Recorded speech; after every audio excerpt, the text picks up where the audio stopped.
Hello guys, welcome to the stream. Thanks for tuning in.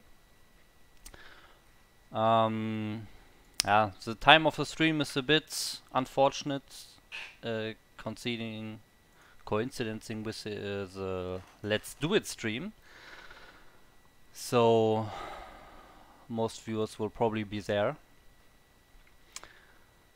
I just want to check if there are new people here who don't really know the software, or yeah, just have more questions. If not, this will be a very quick stream, but yeah, we'll wait a few more minutes. If there are more people coming in, then I will start. So let's just wait 3 more minutes here, and then we'll start.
Okay, so now we are 4 viewers at least. One more joined. Thanks for tuning in. Yeah, so I will just gonna start. Most people are gonna watch the Let's Go It stream because it happens to be right exact at the same time at this stream. Well, can't change that, but I will just start. Maybe some more people will come later. So, first of all, who of you already knows the software, and who of you does not know what I'm talking about at all? Like, this is the software that you see in the background here, SCRchart. Oh, Let's Go is in 1 hour, okay. I thought it's now already. At least the tournament is, right?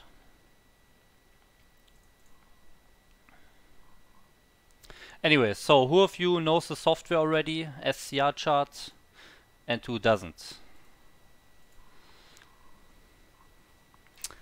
Hi, Time Raptured. I've used it a bit. Nice. I know Fisheye knows it as well, since he was one of the first testers of the software.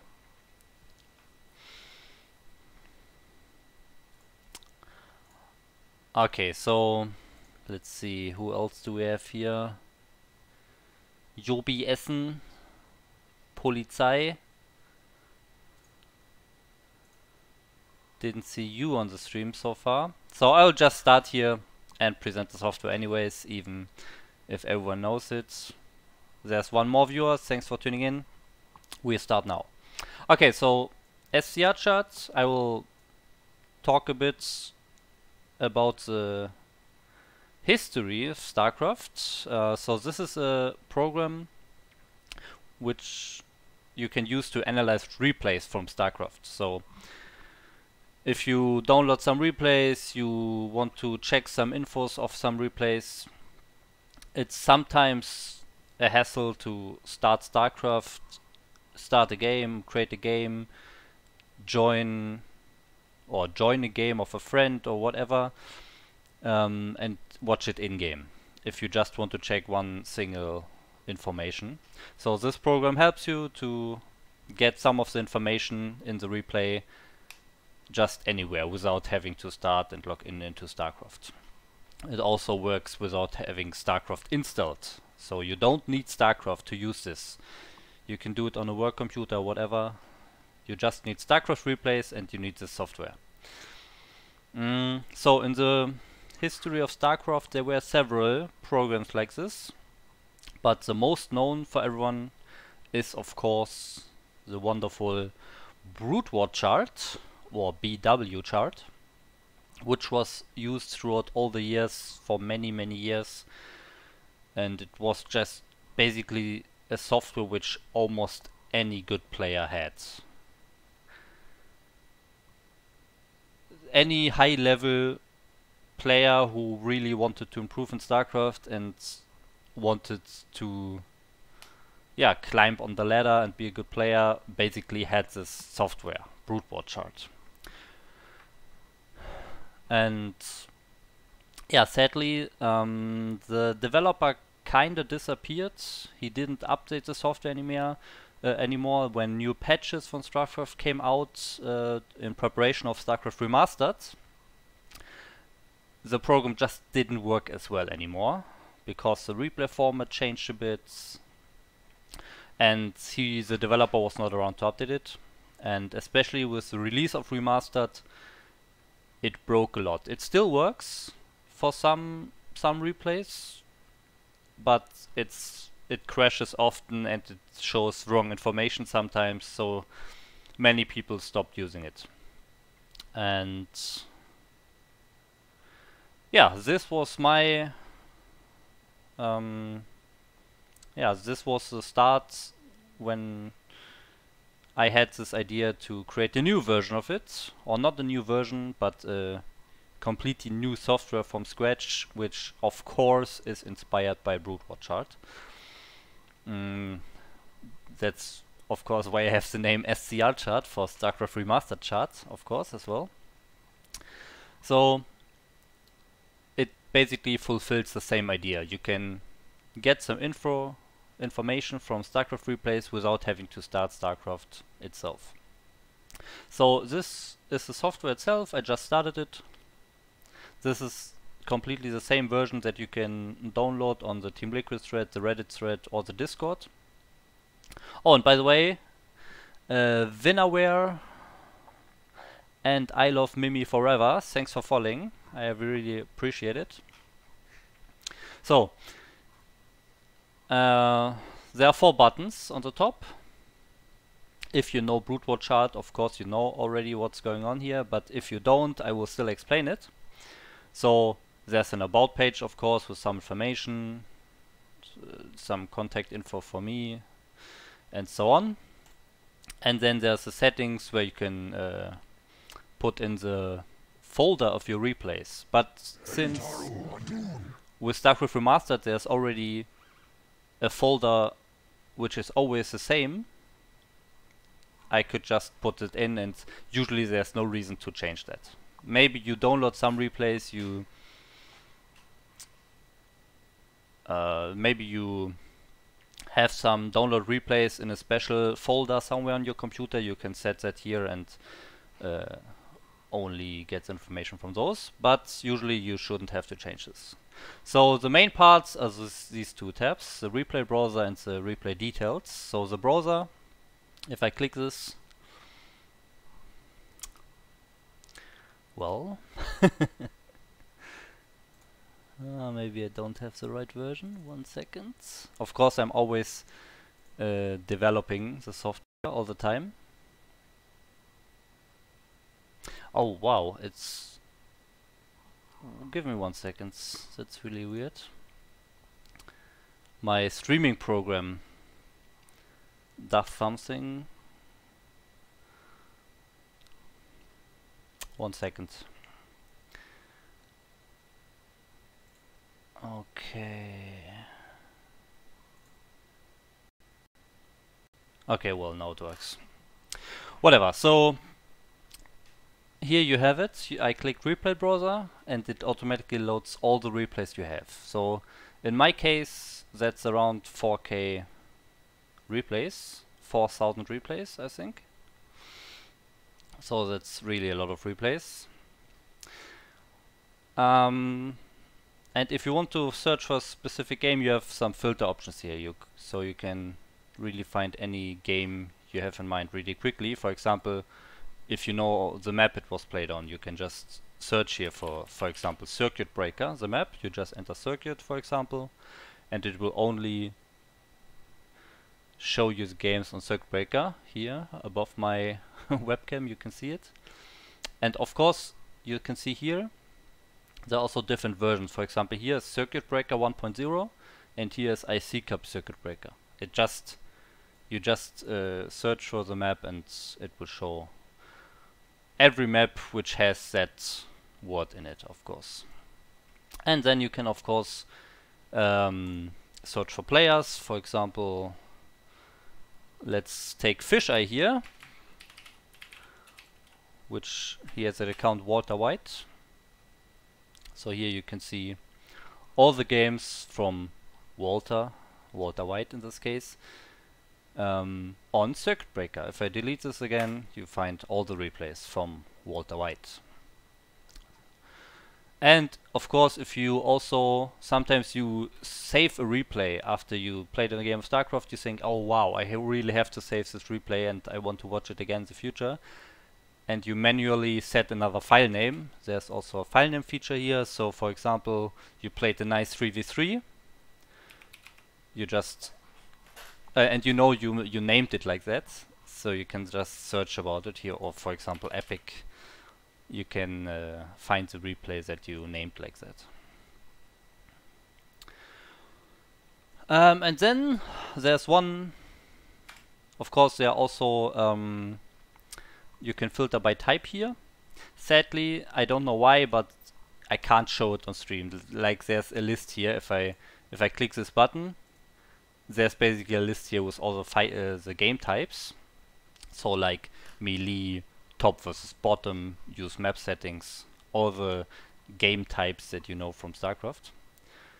I don't know why it doesn't show on stream, but you just have to trust me, it's here. And the same is true for matchup. In the matchup, here if you click this, you have all the matchups, but it only works for 1-on-1, I have to say that. So you can filter for all 1-on-1 games which have a specific matchup. So if, for example, you can select PvZ here. Here you can see it. I click PvZ in the list that you don't see. So now there's PvZ and it only shows me all the Protoss against Zerg. It doesn't matter in which order. It could be Zerg against Protoss or Protoss against Zerg. Doesn't matter. It just shows you all Protoss against Zerg games. Okay, so there's one more thing that most people don't know. I mean, this what I showed you now is already pretty easy to see, of course, but some parts of the program have a tooltip if you hover over that with a mouse, for example this player filter, you don't see it on stream. That's bad. That's really unfortunate that it doesn't show on stream, because I guess it's not technically the same window. Like there's a little box which explains a bit. I will just tell you. So on the player filter you can actually search for multiple players. For example, I can enter Dentark, which is a player I know. You can see all the games from Dentark, Ash Dentark here, for example. And now you can enter a comma and you can search for example, red, blue, green. So then you find all the replays in which Dentark and red, blue, green are in. Or for example, all of my games, Horror Toss against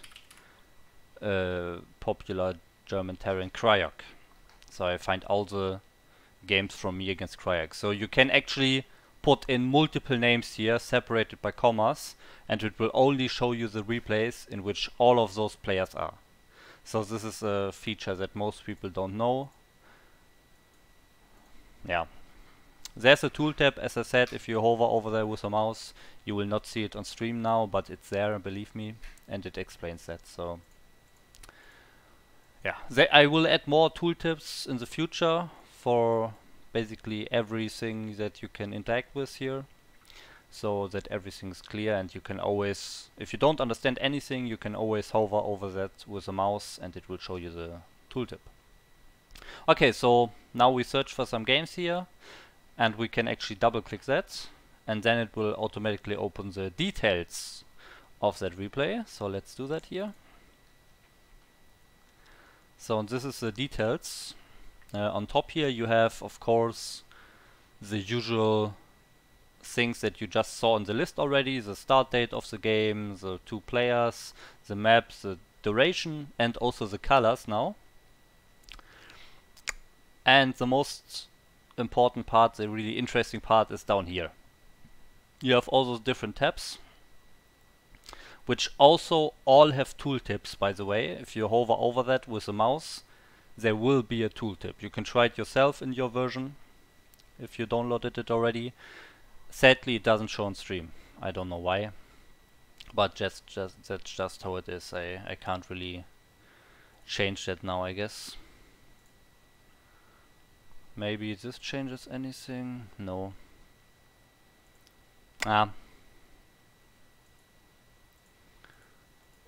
I tried to find a different setting for my streaming program, but no, it doesn't work. Yeah, it's really sad that the tooltips don't show up on stream. Yeah, but just trust me, try it yourself. If you hover over those tabs here with your mouse, there's always text explaining what this tab is showing and why is it sometimes not showing something you might expect, and why is it showing something in a specific way. It's all explained there in the tooltips. So let's go over these tabs. So you have this chat, of course, here with the colors, like it looks almost like it's in-game here. And also you can see the observer chat. But this is a very interesting part. Let me actually find a specific replay here. Okay, so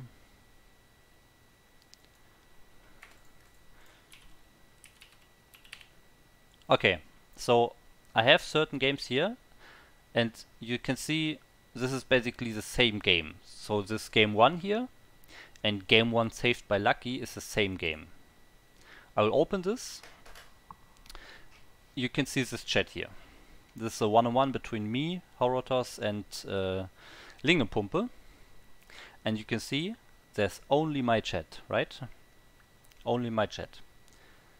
Now I will go back, and this is the exact same game. You see it, it's the exact same time. I click this one. And wow, you see a lot more chat, but it's actually the same chat from me that you just saw in the other replay, which was the same game, but you see a lot more here. This is because replays only store the chat messages that you were actually able to see while being in the game. That's why in the first replay that I just opened, where there was only my chat,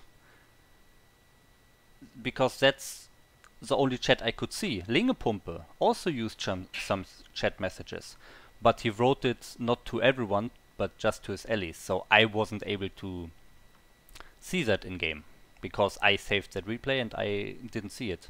But this replay that you see here, or this chat, was actually the replay saved by an observer.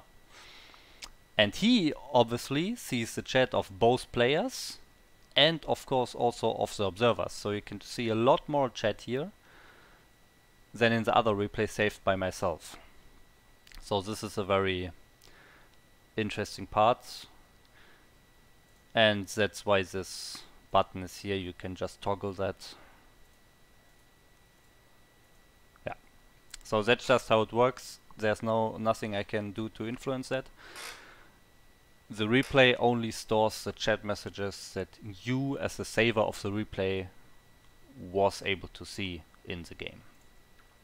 Okay, so let's go to the next one. I will find another normal replay here. Let's just take the one I already opened before. So there's the next step, buildings. Yeah, this is pretty straightforward. There's nothing really I need to talk about here, I guess. It just shows you what buildings were produced at what time, of course. Yeah, pretty straightforward.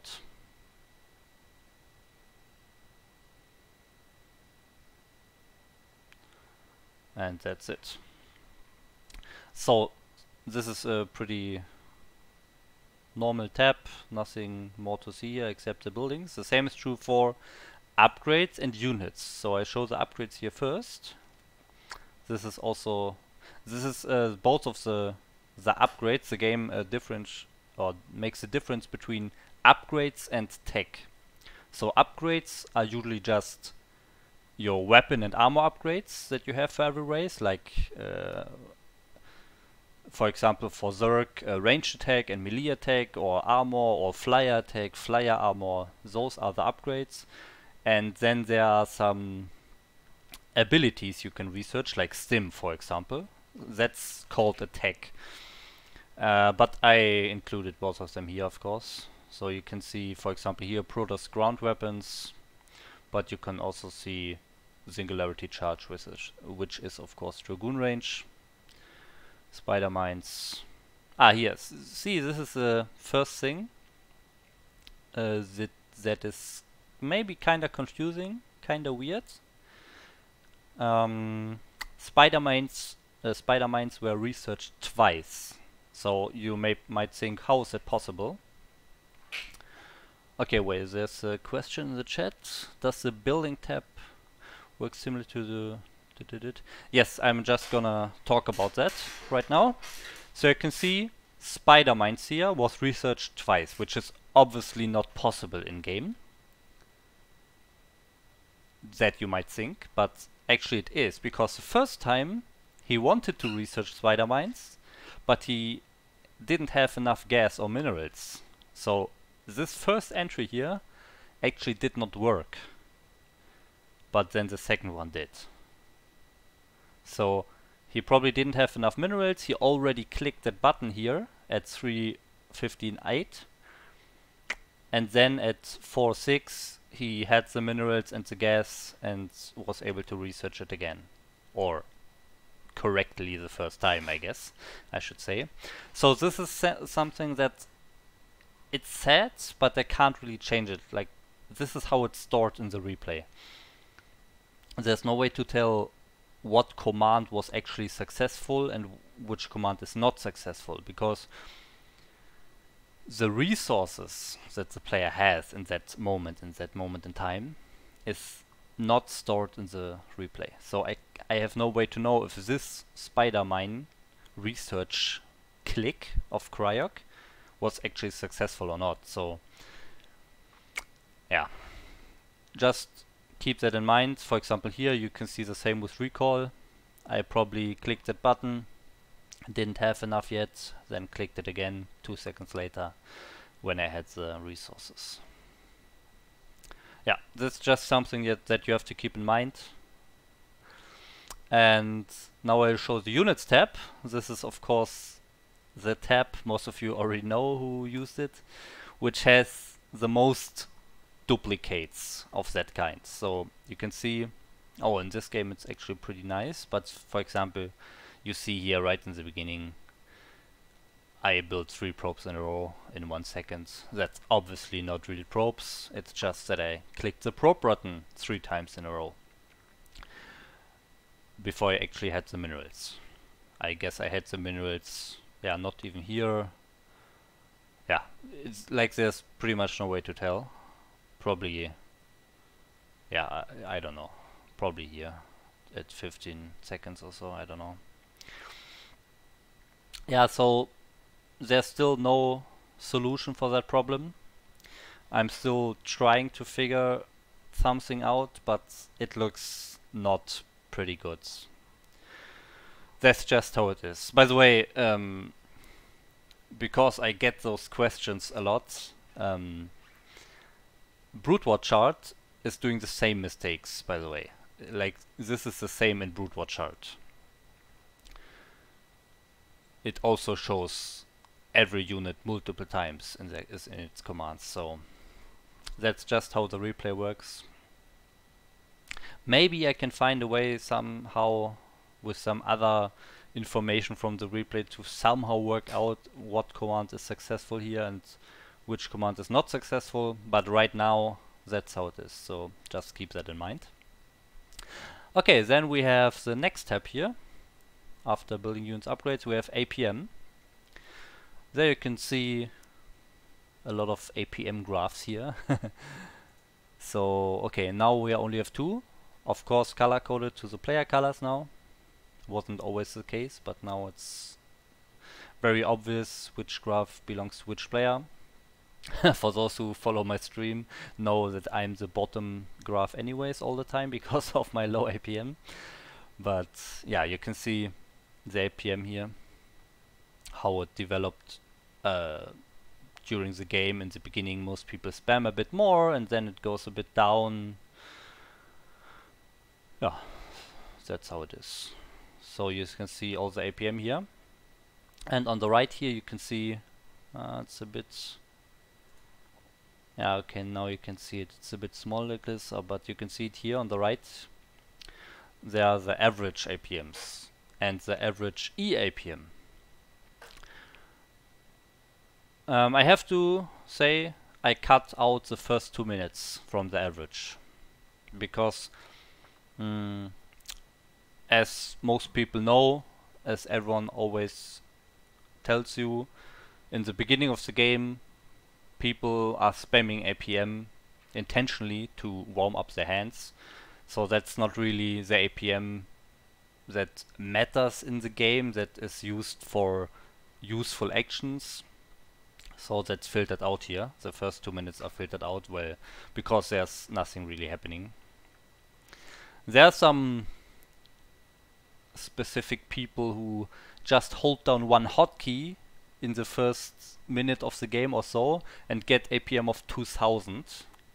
So that totally screws up the average APM. So it's not a real value, not a useful value anymore, so I filtered that out. And yeah, of course there's also, I will do it a bit smaller here again. Okay, there's also this effective APM button right here, which shows 2 more graphs. It should be obvious that this one belongs to the purple one and this one belongs to the blue one, of course. This is effective APM, for those who don't know what that is. Effective APM is basically the normal APM, just that useless actions are filtered out. Useless actions means actions like spamming the same hotkey like 5 or more times in a row. Makes no sense, like just spamming it all the time. those are filtered out. Obviously not all of them, but only the ones like which are more than 5 times. Or for example, if you move your army on the same position on the map like 20 times in 1 second, then most of those are filtered out as well. So there's always a balance between filtering out many useless actions, but then you might filter out some useful actions because there's no real way to completely decide which is useful, which is not. Everyone has a different opinion about that. So there's a way that you can approach, there's one approach that you can take, which is filtering out a bit too much, so you can filter out all the useless actions, but you also filter out some of the useful actions, which is not really nice. Or you filter out a bit too few actions, so you make sure you don't filter out any useful actions, but you also do not filter out every useless action. So this is a balance that you have to take, and I definitely decided to be on the safe side. I want to filter out too few actions instead of filtering too many. So I want to make sure all the useful actions are still in the calculation. They are not filtered out. All the useful actions are not filtered out, and I miss some of the useless actions as well, so it's a bit higher than it should be, but at least I have all the useful actions still in it. So that's my approach. So in reality the effective APM is probably even a bit lower, but that's just how you do it. You have to decide on how you want to do it, and that's why how I decided to do it. Okay, so are there any other questions about the APM?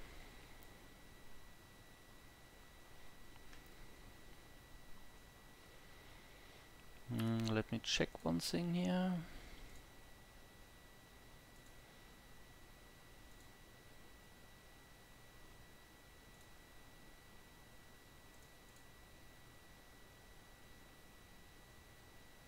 Okay, so I guess no questions here. So I'm going to continue. Hotkeys. So this is a very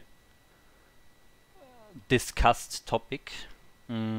First of all, I will explain what's displayed here, so you can see the time and the player, of course, and what hotkey command he did. So you can see Horatos, that's me.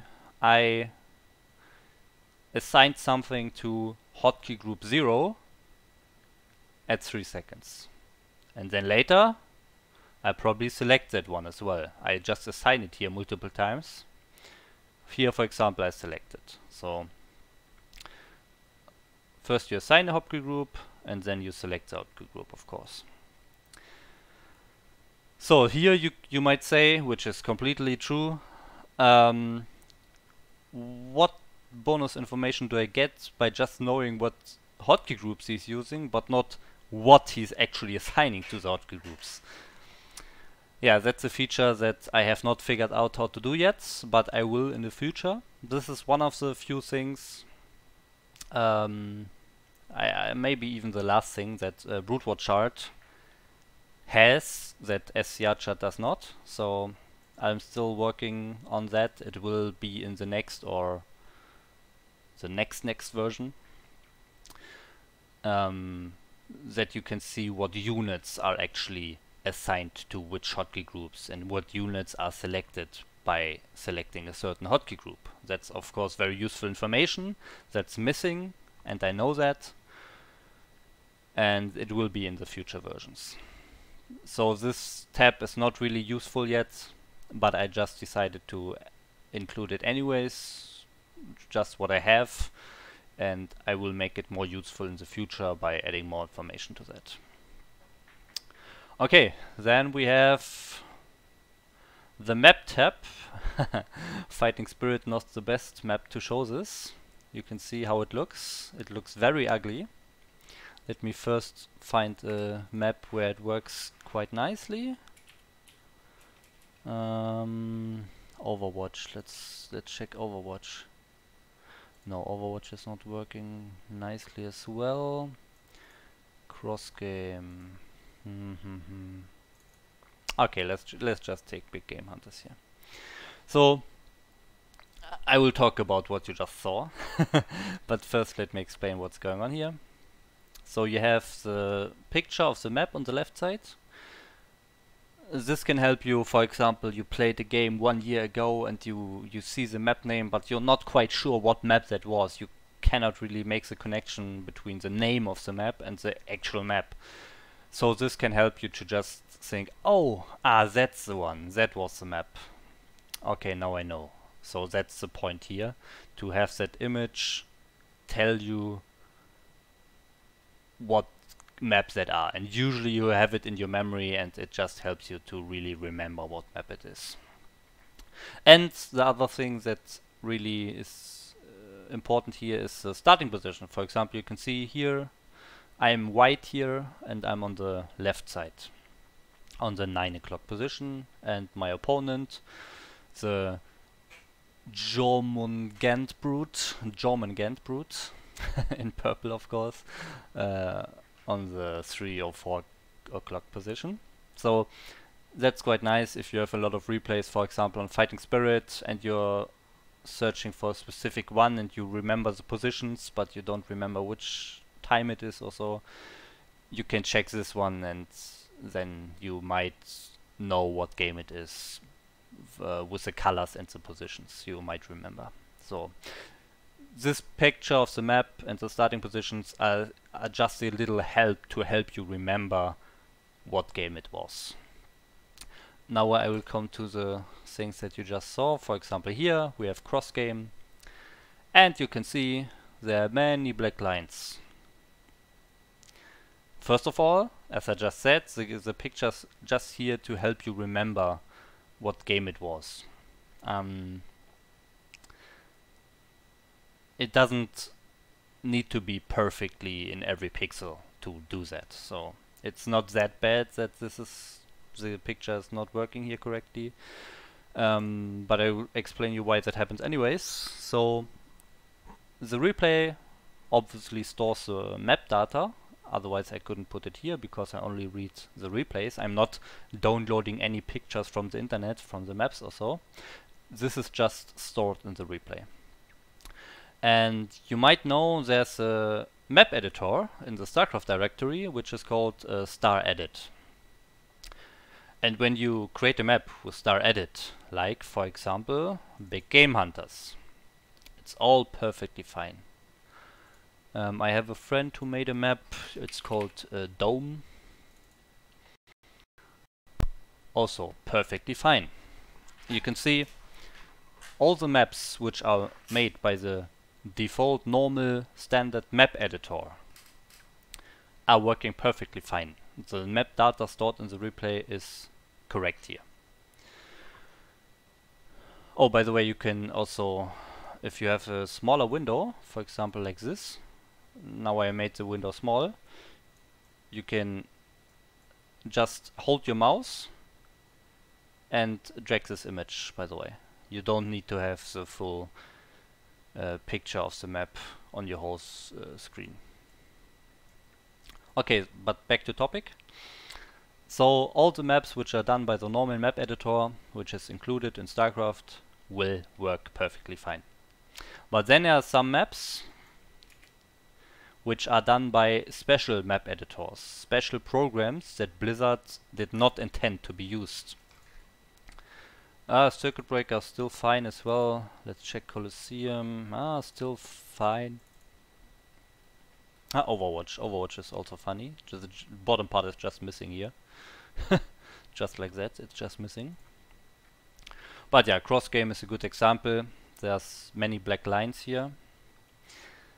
Yeah, this just happens that the map data stored in the replay is just corrupt. It's just not complete, not completely correct if the map was created by a map editor which is not the standard one included in StarCraft.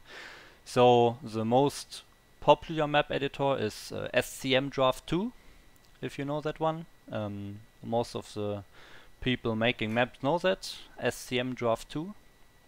It's a very powerful editor. You can do so much more. You can do 20 times more stuff that you can do with a standard editor. You can, for example, in the standard editor, you can put tiles which are okay, you can't really see it. Like you can only put wait, let me find the word here. I don't know the exact word.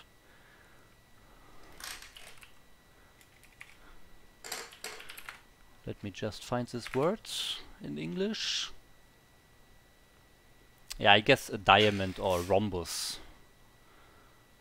Yeah, diamond rhombus could be the right one. I hope it's the right one. So you have this this shape like the diamond playing card, which is basically a square but rotated 45 degrees. That's what you can place with the normal editor, but with SCM 2 you can place very little squares, and you can also mix different tile sets. You can put parts of a ramp into the normal ground, like all those fancy stuff. You can put water without any borders on ground, or you can have different levels like high ground and low ground right next to each other without any ramps connecting it. Like you can do a lot with that map editor, but it also means that the map data stored in the replay is a bit corrupted. It's not really correct, and that's why some pictures like this one here is a bit bugged. The worst part is fighting spirit. So let me search for fighting spirit. We see IC Cup's fighting spirit here, a lot of IC Cup fighting spirit, and you can see just a big part in the middle just missing. The rest is a bit fine, not really, because there are many water parts here. The blue areas are water, and there's no water on fighting spirits in that positions. Yeah, so this is very bugged. But there are also other versions of fighting spirit which can work a bit better. Let's see.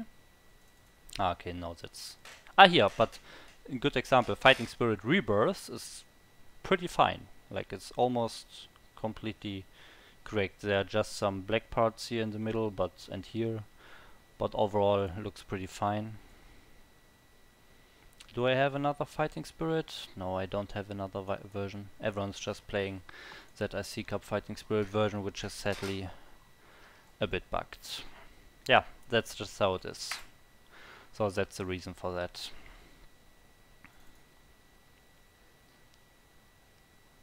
Here's Ground Zero. Ground Zero also working pretty fine.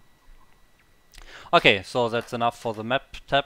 Okay, there are a bit standard map information on the right here. The name, version, I have no idea what it is, to be honest, but it's stored in replay, so I just thought I will include it anyways. Maybe someone knows what it is and can use it. Then of course the size and the tile set at the bottom here. Okay, and then we have the last tab, the raw commands here. So the raw commands is all the commands that are executed by the players in the whole game. You can see there are a lot of commands even in the very first second of the game, and a lot of commands in the second, and so on. So the replay of all is just a series of commands done by the players. You can't think of a replay like a video which just plays something which happens, which is something that's, yeah, like the game is happening, it gets recorded in a video, and then that's the replay. That's completely not how it is. The replay is just a list of commands, and that list of commands is just played back in that order when you actually open the replay in StarCraft. So when you host the replay in StarCraft, it just reads all those actions here and just does it in a normal game. Like StarCraft opens a normal game with the only difference that you can't control the players, but this list of commands is controlling the players. So, like, that's how replays work. Replays are just a series of commands. And that's why they are so small, by the way. There are some other games which have also more features in their replays and so on, but the replays are way bigger because there's much more information stored there. But since StarCraft is such an old game, the information stored in the replays needed to be very small because of the bad internet connections back in the day, the low hard drive spaces back in the day. They want to keep the replay size as small as possible, and that's why they just have this list of commands basically. And so you can see here basically what the players did. For example, here in the beginning I selected a unit with a certain ID, like 11475.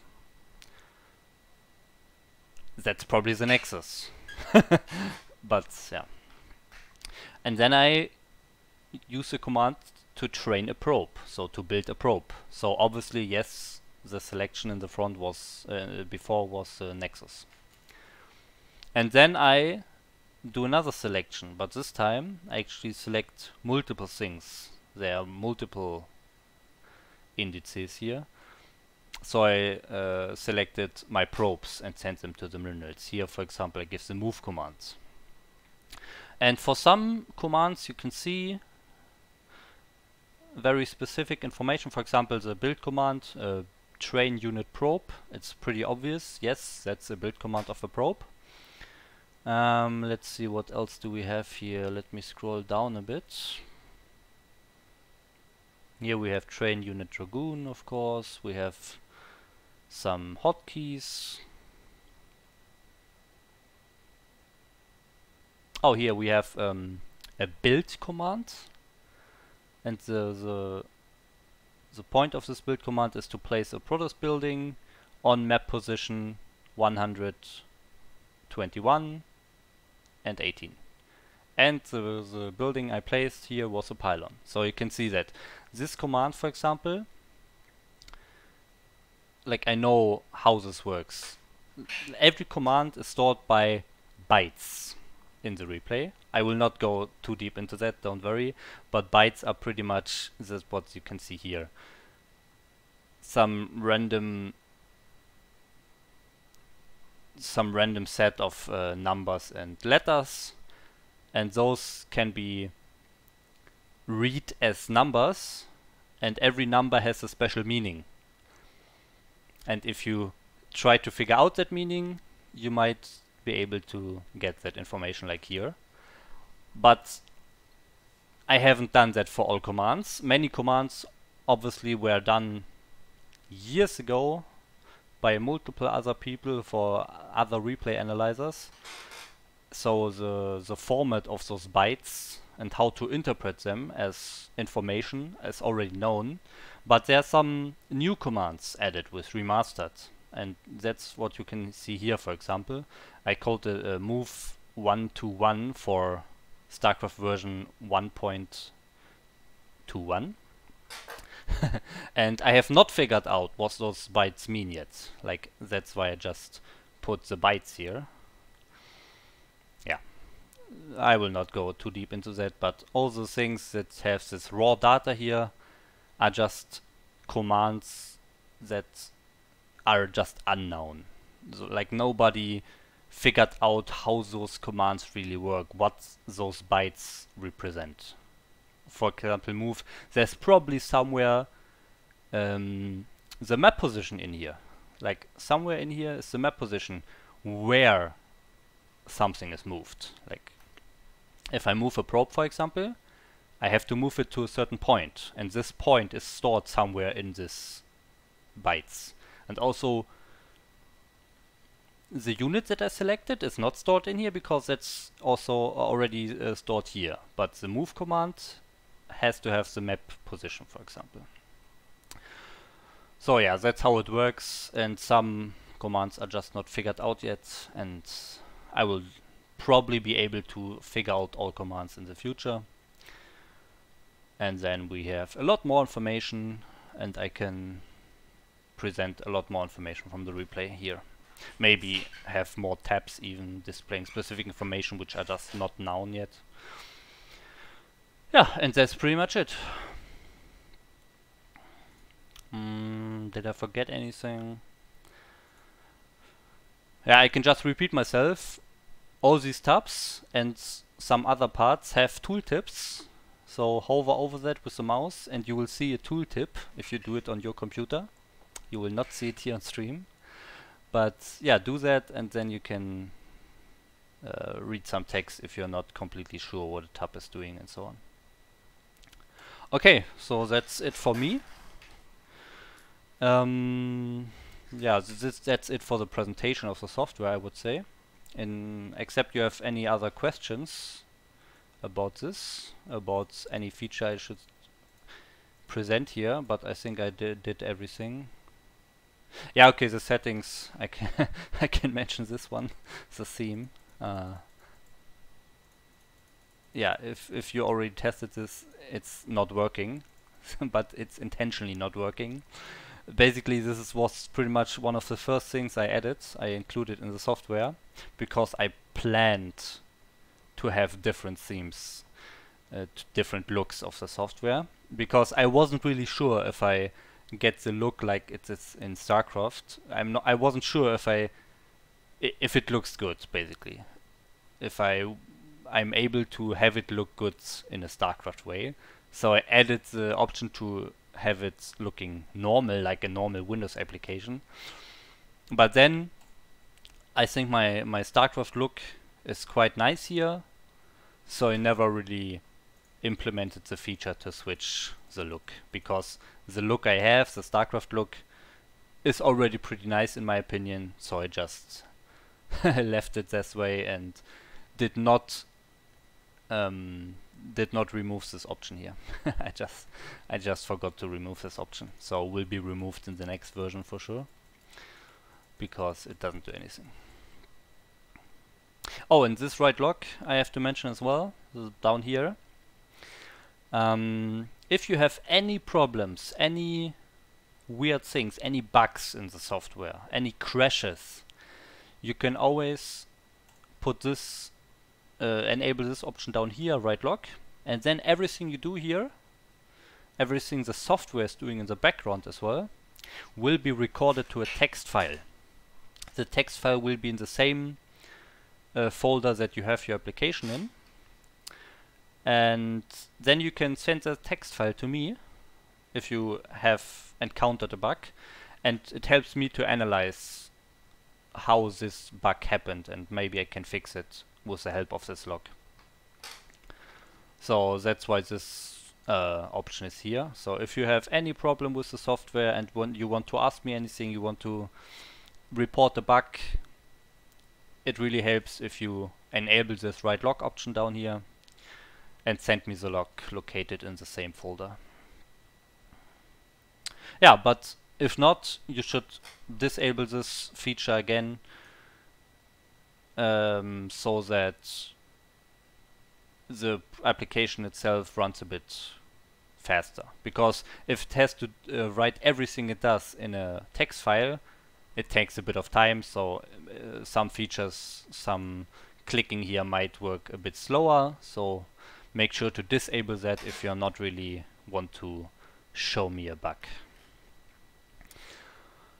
Okay, so that's it for the presentation.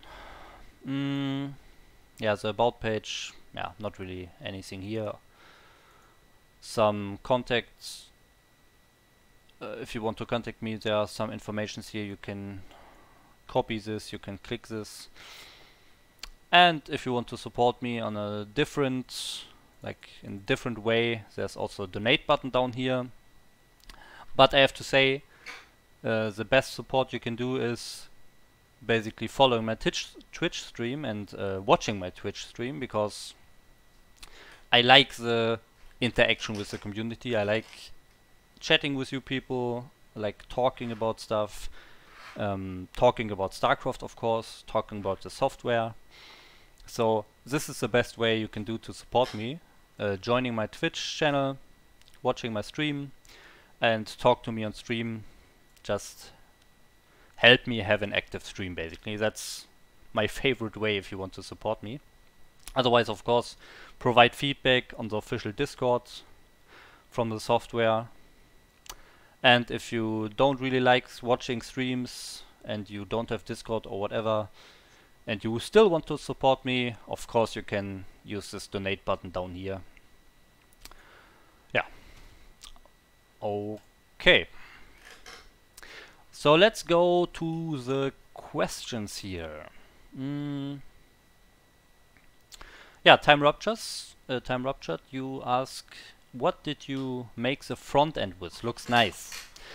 The whole application is coded with Java, Java 8 to be exact.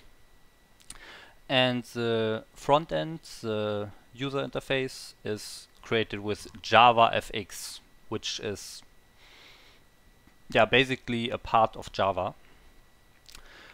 And all the things you see, all the buttons, all the texts, all the table here, all the designs you see here are done with CSS in JavaFX. So for those of you who know a bit of coding and programming, software development, know what I'm talking about. CSS is basically a way you can style certain components, which is mainly used in web design. But you can also use this with Java, specifically JavaFX, and that is what I did here. So frontend is done with JavaFX and CSS. Okay, syntax. Is this just a decoder for the StarCraft replay files, basically? Yeah, of course. So that's what it is. It reads StarCraft replays and pulls out parts of information which are in that somehow.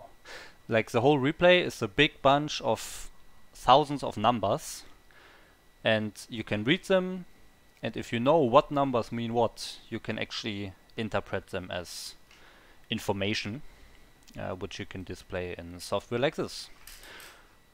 So yes, it's a decoder of replay files. Yeah, that's just it. Yes.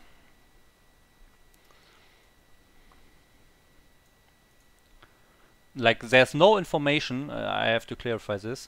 This application does not show any information which you can't see if you load the replay in StarCraft itself, because that's what is stored in the replay. And if you open the replay in StarCraft, StarCraft shows you most of this information as well. This is just another way to view at this, to view this information. Some information is presented in a better way, maybe. Some information can't be presented in a better way than StarCraft itself, of course. There's one thing I need to mention. The chat, the observer chat. Let me find this replay here. So, this observer chat here, this is actually the only thing that I know of, at least, which is not showed by StarCraft itself. So this is information, the observer chat, only the lines that are called observer here. This information is not displayed in StarCraft. This is, I don't know why, Blizzard intentionally did not display that in StarCraft. If you load this replay in StarCraft, you will not see this observer chat. Probably because some games they have observers talking all the time, and it's really annoying to have all those chat messages. But yeah, so this is one thing that you can only see in my application, but not in StarCraft itself. And also not in any other replay analyzer, by the way, like SCRChart. This not displays this either. Yeah. Okay. But apart from that, yeah, just a decoder of StarCraft replays. Time Ruptured, next question. I didn't realize you could use CSS with JavaFX. Might need to look into that more. Yeah, definitely do that. 1 second.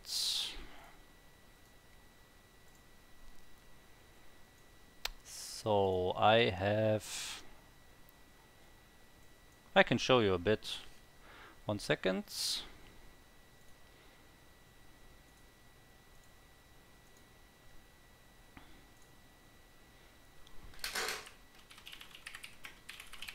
Okay, give me 10 more seconds.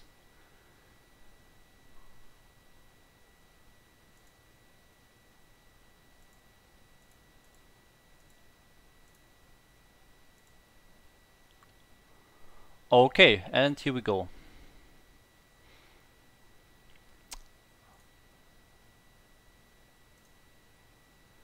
Okay, I hope you can see that. I will do it a bit bigger. Okay, I think you can see it now.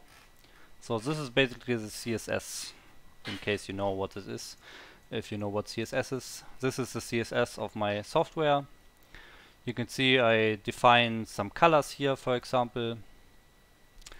Let's here buttons. You see buttons here. Buttons have a certain background. They have a font. They have a size. They have, for example, a border. These values defined here. That's what produces this. So if you see the button on the top here, they have a almost black background, but it's a little transparency, and they have green text in a certain font. They have red borders which have certain corners a bit rounded.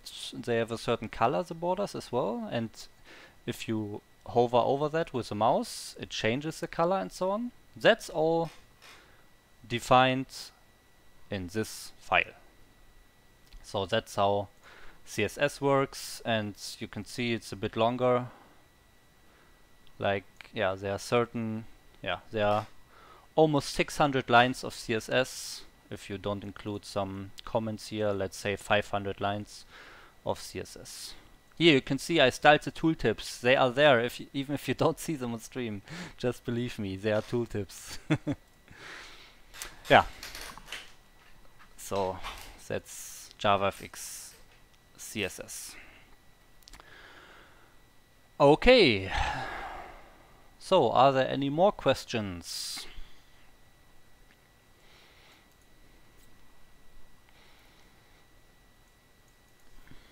Like, if you don't have any more questions, I will just use the time to talk about another thing. So most of you might know, but not everyone. I use this Twitch channel also to just stream StarCraft games all the time. I'm basically a rather high-leveled StarCraft player myself. Not the very top level to win tournaments or so, but I'm at least in A rank. And if you want to see some A rank Protoss playing in the ladder, trying to get to S rank, to the highest rank, then would be nice if you tune in the stream, even if it's not about the software. But of course, if you see me playing, you can also always come in and ask me about the software. If you have any specific feedback, questions about the software, you can always just ask me on the stream as well, of course.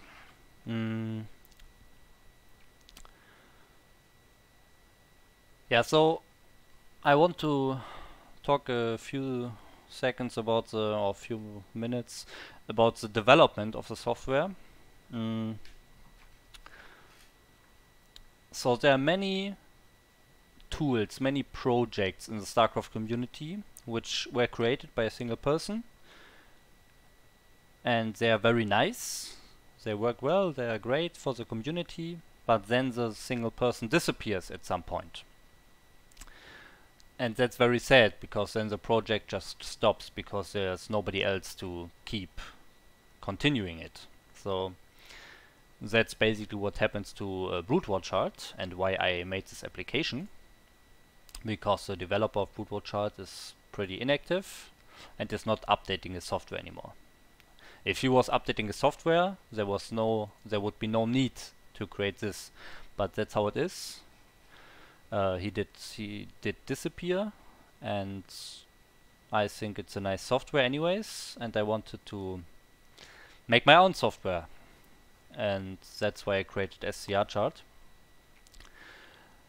So the difference is that most of the people which start projects, like software projects, and develop certain tools for the StarCraft community, they are just developers of software. I'm also a software developer, but I'm also a StarCraft player and a big part of the community. Like I'm playing in Clan Wars, I'm playing actively on ladder, I'm streaming, I'm playing in CPL. If you have not checked out CPL, it's a great league. It's a league where there are good players as coaches and lower ranked players as pupils. And the coaches help the pupils throughout the whole season to improve. So the goal is that just helping newer players improve. So check it out, CPL, if you have not heard about it yet. Yeah, I'm participating in CPL as well. Like I'm basically participating in everything which belongs to StarCraft. Everything which is StarCraft related, I'm pretty much in it. So I'm really always in the StarCraft community, and I always was for the last 15 years actually. I started playing in 2004, and I was always a part of the community since 15 years, and I have no intention to just disappear. So I hope this is a very... thanks for following, Syntax. Yeah, I hope this is a very big advantage that I have about other people starting software projects in the StarCraft community, that I will not disappear. Like I will always be there. If there are patches, I will know it the day they are released, and I will play StarCraft the day new patches are released, and I will know when those patches break the software, and I will update the software as soon as I can. Like I will always be in the community, and I will not disappear, and the software will not die except StarCraft itself is dying. I can tell you that. So I hope that's a very big difference that or big advantage I have over other software projects.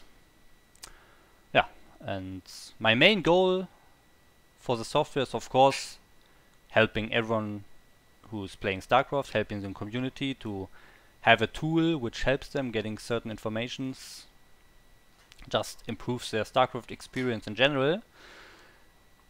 And to do that, I think it's very important that this software is also kinda created by the community.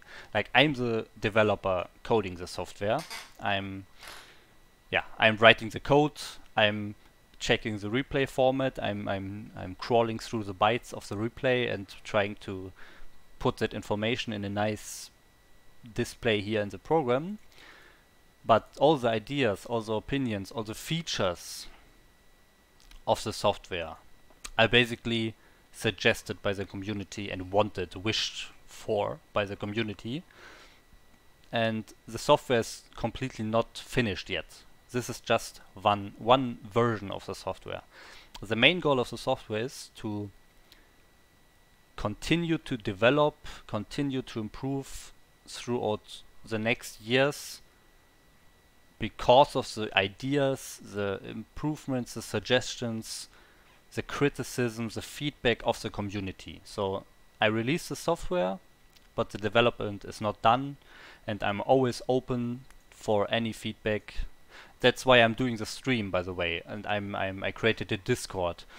I want to have the development of the software as transparent as possible and get as many feedback as possible, so that this program, this software can improve on like how the community wants it to improve. That's basically the main goal.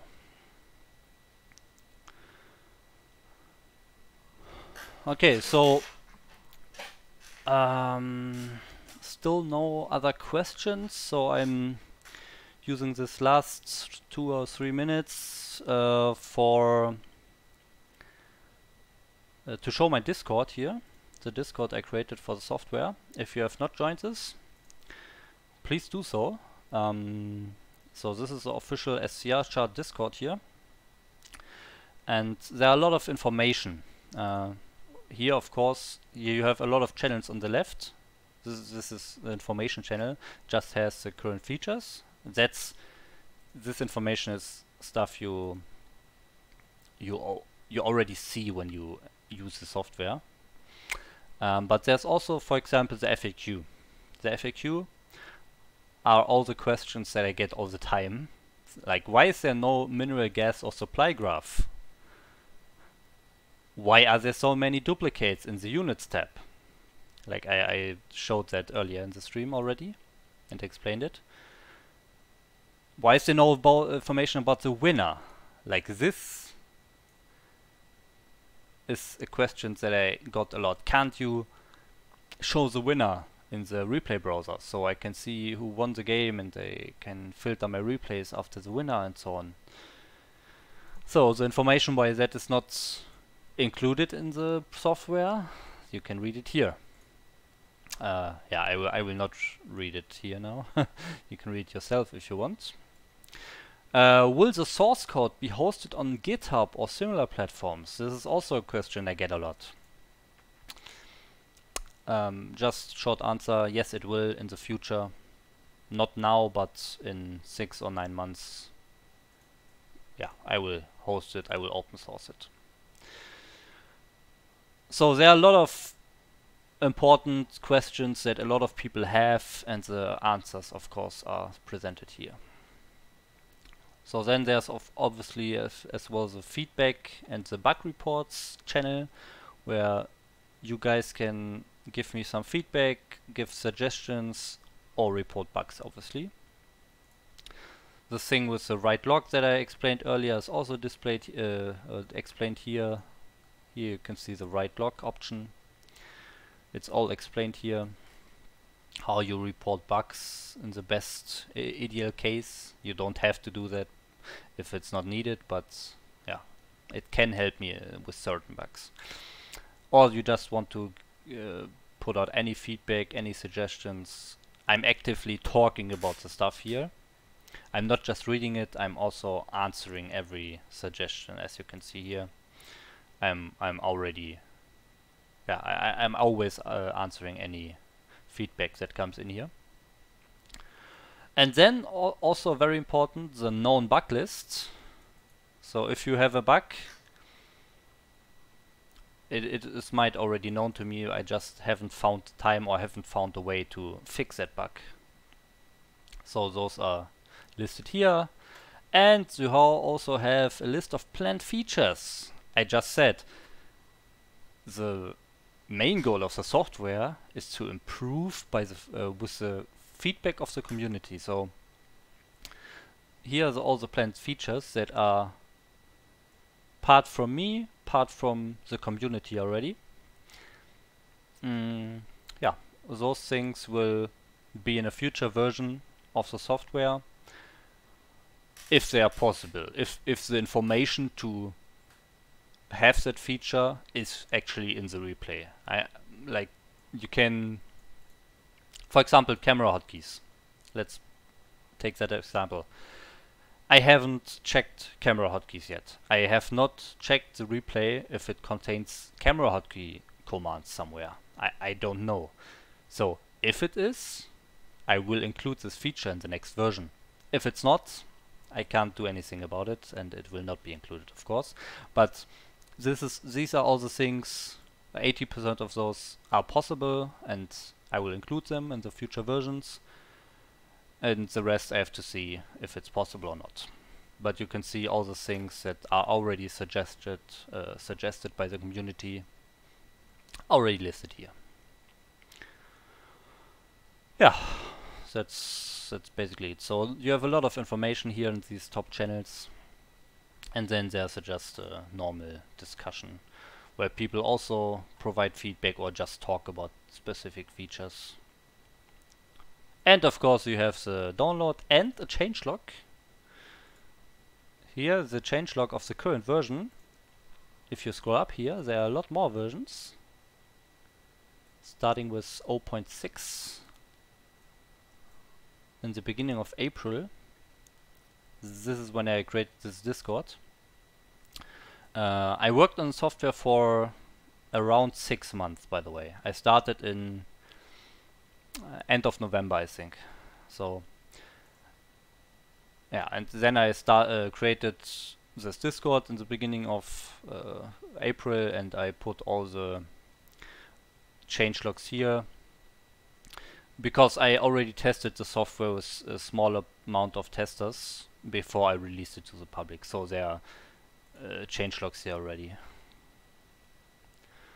Yeah, and the version 1.0 is the version that you know that was released to the public. That's the last version for now. Next version will come in 3 weeks or so. Okay. Yeah, so I think that's all information I have for you. If there are no other questions, I guess that, yeah, we can wrap up the stream. I will wait a few more minutes to see if anyone has any questions, and then I will not just close the stream. I will actually transition the stream to a gaming stream. I will just ladder. So if you enjoy me playing Protoss on ladder, building a lot of zealots, little inside joke, then you can just stay in the stream. If you only looked for information about the software, yeah, then I guess that part is over here. Oh, there's a question. My question would have been, are you gonna ladder next? But it's answered now. Yes, I will ladder. Yeah, there's this tournament going on right now. Let's Go 3. So some people are maybe occupied there, but doesn't matter. I will ladder anyways. Okay, so I will close the section about SCRchart now. But of course, if you have any questions, any feedback about that, you can always ask me and let me know. Even if I'm streaming normal games, it doesn't matter. Okay, so let's switch to StarCraft.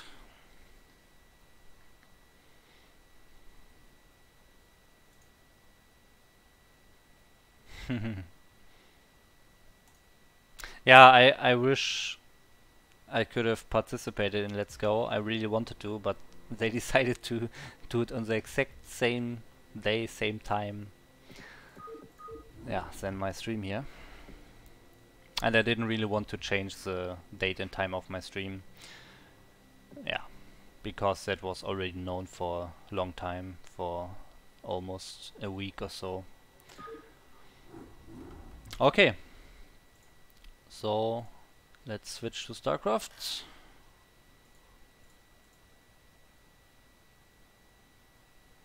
There we go.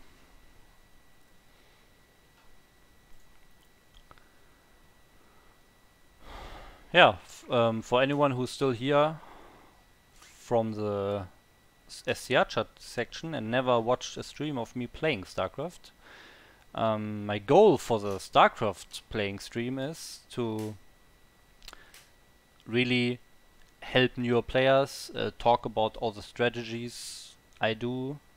I'm still learning, I'm still getting used to that. Oh, my smartphone just reacted. My OK Google reacted. Interesting. Okay, so I always talk about my strategies. You can always ask me questions about strategies, StarCraft in general, some units, counters, some suggestions or help to improve at your game. I'm free to talk about anything StarCraft related here. So just go ahead, put it in the chat. Yeah, but I'm still getting used to talking during a game. Sometimes in very intense late game situations it can happen that I will stay quiet for some minutes. Yeah. But it gets better. As I said, I'm getting used to talking, and yeah, I'm talking more and more throughout every phase of the game. It improves. It's nice. Like, my goal is not to have the best possible skill stream in StarCraft. My goal is to have a stream which helps other players, which has a lot of information in it, of course, not just someone playing StarCraft really well. Okay, so any tips on how to engage big Terran armies? Yes. Big Terran armies is of course a very hard thing to engage as a Protoss. When he has 200 supply, mass tanks, upgrades, it's very hard. So there are two things that you have to do. If you're not going carriers, I will exclude carriers from this. So if you went arbiters, you should have arbiters already when he actually moves out with a big like 180, 200 supply army. Yeah, okay, you run around and kill his bases. In my games, usually the Terran pushes out on only 3 bases, and they are very close together, so there's no real other bases that I could kill. So what I want to say is, you should have your stasis ready. That's important. You should have more expansions than the Terran, so you can reinforce faster. You have more resources, you have more gateways. You can reinforce, you can build up your army faster. That's very important in PvT, because the Terran army is just stronger if he doesn't make any mistakes, or if you don't get the perfect stasis. It will just win the fight. You will lose the fight in a normal situation as a Protoss, but since you have more bases and more gateways, you can actually get to that max supply again faster than the Terran can after the fight. Even if he wins the fight, even if he trades better than you, you can rebuild faster. So that's why you need more expansions and more gateways. Yeah, and another really good tip on how to really engage the army is you should always make sure to have an observer in front of his base so you can see when he moves out, and you should already have your units positioning in a very nice concave so you can flank from multiple sides. You will not win against the Terran if you just come from one side and he has time to put all his vultures in front of his tanks and the tanks will just kill you. Like, you need to come from multiple sides so you can actually get to the tanks. So that's I guess it's the most important tip.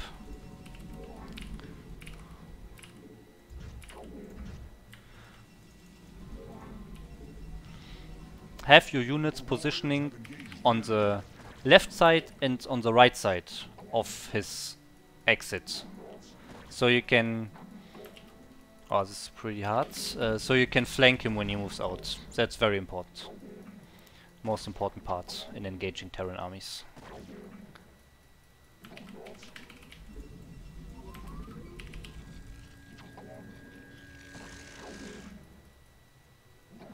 So where's the Zerglings?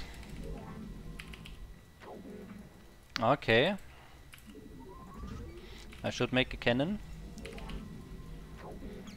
Trying to hide the... Ah, did he see it? Did he see it? I think he didn't. Oh, but I think he wants to clear my cannon. I need to block it with probes. So close this wall and close that bottom gap with probes. Oh shit. This is not good. Okay, went a lot better than expected.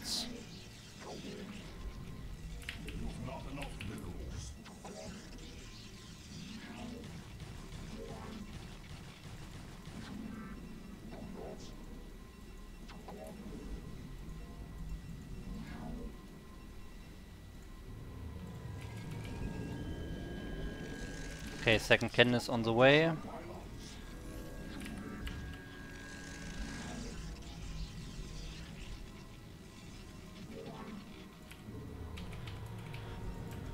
Oh, the circling is annoying. But I have my probe in the base. It's so important. If you have information about what the Zerg is doing, you can defend it usually.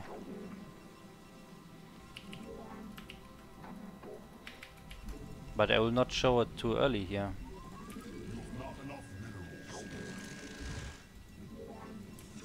Oh, I built a shield battery again.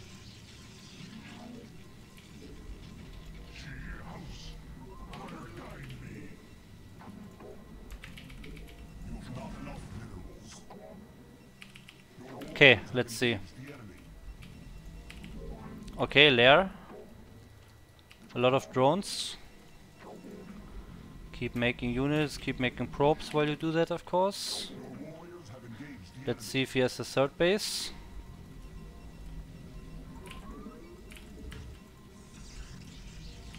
Okay, third base as well.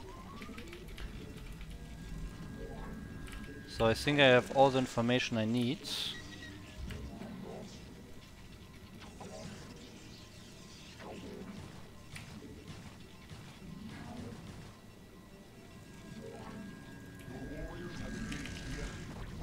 Oh, there's a spire.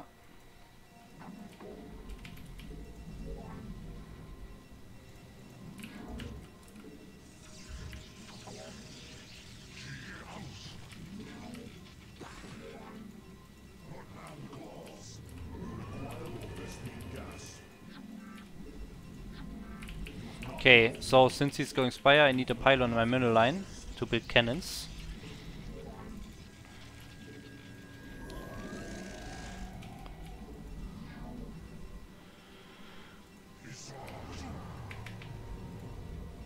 Yeah, it's a weird wall. I can explain a bit more about walls. Oh, I have a great thing to say about walls after the game.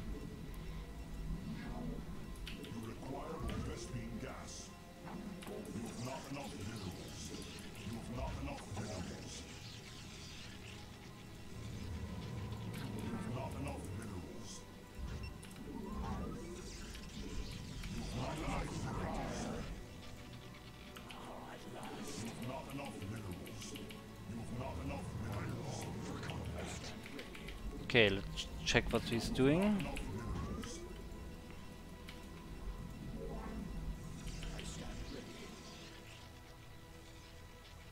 Oh, there were some Scourges hatching, but I don't see Mutalisks. He doesn't have a lot of X building, so he's not making a lot of Mutalisks. He didn't save up for Mutalisks. So I'm free to add some gates and get my Templars.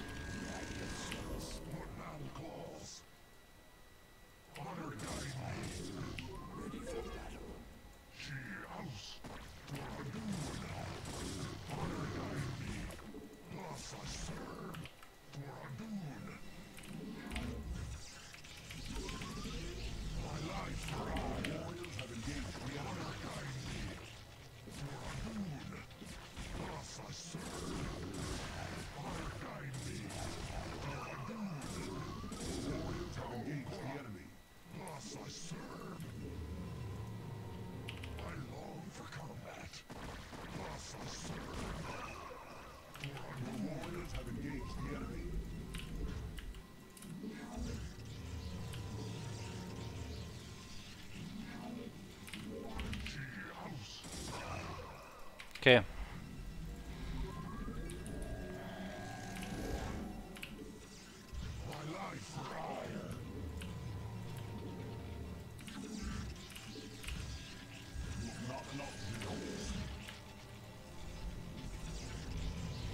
Okay, I need to make sure I have observers, because he has lair and hydra lists already, and he didn't build a lot of hydras, so it's a good possibility he's making lurkers.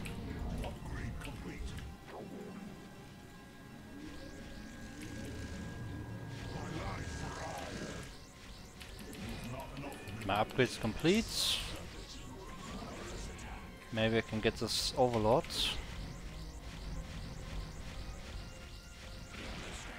Okay, perfect.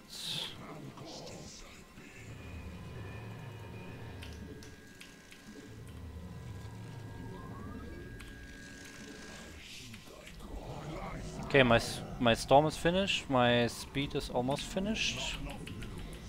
Make sure to not get pylon blocked. Okay, I'll check if there's something at my third base. There's the Zergling. Want to kill that.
I just killed my own observers.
Okay, you always want to keep expanding, keep making units.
Okay, I have way too much minerals now.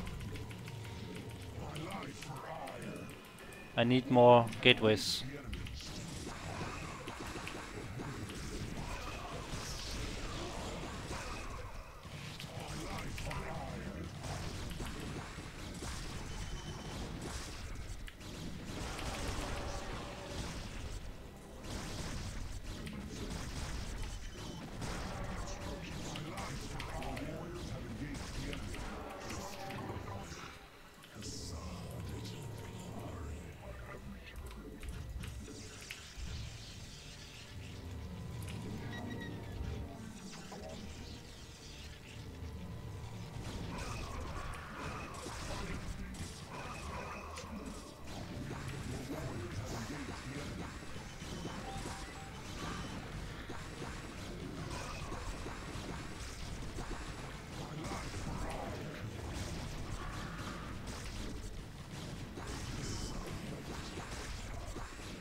Oh shit.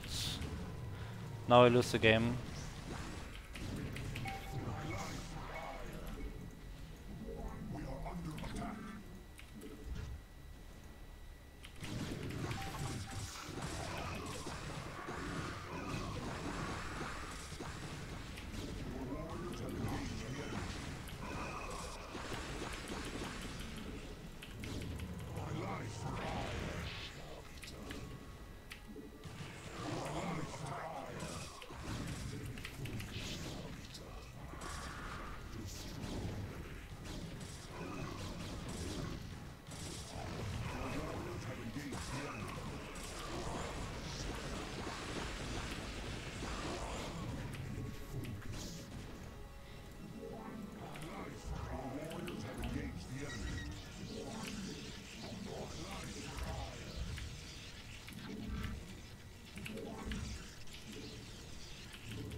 Ah, wow.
Okay, I'm still in this.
Can't believe I'm still alive. He must be pretty close to mind out as well, I think.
How does he get so many minerals? I don't get it.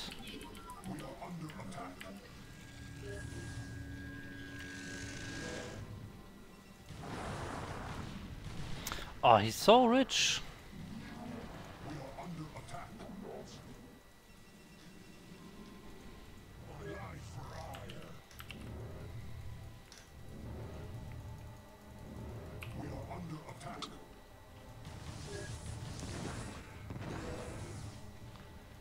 Yeah, wow.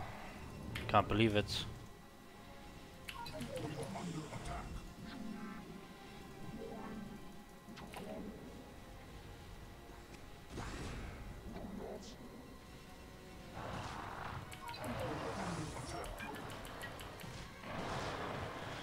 Oof. Yeah, okay. I think there's one last push I can do, but that's it.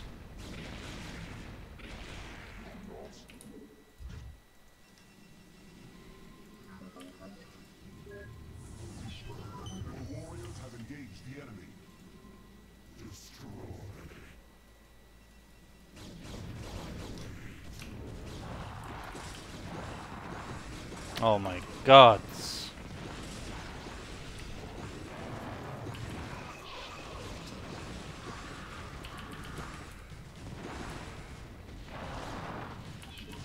I just lost 2 rivers for free.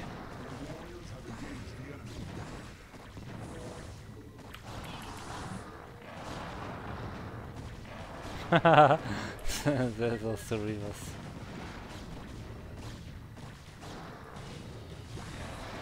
GG!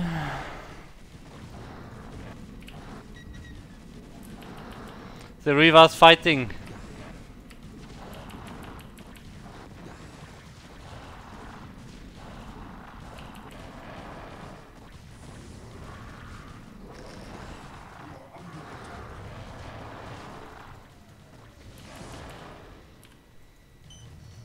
No! Ah.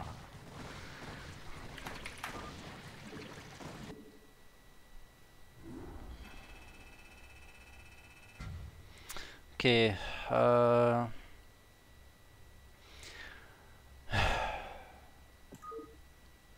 Yeah, I will check the replay first. And then I will reply to the chat and talk about the wall at more PVT. I think I was not in a bad position in the beginning. Like here, for example. I'm ahead a lot of supply. Here, this... I just didn't kill the expansions, man. I could have easily cleared this expansion with 3 zealots, no problem, while pressuring this. I think I focused too much on one spot.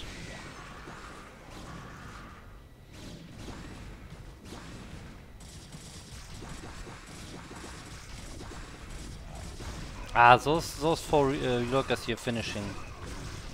Yeah, those really killed the zealots, and then the zerglings were able to kill my goons. Ah, unfortunate, really unfortunate.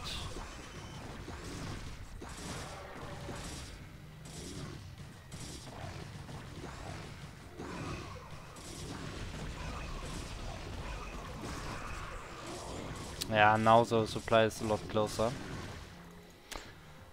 But still, I think I'm still in a good position in this place here. I have my 4 bases up. Probes transferring. Here I stomped 2 of my observers. Yeah, but doesn't really matter. He has too much zerglings. 1-1 upgrades, 2-0 upgrades. Also fine.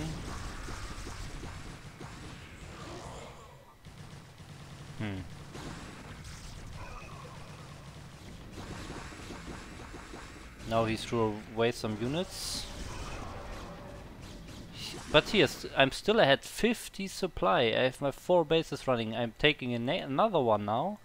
And I don't kill this one. I should have easily killed this one. I wanted to go on this high ground all the time and kill this base. I think it's a good fight. Still ahead. Where do I throw it? Here my Archon is trading very well. Very good Archon. The Lynx can't do anything, they just run into the cannons.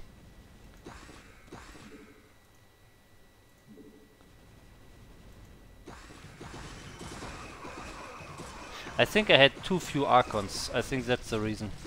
Like he did only mass Zerglings basically, and they only have one Archon. If I have 3 Archons here, he's dead. He's definitely dead when I have 3 Archons. But now he was able to defend and get another round of lurkers.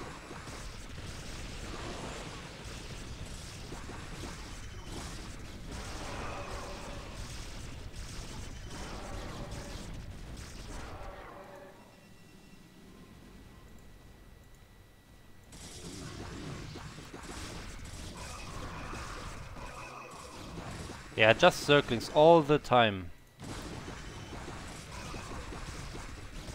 But I have another base here. Yeah, I didn't rebuild these cannons here. This was one mistake, not rebuilding these cannons. So that's why he was able to kill my base here.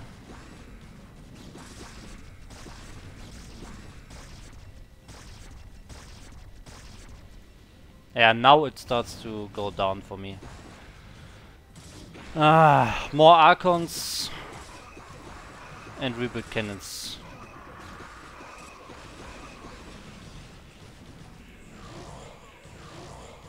Yeah, this is it.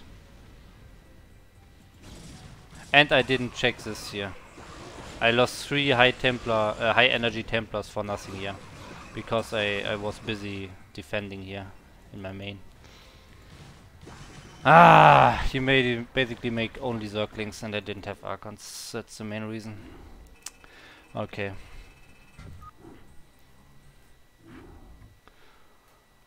Oh wow, that's a long text, array. I will start from the beginning before I read it. How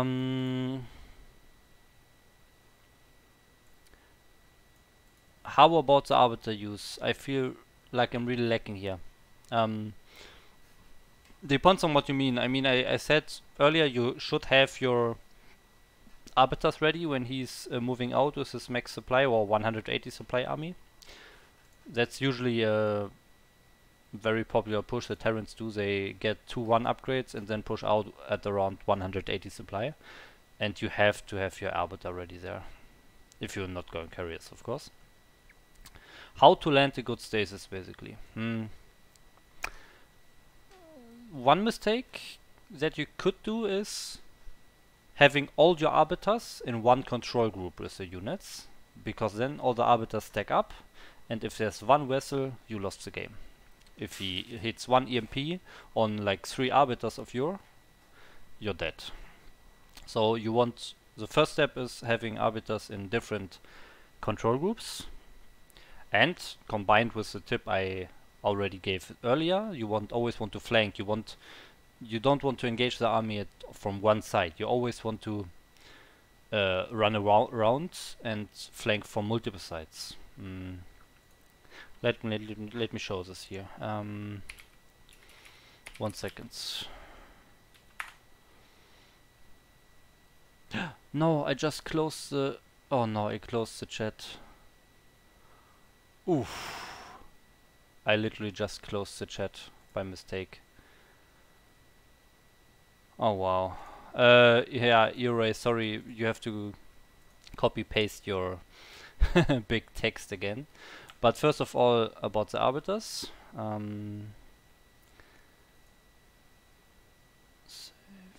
Okay. 1 second.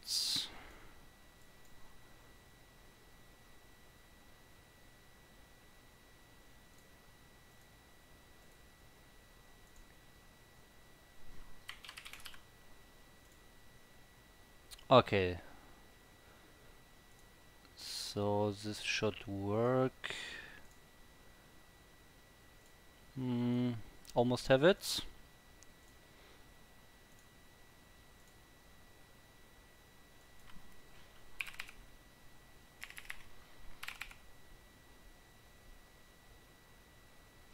Okay, I think this is good.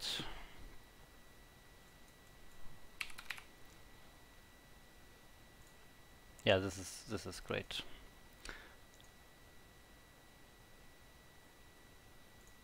Okay, I hope you can see this right now.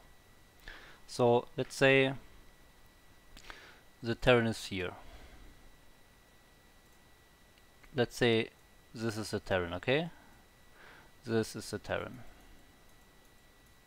So he has his natural, he has his main base, he has his third base, and he has some tanks here. So you're not going to break him. So this Terran, and you are around, like, I don't know, you're here, you have these 3 bases, and maybe already took this one, I don't know, and you have your army somewhere on the map. Let's say you have it here. This is your army. So you want to have an observer here. Here should be an observer. Maybe, if it's possible, sometimes the Terran has turrets here, but if it's possible, get an observer here so you actually see his army. You see when he unsieges everything, gathers up all his tanks and moves to this bridge to push out. So what you should do is you get your army, which should be maxed at that point. So you have like 5 control groups.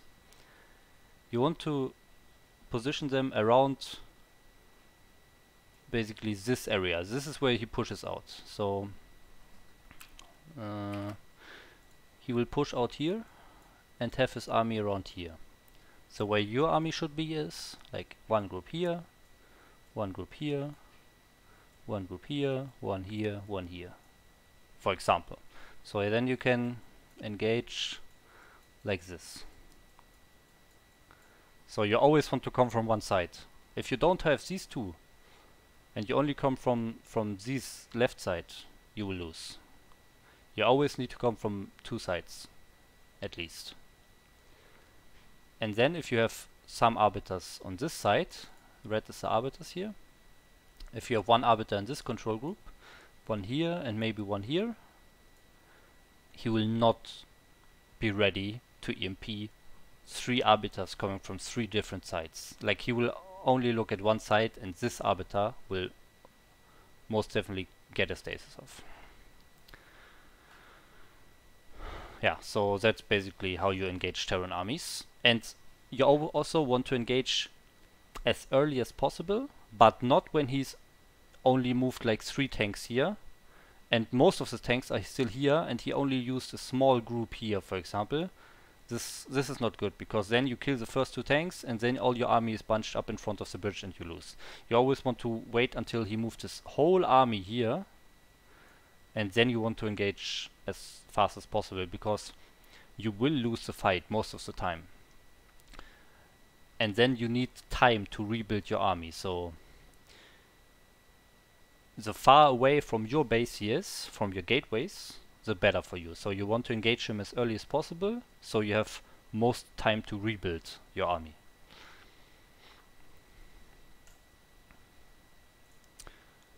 Okay. I hope that was understandable. Yeah, let them build turret, doesn't matter. The most important thing is that you definitely don't engage when he doesn't have his whole tanks already across the bridge. If he has most of his tanks still here, it's not good. Even sometimes the Terrans position tanks here, and they push out like this. They move out some units here, and they have a lot of tanks here behind the ledge. Better do not engage it. Wait until he has most of his army or all of his army across this bridge, so you don't get into that situation that you engage his army, some tanks in the back fire, you engage those as well, then there are more tanks in the back and more tanks in the back, and then you are on the bridge and he has tanks still in this between his natural and his third.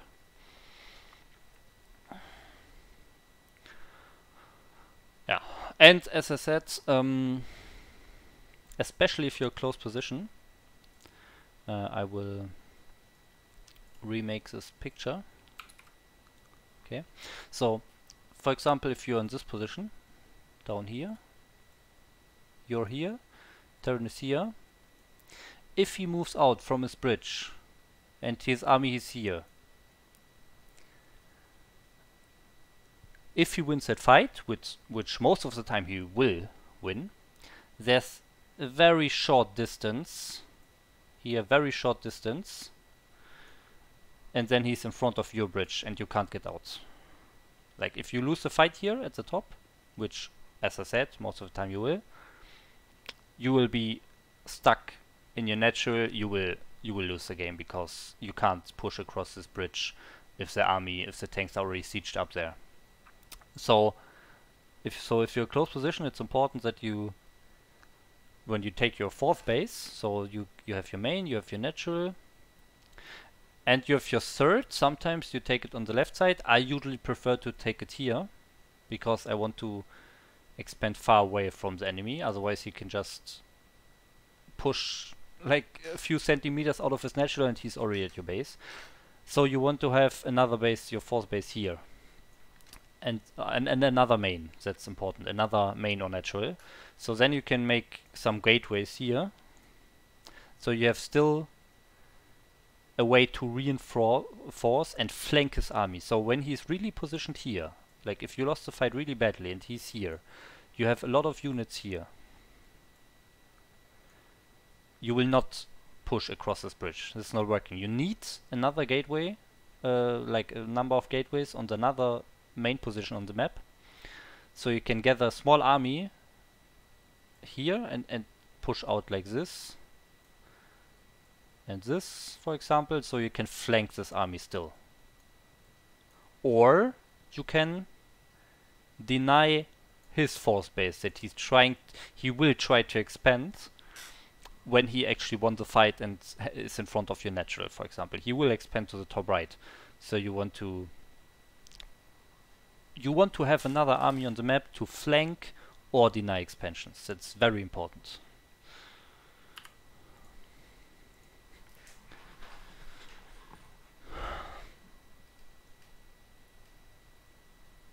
Okay, I think I even have a replay where exactly that happens. I think also in the same positions. Yeah, exactly same positions. Exactly that's what you see here on this picture.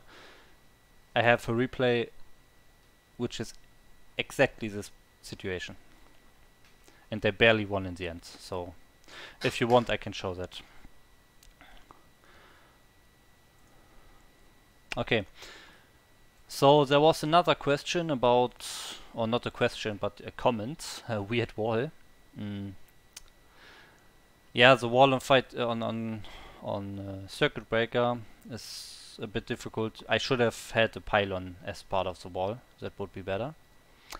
There's a very, very, very great site I just found lately. Yeah, okay, wait. So it's called a broodwall.com.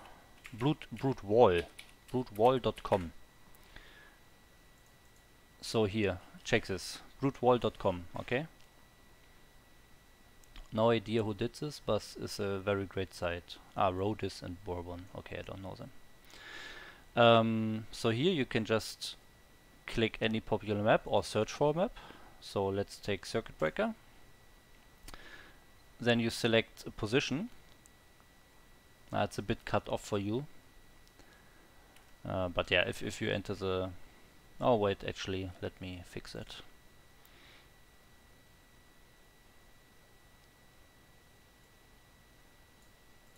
Oh wow.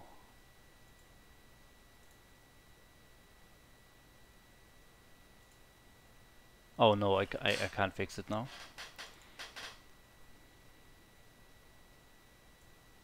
That's weird.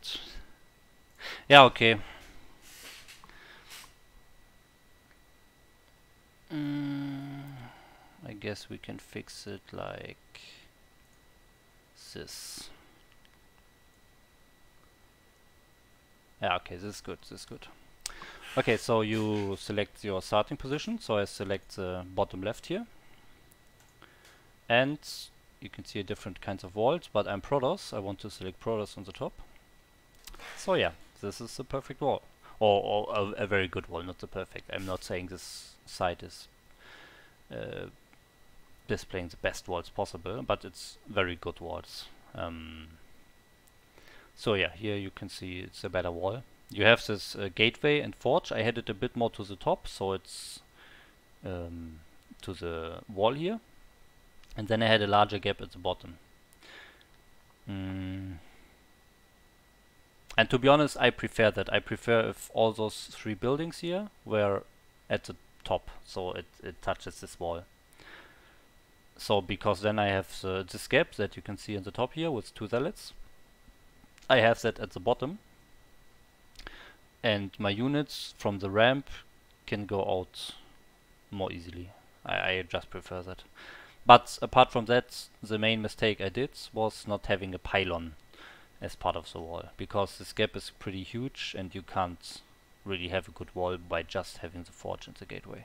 You need a pylon as a part of the wall, as you can see here. So yeah, this site is very great. I just found it last week, so it's very good. You can see it here on every map and every position.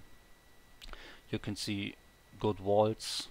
You can also select terrain, for example. You can see walls which are from the main base, Ulingtide, or Zealotite, or the natural Zealotite.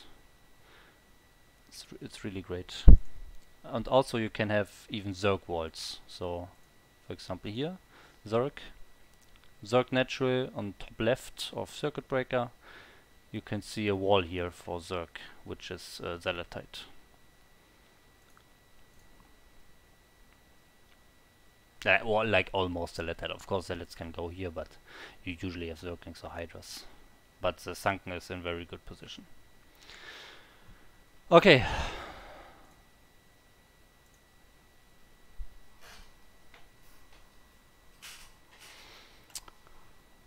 Okay, so yeah, MasterReY, you put up a pretty big text that I missed, sadly. If there were any other questions, you have to repeat them. Otherwise, I will continue to play. Does anyone else have questions? I open for everything. Okay, there are the questions from MasterReY. Can you put the camera over the unit portrait? Let me enter a game here.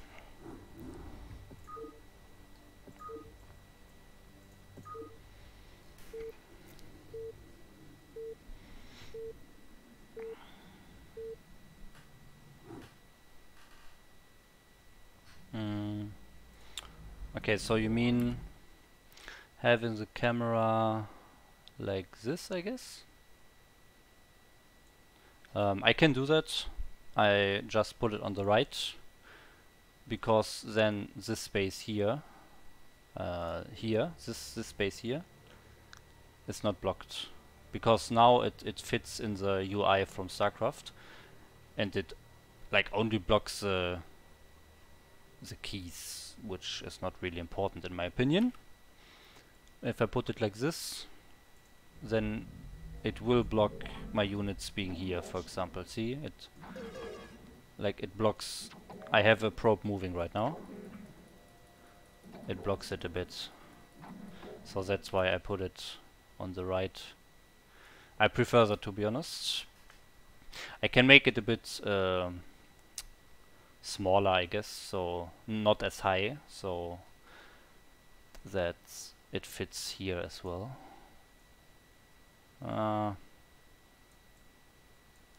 Yeah, I will try to get in a better setup for next time, but for now I will leave it like that, because I wanted to block the least possible, and that's right now like it is. Blocks the spells and abilities from buildings. Yeah, I just assume most people know what what spells and abilities the units have.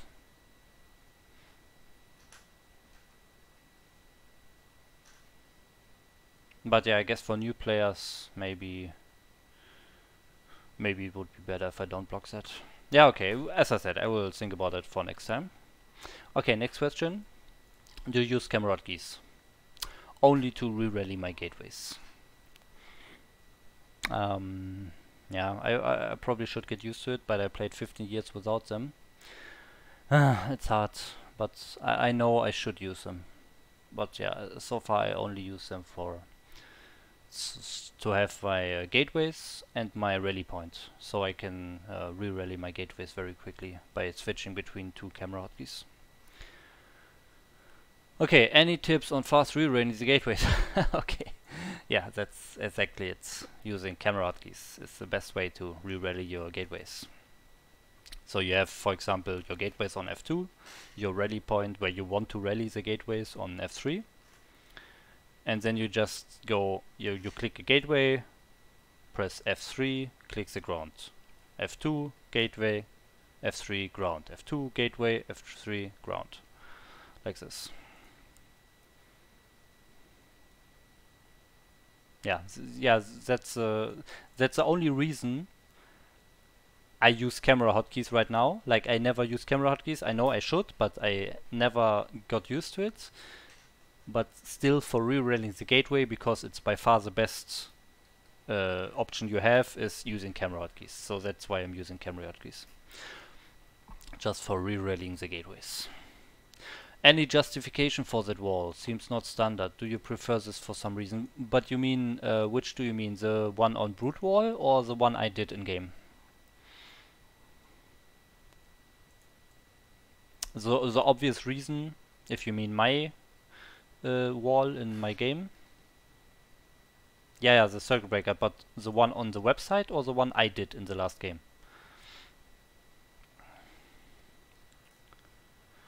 Yeah, I tried to have the pylon not at part of the wall, that's why I didn't. But on circuit breaker you just have to, it's just too big of a gap. You have to put the pylon in the wall. But if it's not completely needed, I prefer to not have the pylon part of the wall, because otherwise, if he's going for like a Hydra bust, he can kill the pylon, and then you have no gates, you have no cannons anymore. GG. So I like to have my pylon safely in the back, if possible. But on circuit breaker, it is not possible. I should have it in the wall, and another pylon behind that later. Okay, how do you know he was not going mutas? With my Corsair. I had my probe in the base. I scouted his spire. So I actually went ahead and built a second Corsair and built a cannon in my mineral line and in my natural mineral line. So at that point I wasn't sure that he's not going mutas. But when my Corsair actually reached his base, I saw three things that I saw that make me think that he's not going muta. First of all, he made Hydras. If you go muta and the Protoss is going Corsair, you can just make Scorch and kill it. And you're safe against Zealots if you go mutas. If you don't go mutas, you need Hydras to be safe against Zealots and Corsair. I mean, you're sure you can still bait the Scorch, but then you're not safe against Zealots, so you need Hydras if you don't go muta. So he built Hydras, so he's probably not go mutas. That's the first point. Second point is, I saw a lot of drones. If you go mutas, you need a lot of gas, but not that much minerals. I mean, obviously you need the same amount, but compared to other builds like Hydras, you need less minerals. So you usually have your mutas hatching and you're not very high on drones on minerals, but he was high on minerals. He was high on drones and minerals. So that's the second part. And the third part, that's a very important part. When my Corsair entered his base, I saw two Scourges following it. So I knew, okay, he built Scourges, the spire should be done. But if your spire is done and you go mutas, you save minerals and you save gas right before the spire finishes. So when the spire finishes, you build like 10 mutas or like 8 mutas or whatever you have at once. So you want to save like 800 minerals, 800 gas before the spire's done, and right when the spire's done, you build all the mutas at once, so they are all done as fast as you can, if you can have it. So if you see the scorch there, so you know the spire is done, and then I check the eggs. If you see there's only one egg per hatchery, he's not going mutas for sure. Like, if he would go mutas, he would have 3 or 2 eggs at every hatchery building muta right now. But he wasn't doing that. So those are the 3 points. He had a lot of drones on minerals, he had some hydras, and he didn't have a lot of eggs hatching at once. So those are the 3 reasons he's not going mutas.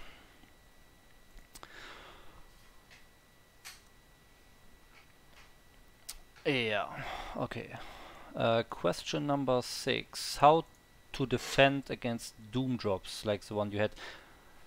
The one I had in my game were only like, I think 2 overlords. I didn't really catch it. Yeah, I wouldn't call it a doom drop, but usually what you do is you build some more cannons in your base, and you have like 1 Templar there at least. You should have 1 Templar in your bases at your gateways with 3 cannons or so in late game against Zerg. I just didn't have that. Just surely a mistake. But on this position that I was in, it's a very low chance that he's actually going for that, because on top of my main, on top of my gateway area, there was my natural with cannons. On the right there was my mineral only and my gas expansion at the bottom. So it's a very rare thing to even get to the Protoss main with overlords. So yeah, I didn't really have a lot of defense there. But on maps where the main base is open from every side and the overlords could fly in from every side, you surely should have 2 or 3 cannons near your gateways and like 2 storms at least. So 1 Templar with max energy or 2 Templars. Yeah, and then if you have that, you usually kill most of the units, and then your reinforcements arrive and you kill the rest. You will not lose a lot of buildings if you have cannons and storms. Okay, are Corsairs the answer? Do you think you would have done better if you had Corsairs? In this game I definitely don't think so, because he went mass Hydra. Or he went mass Hydra in the beginning, but then switched to mostly Zerglings because I didn't have enough Archons. But if I would have enough, or if I had enough Archons, he would add more Hydras, because Hydras are good against Archons and Lings are not, so he would definitely build more Hydras, and then I think, yeah, Corsairs.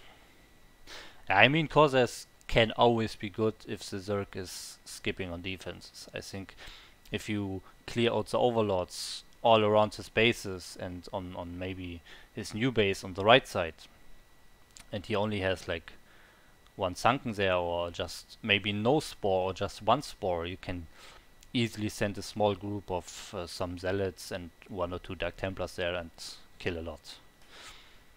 Yeah, so it can always be strong, but I don't do it a lot. I guess my multitasking and my IPM is not high enough to usually do that, but yeah, I don't know. I did it in the past already, but I forget too much other things when I'm doing it, so yeah. Okay, how come you were not afraid that this cut off? You're not afraid of a muta switch, or what do you want to say?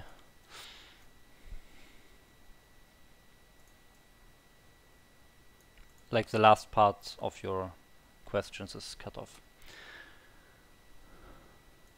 Yeah, muter switch, yeah, I guess it. Because I always mixed in goons in my army, and I had a lot of Templars. If I see muter switch, I immediately morph some more Archons, which I should have anyways in that game. But then even I do it, like I have no excuse to not do it in that case. Yeah, and then I think goons and Archons beats it. Yeah, it's difficult. I don't know.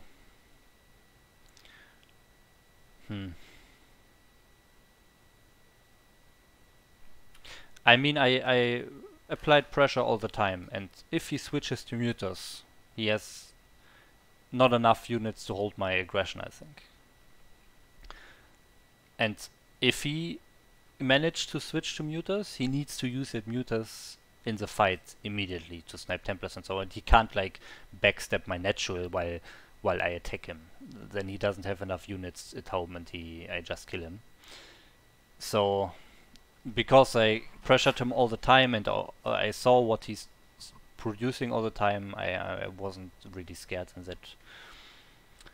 that game.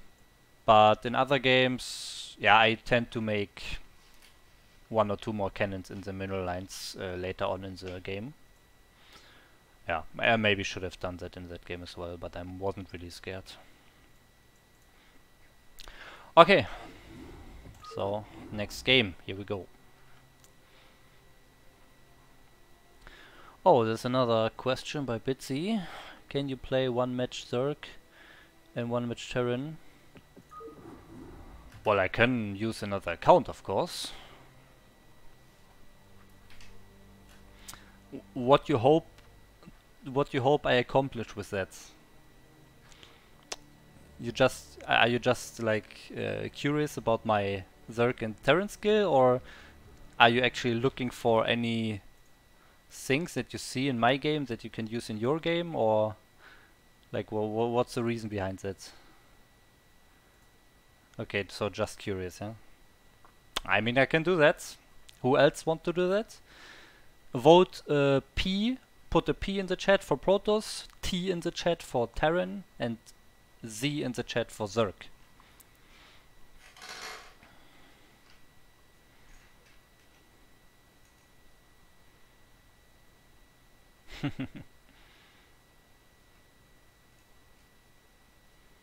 Okay, go. Vote my next game.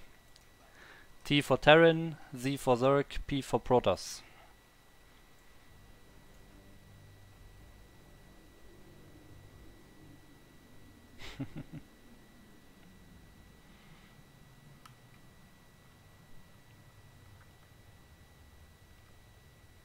Yeah.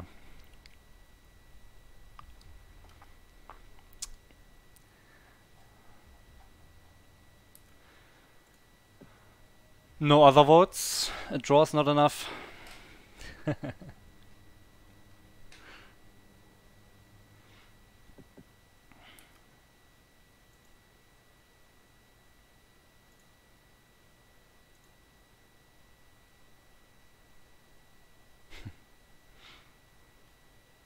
Well, I guess I can do 1 game.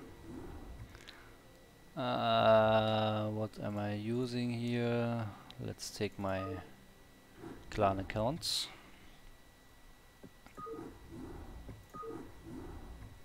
So I'm doing 1 game as Zerg, and then continue to play Protoss, and the Terran game we do on another day, okay? Oh wait, what? I completely forgot it because I never do it. Wow. Ranked Zerg. Okay, now I got it.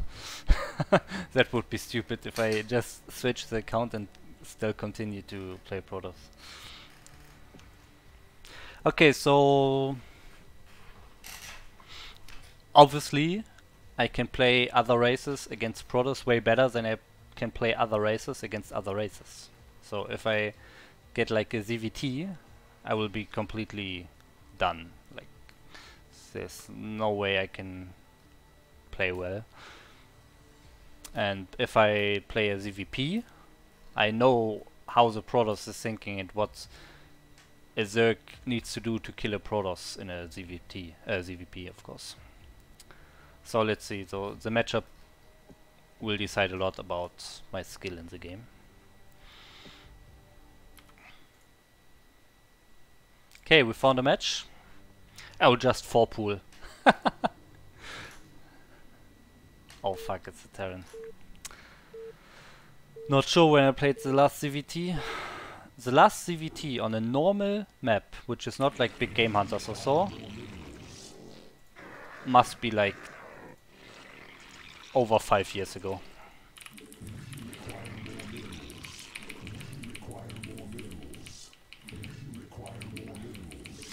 Of course, I look pro games. I follow ASL, I follow KSL, and so on. I know how the matchup works, of course. But since I never practice executing that, I will probably fuck up a lot and forget a lot.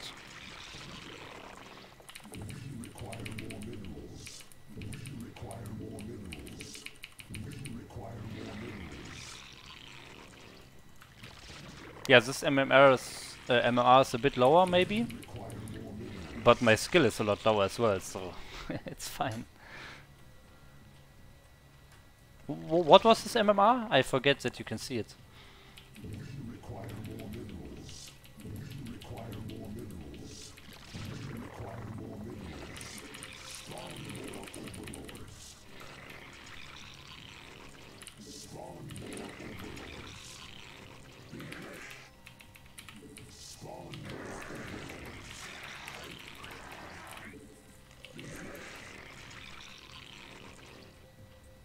Oh, that should be a good matchup for my Zerg.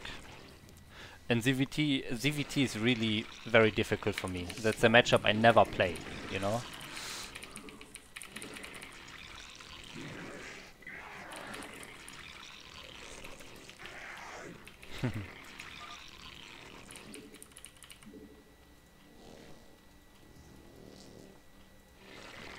So we go 12 edge here.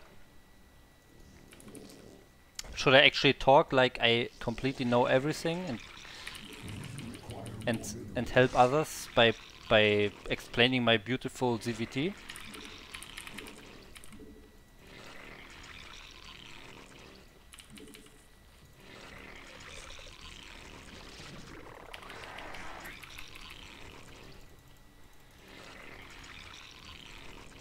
Who's Mr. Anderson? I assume you don't mean the Matrix guy.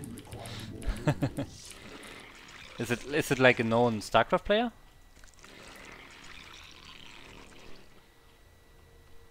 Oh, he's streaming as well? Is he streaming right now?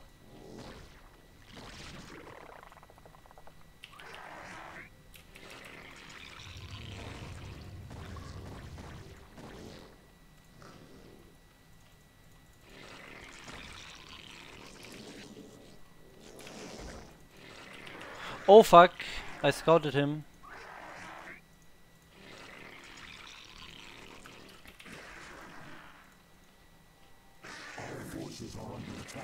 No! Come on, pool. Oh, I hope I don't lose it. Oh, I think I'm not losing it. That's great.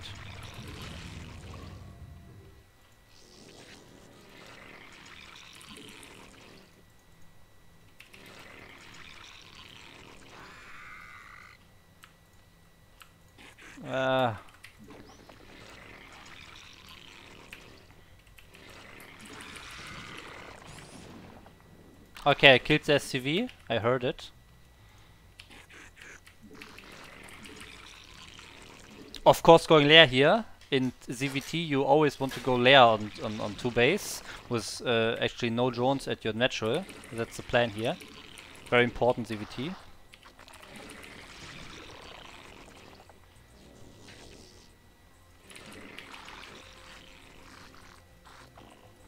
Oh.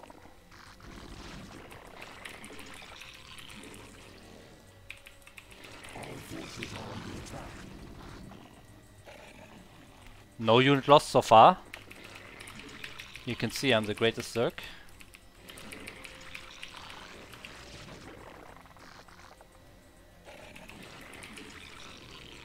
You want to have a macro hedge when you hit 580 minerals exactly. That's the point where you want to add the macro hedge.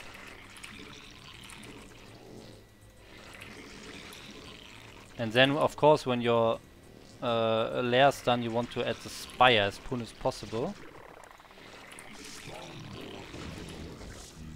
For getting overloads is totally fine. Don't want to go too deep into that, but that's how ZVT works. For getting overloads is not so bad.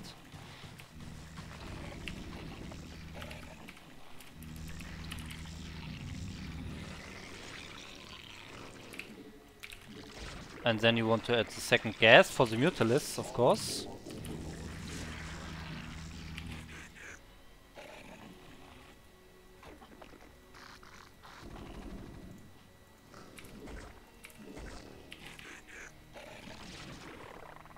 Oh shit, here's a big army.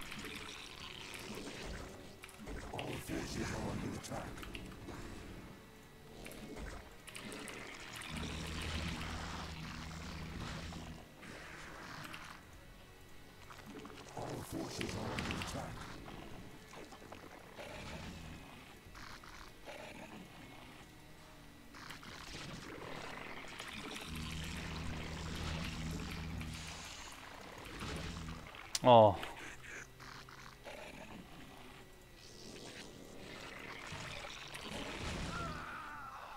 Here we go.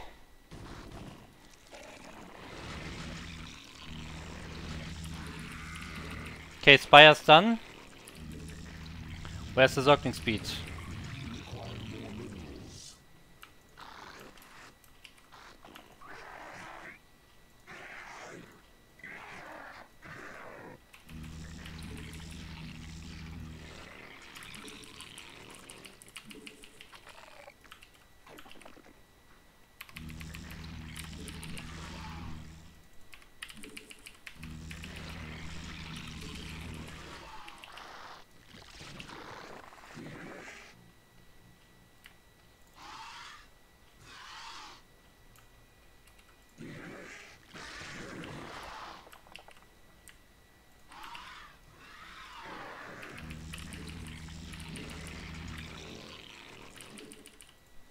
Okay, so you want to have your next base. You will take it now, when you start the harassment.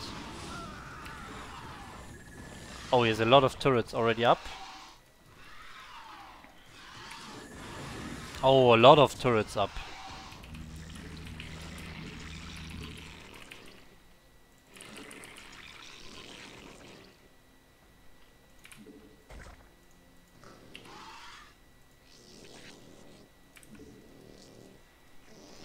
Of course you want to take the high ground base, so you can defend it with lurkers. Oh my god, I make scourges. Oh. Overlords needed. Man, he has turrets everywhere. What's wrong with this guy?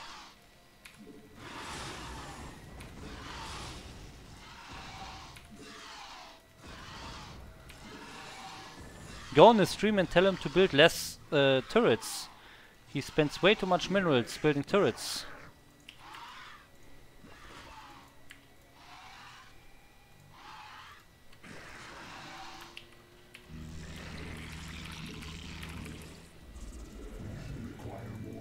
Okay, lurker aspect on the way.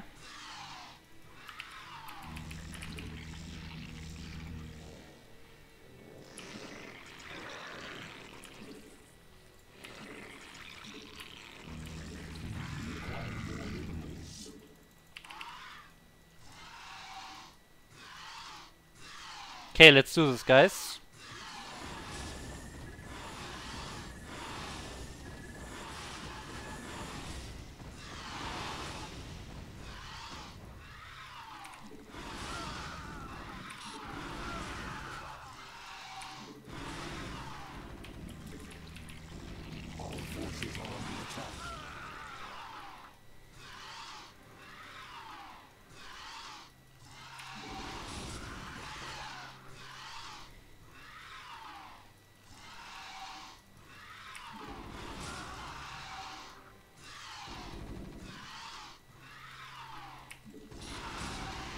Oh, there's a vessel.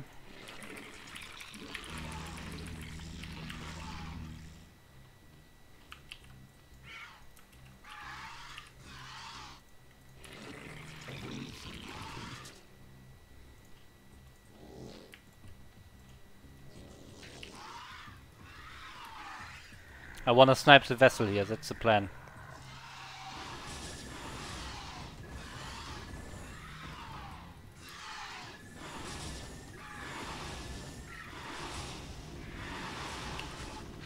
Oh! I didn't get it.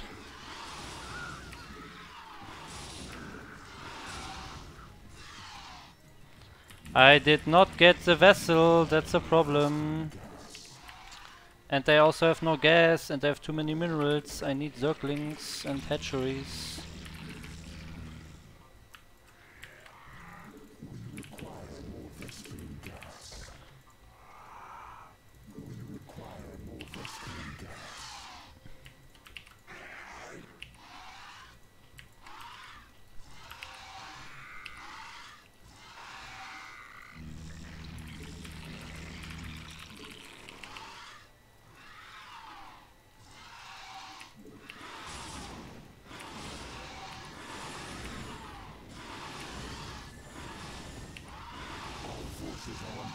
Where are my scourges? Oh, holy fuck, I built a lot of scourges. That's too many.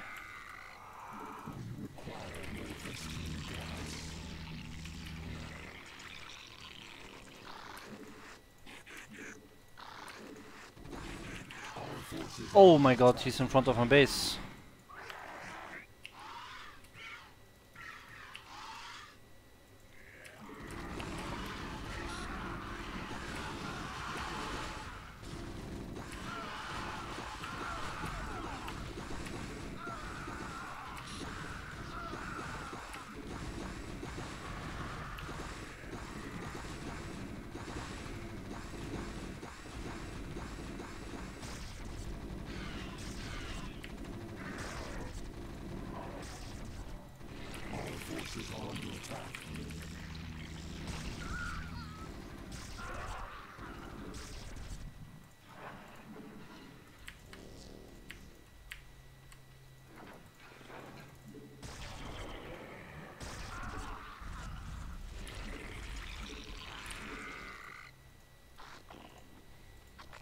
Okay, we defended the attack, guys.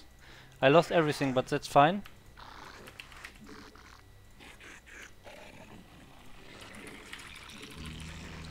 So now's the time where you take up to defilers, right?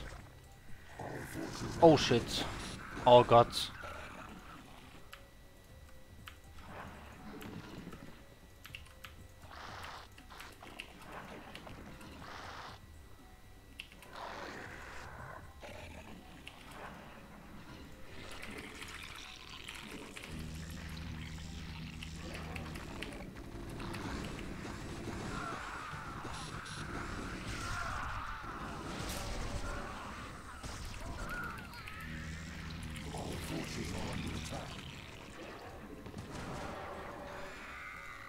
Oh Jesus.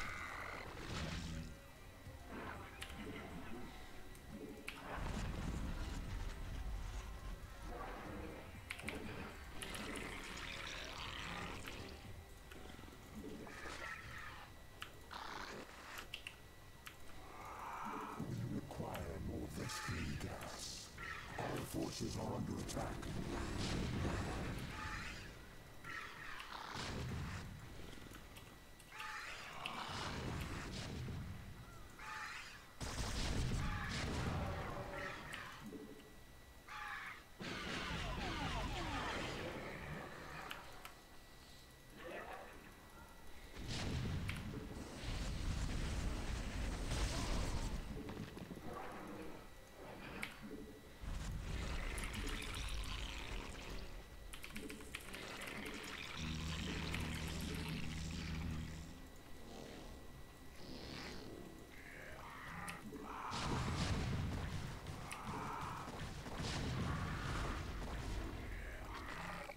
This is how it's done, guys.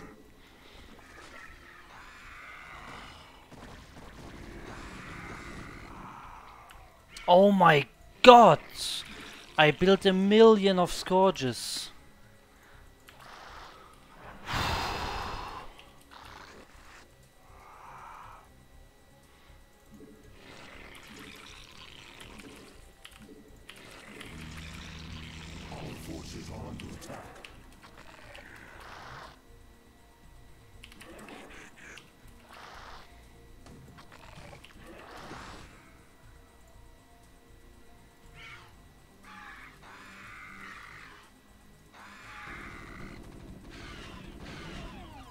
Oh, I got the vessel.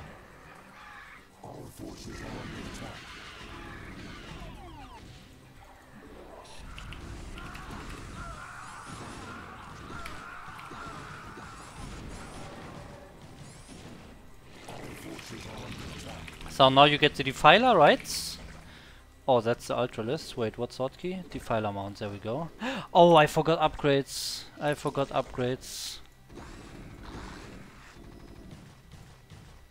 Oh, and the Adrenalinks. That's nice.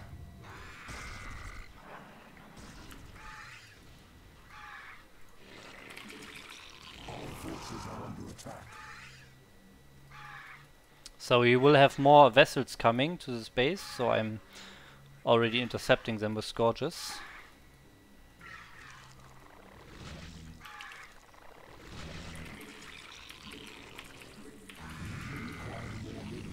Oh, I need minerals. Ah, there they were.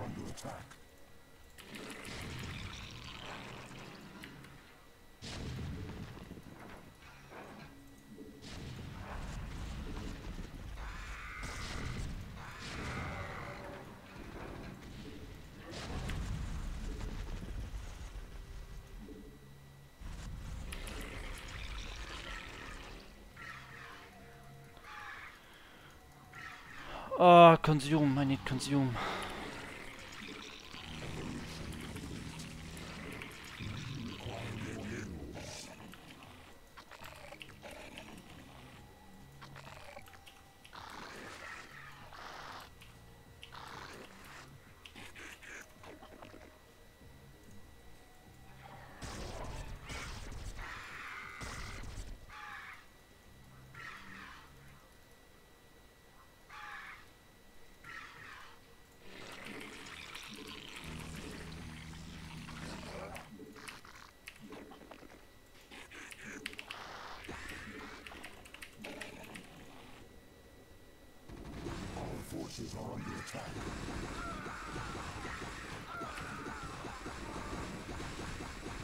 Oh, Jesus.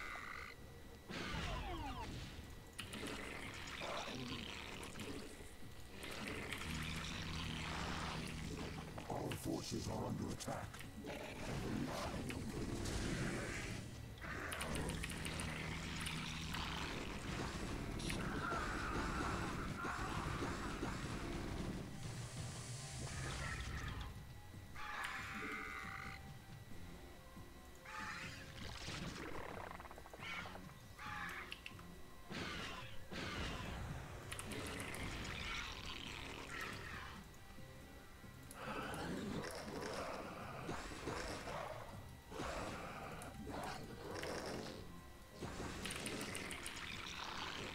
I am way too low on drones.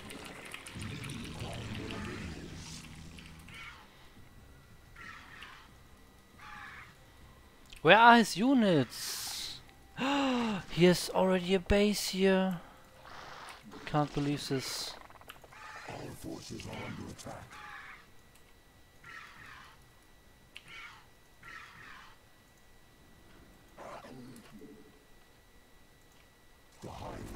Oh my god, I'm dead. I'm completely dead. I need lurkers in my middle lines to defend.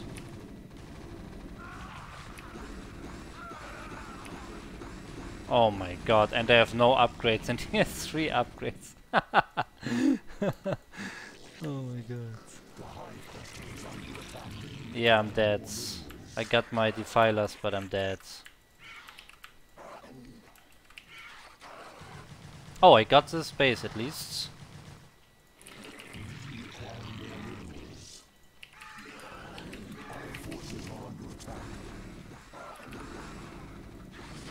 Oh my god.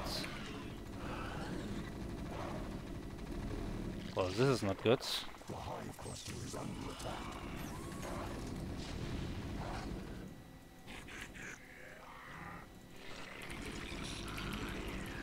My base is still getting killed.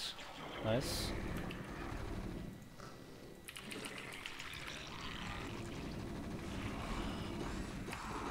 Yeah, the upgrades. The upgrades are the most important thing. I'm dead. Ah. Yeah, the upgrades. I completely forgot the upgrades. Unfortunate. Yeah, GG I guess. So that was my Zerg.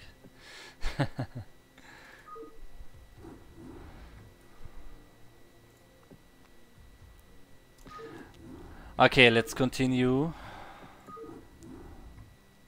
with the real race. What is he saying? Ah, damn, I should have checked it. What was Anderson saying? Okay, yeah, that's using trading to the. Did he flame me? Did he tell me I'm a noob?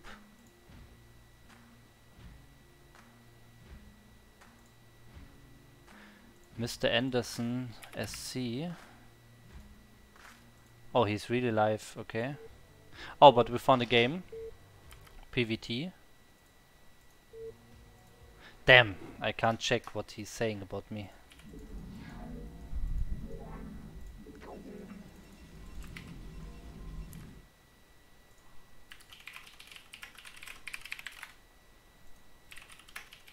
Okay. I just wrote in his chat, by the way.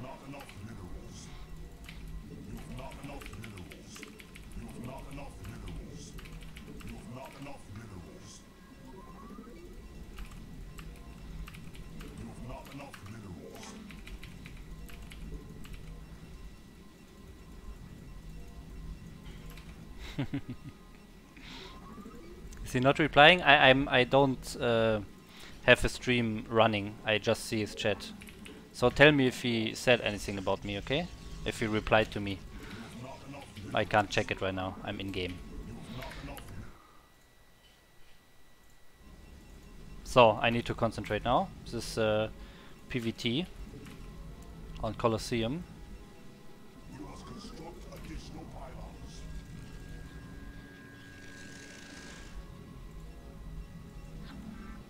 You have not enough minerals.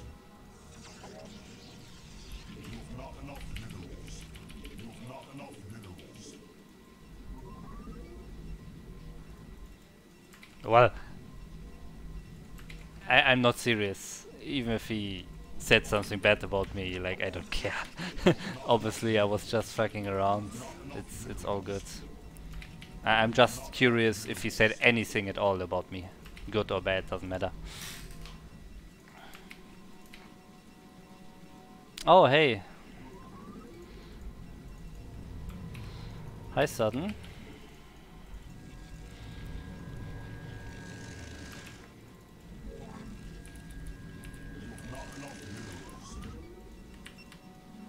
No. Oh my god. For those of you who checked my stream yesterday, delaying the core by a few seconds can cost you the game completely. Not joking.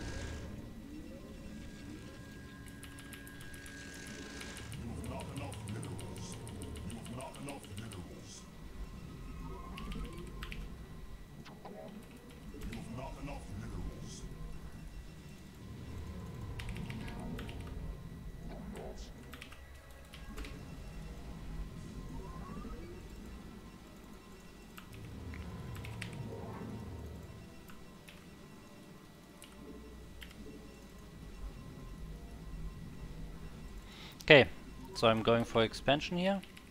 Still didn't scout him. That's fine. You've not enough minerals.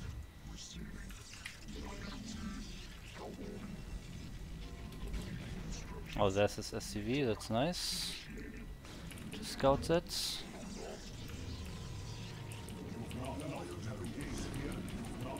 Okay, 3 Marines. Not enough minerals. You've not enough minerals. I am needed. You've not enough minerals. Oh, come on, bro, please. Have mercy.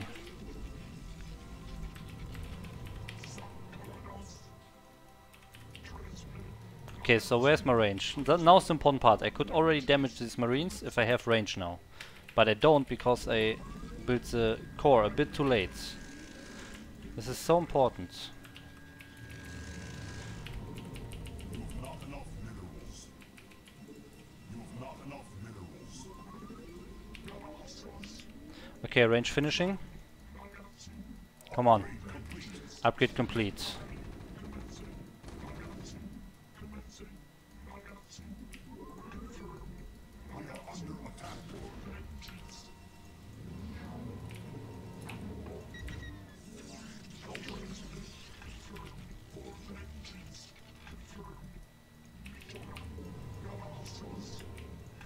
You've not enough minerals.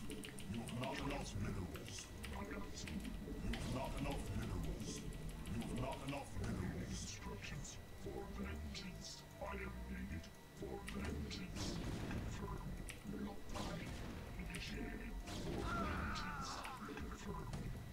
Oh, there's another tank.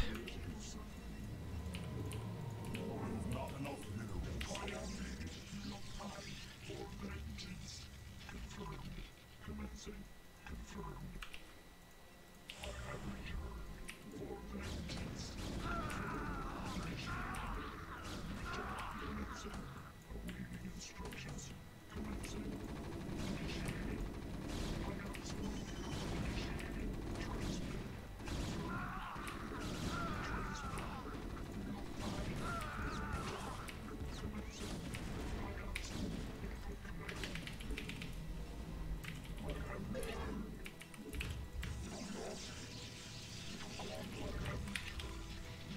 Okay, that was very nice. I cleared all those units by almost losing nothing. So now I need to get my defense up against vultures. I know he had a lot of vultures and he's also coming.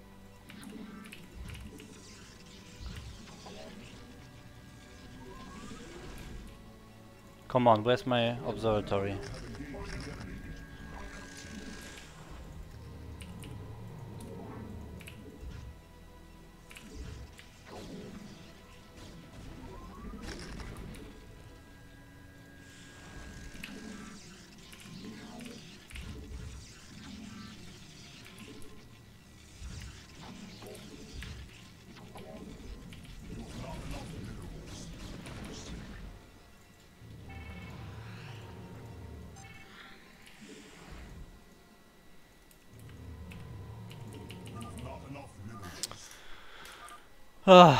But I think so far it's pretty good. If he doesn't have tanks up on this cliff already now, because I couldn't go out because of mines, he could have had his mines placed here already and have more tanks rallied and siege up here on the high ground.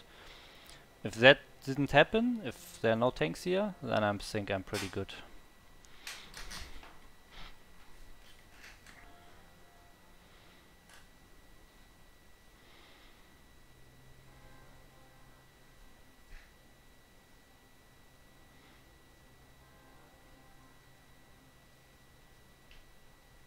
I think you can add the second factory after the CC and still have some tanks there. Okay, I want to... Oh, see, there's a tank here.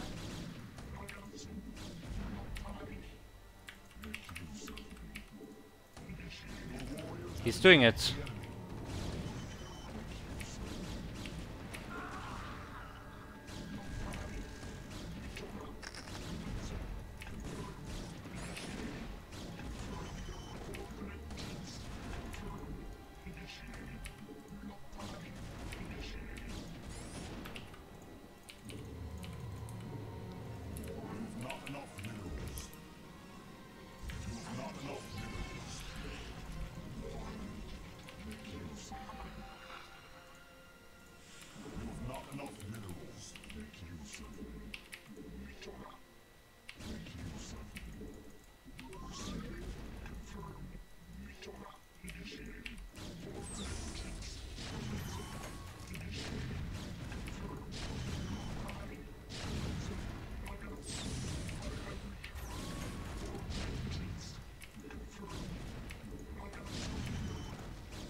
So I will really my gates now with camera hotkeys.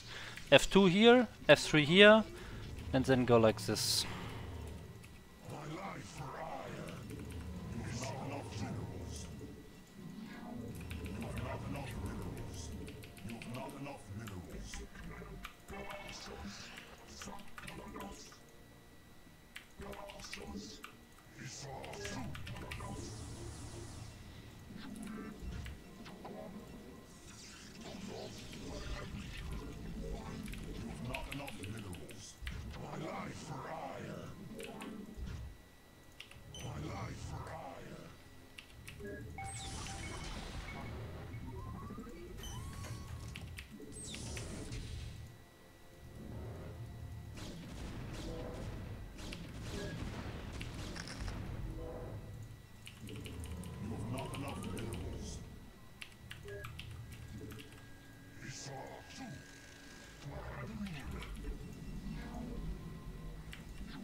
I have too little gas.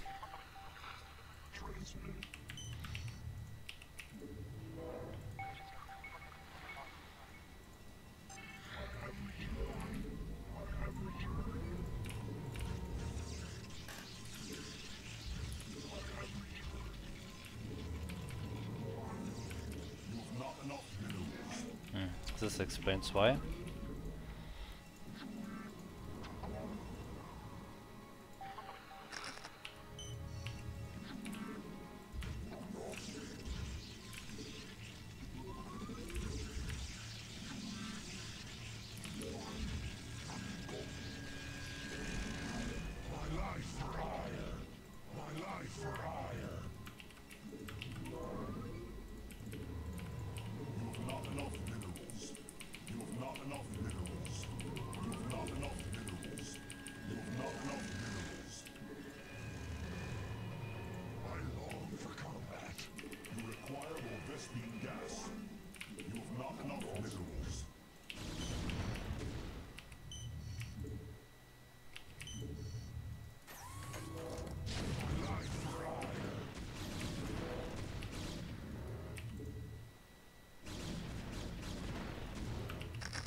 Oh, where's my observer?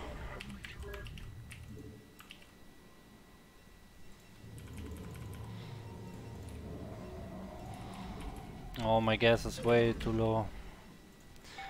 He has no base here. This is total all in. Completely all in.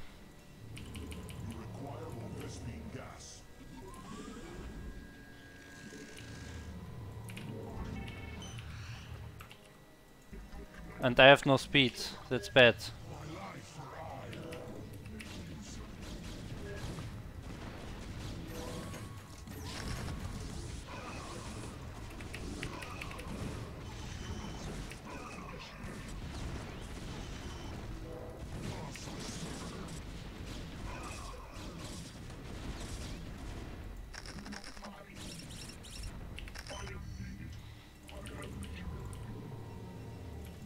Okay, that's good enough.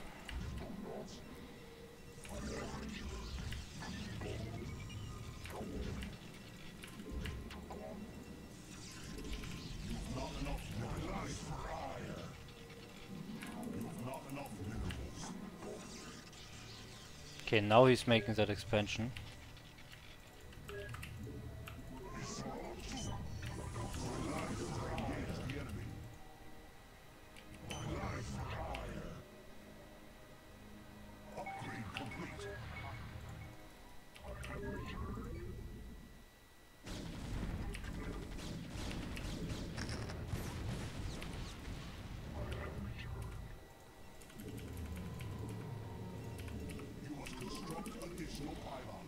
Oh, no, I have no pylons, damn it.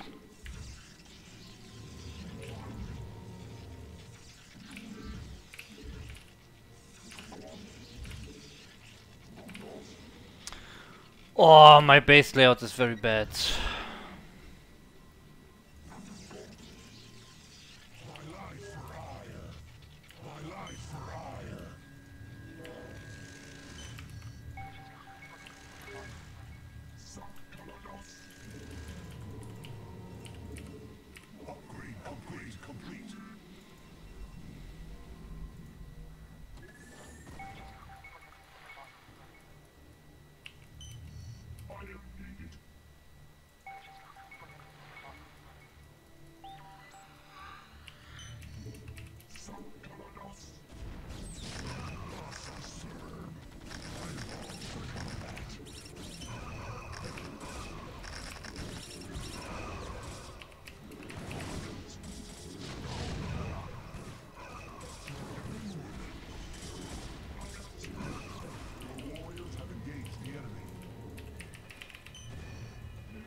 Okay, I need another base. But I think I can just kill him, to be honest.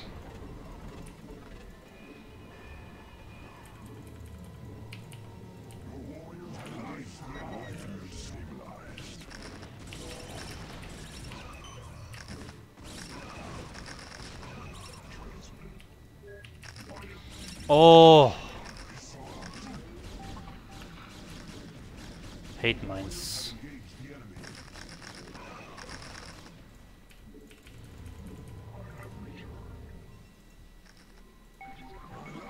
So I need to make sure he doesn't have another base.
Okay, my 2-2 upgrades just finished.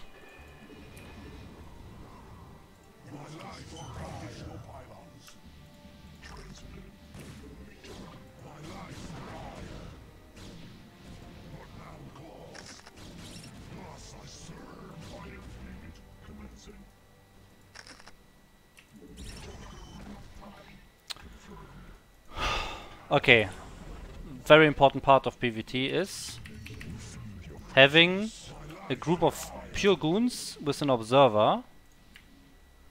Where's the observer? In one control group and the rest in the others.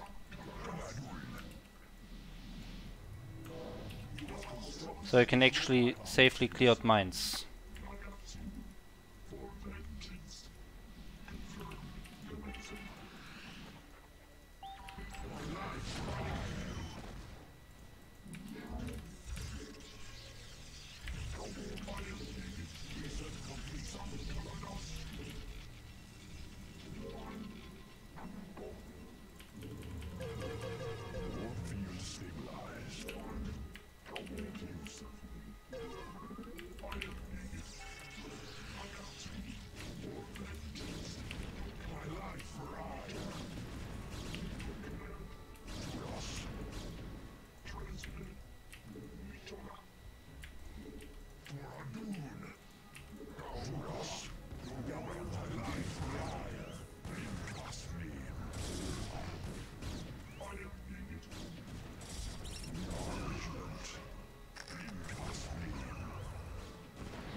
Ah, don't lose the arbiter.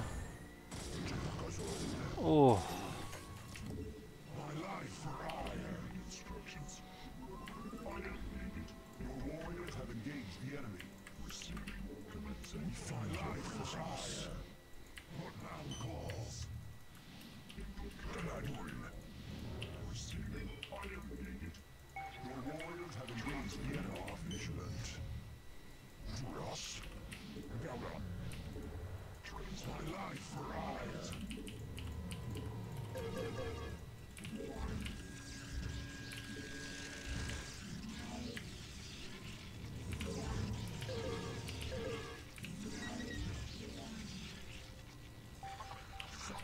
Your warriors have engaged the enemy. I feel your presence. Awaiting instructions. My life for hire. Trust me. Your warriors have engaged the enemy.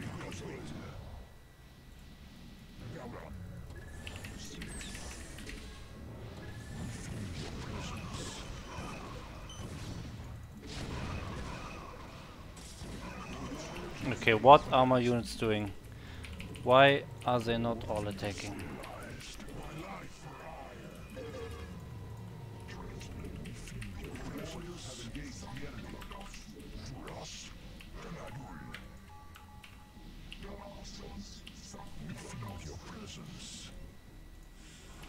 We are under attack. We feel your presence.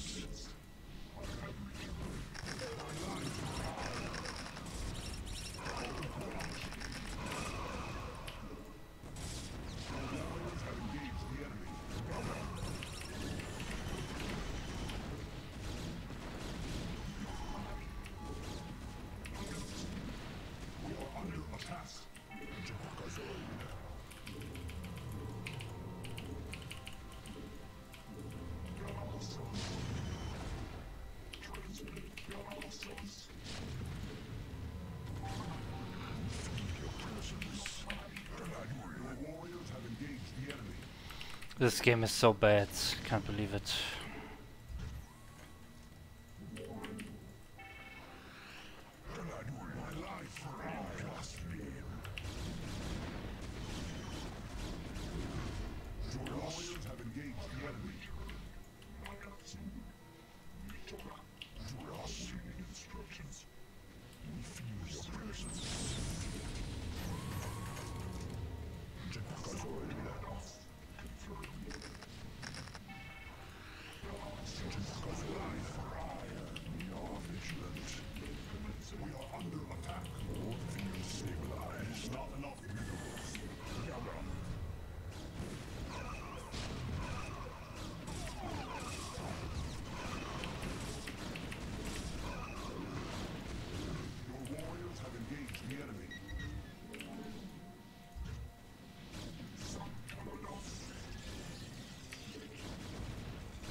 Wow.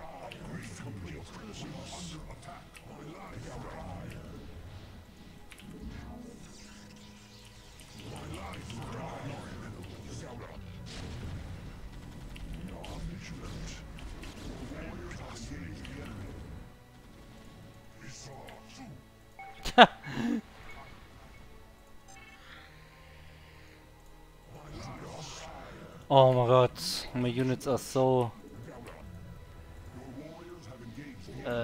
spread out across the whole map. Makes no sense.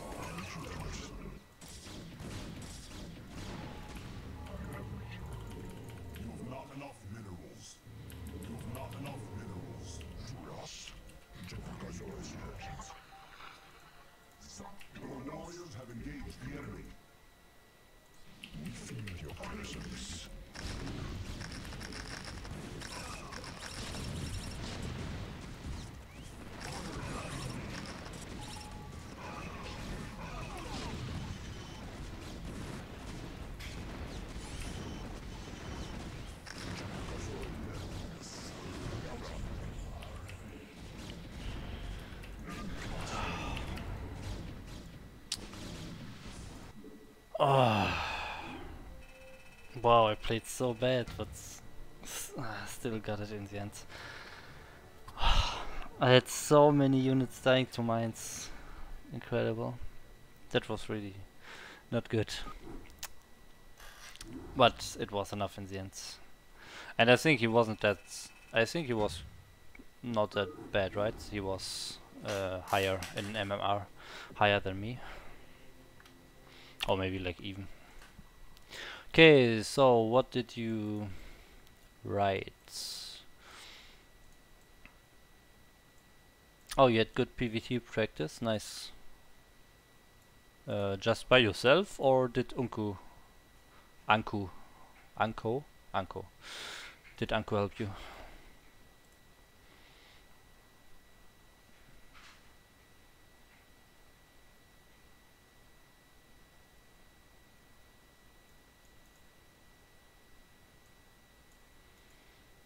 Yeah, okay.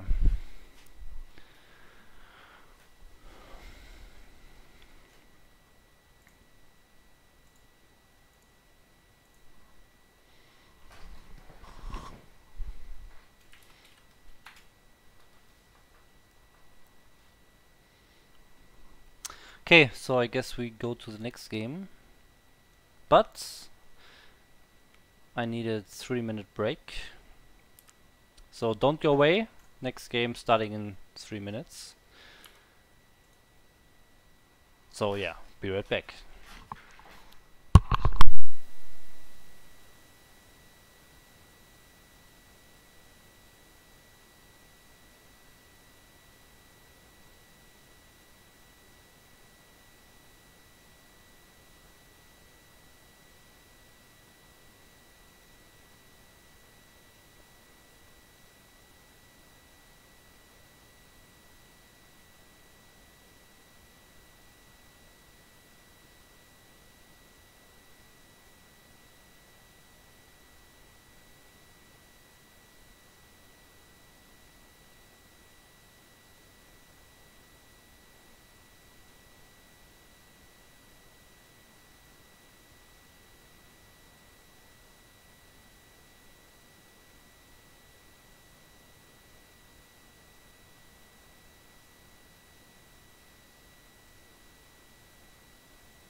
Okay, I'm back.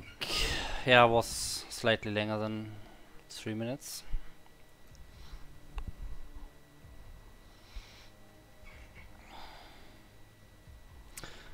Okay, so you practice with a friend of mine. Okay, nice.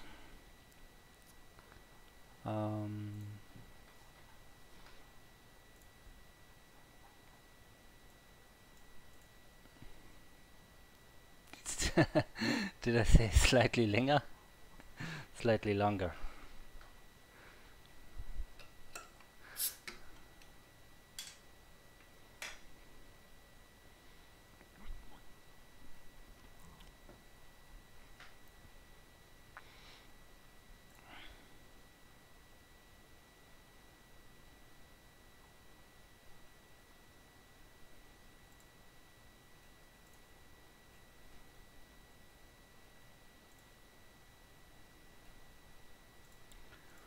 Hmm.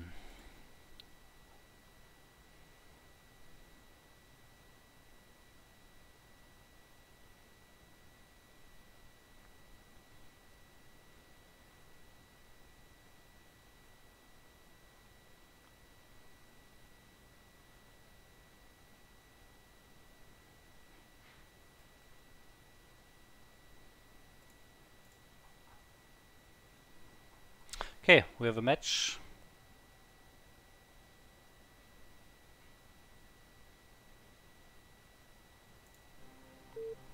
Okay, Ghost Shot Terran on cross game.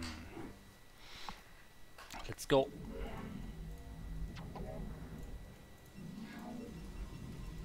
You've not enough minerals. You've not enough minerals. You've not enough minerals. You've not enough minerals. You've not enough minerals. You've not enough minerals. You've not enough minerals. You've not enough minerals. You don't like those maps, ERA? You've not enough minerals.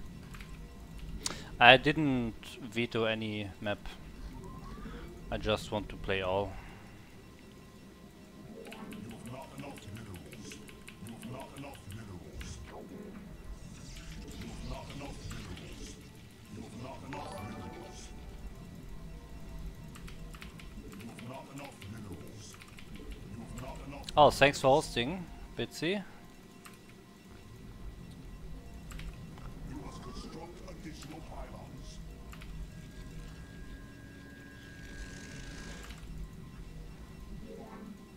You've not enough minerals. You've not enough minerals. You've not enough minerals. You've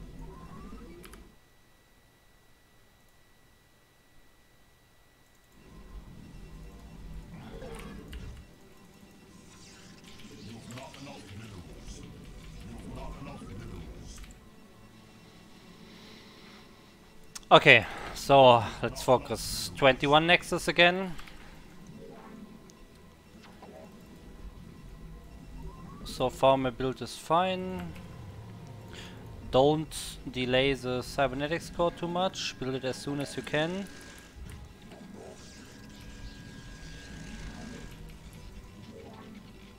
Okay, that was good.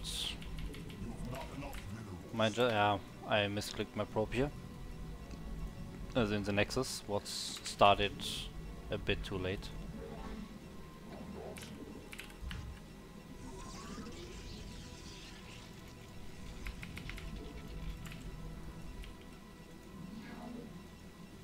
Okay, let's actually scout him now.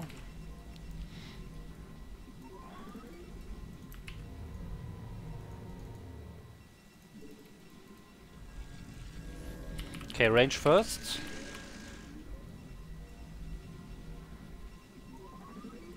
And now Goon.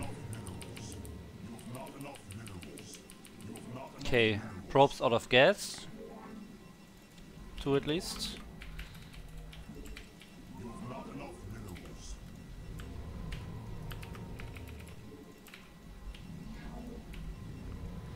Didn't catch if his SCV is still in my base or not. Okay, that's interesting.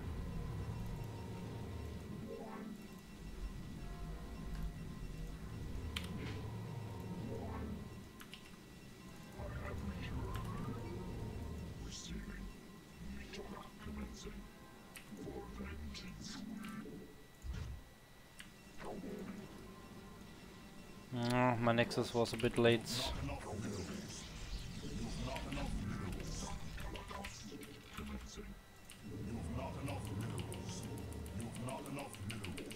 Okay, second goon, probes back into gas, another pylon, hotkey the gateways.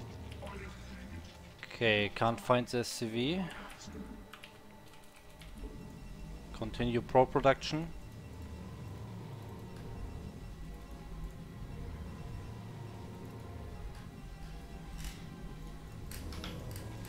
Okay, pylon finishes, second gate finishes, second goon finishes, 2 more goons, and go to the Terran base. If you, yeah, just go now.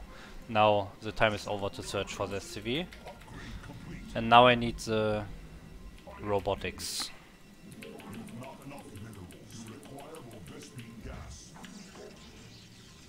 And the Nexus should be finishing now. Yeah, it's slightly too late, but still fine.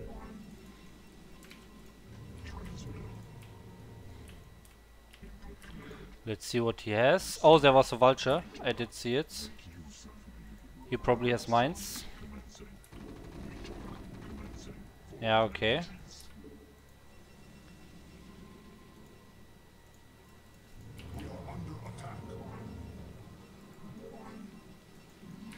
I want to wall off my base with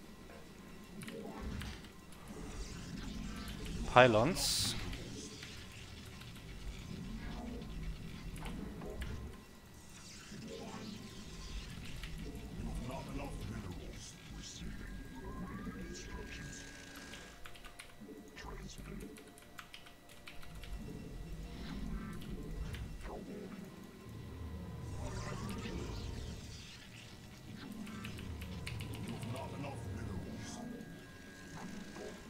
Okay, so far so good.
Oh, that's so bad. What are the goons doing? Oh.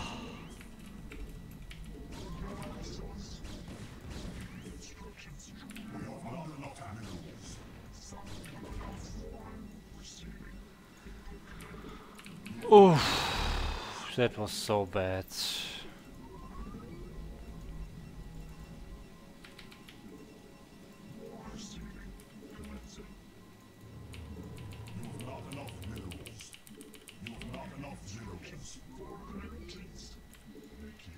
I should have known he's dropping when I saw the vultures.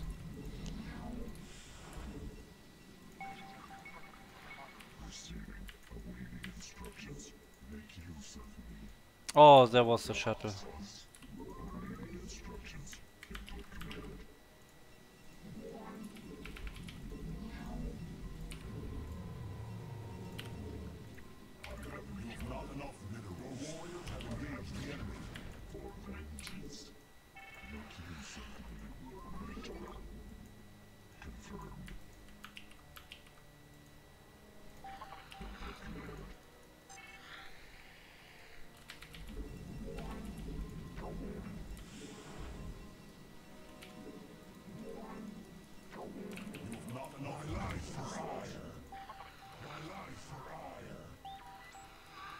Okay, that's a lot of factories.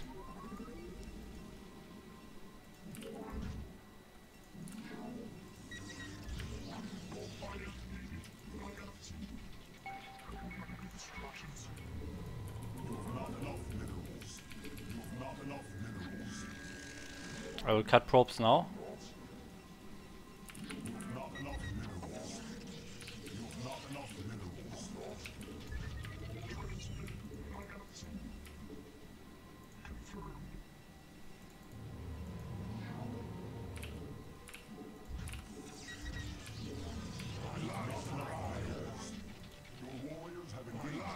Oh, really? I just moved them away. Oh my god.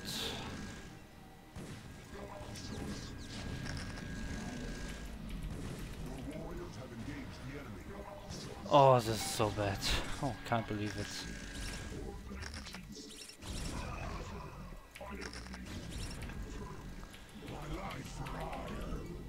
Man.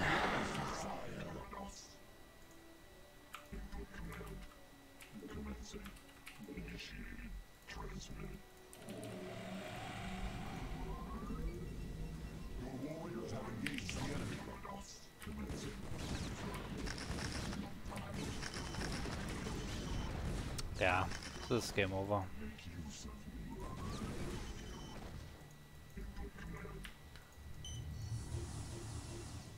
He will drop me again when he's approaching my base.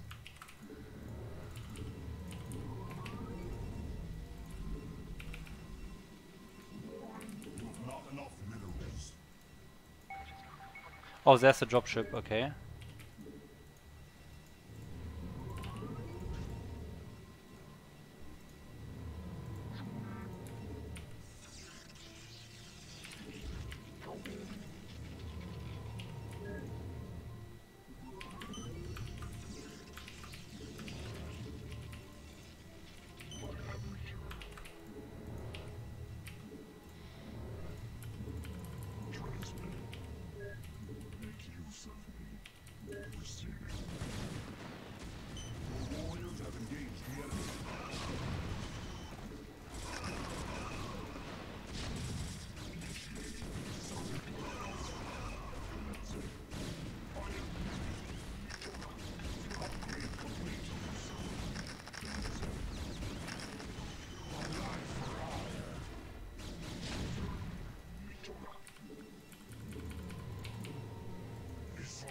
Best hold I could have ever hoped for.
I'm going carriers now because I feel like I'm so far behind.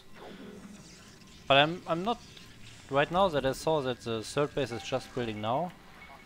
I'm not so sure if I am really that far behind.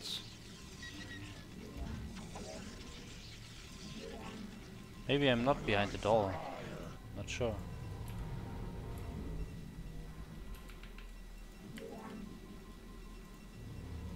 Oh, he's moving out.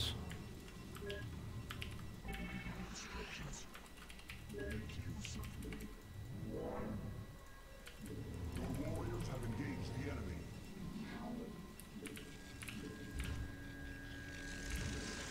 Not enough minerals.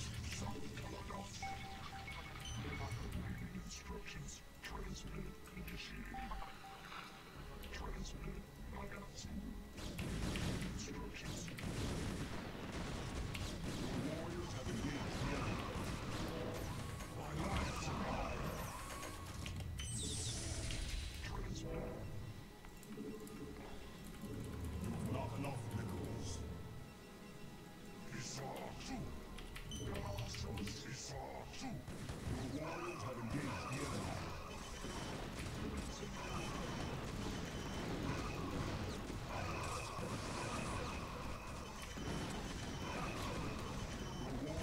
engaged the enemy. No. I am that far behind.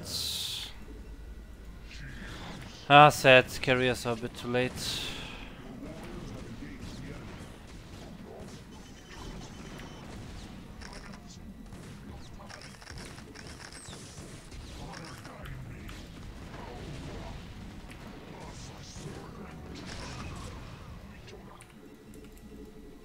My life for ire. What great complete SCRChart. Not enough minerals. What man quiet?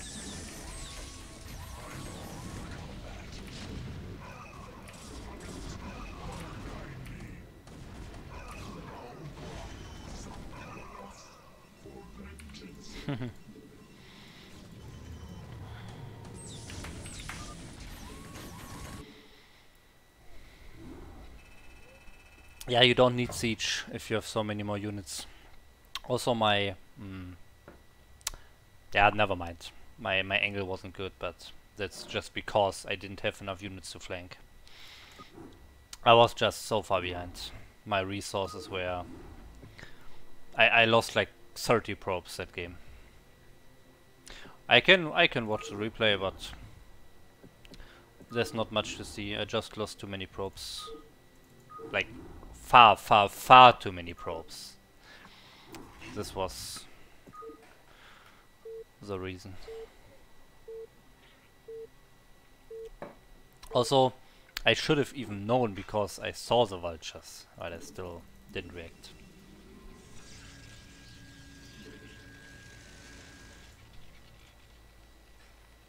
Here you see the build order. Yeah, just normal stuff here. Probably researching, yeah, mines. And now should be the starports. Ah, starports here. Yeah, see. Normal opening in the base, but a starport instead of a command center. Ah, damn, I even saw it. It was... I would be so unbelievably far ahead if I just defend that first drop. Like, there's no way I can lose after defending that first drop. And I completely saw it with those goons. I saw it. I saw him having 3 vultures or so and placing mines. I saw it. I have enough goons. I have 6 goons overall. Almost 8 goons when he arrives. 8 goons. It's so easy to defend. My observer is done. If I have 4 goons here, 4 goons here, I win the game. That's it. Yeah, just... I've blocked this, that's all. But that's so stupid because I have goons in front of his ramp. how could he even have vultures out to go in here? It makes no sense. Like, I placed those here because if he goes like mass speed vultures and just runs by those goons, that's why I had this. But I shouldn't. If he really does it, I have enough time to place them here. There's no reason I should place them here now. I need to place them at the edge of my base to defend against drops. It's just very bad by me. I can now just go through this replay. And here that the vultures get from here to here without getting killed. It's so... such a joke. And now I have those goons here. And I retreat them. I retreat them and then the shuttle's coming. The dropship. Ugh.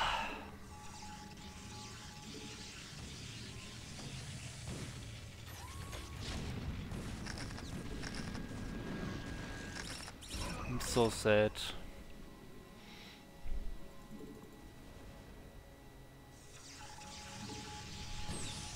So now this was the attack. He's already had over 20 supply. But it's still cleared because I got a good shuttle job.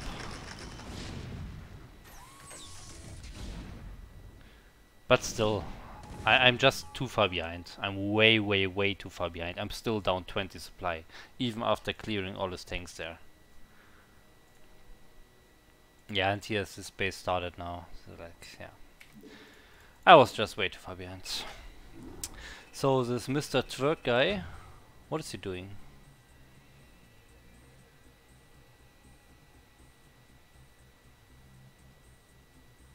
Is it... yeah, it's a Forrest Gump quote, right? No.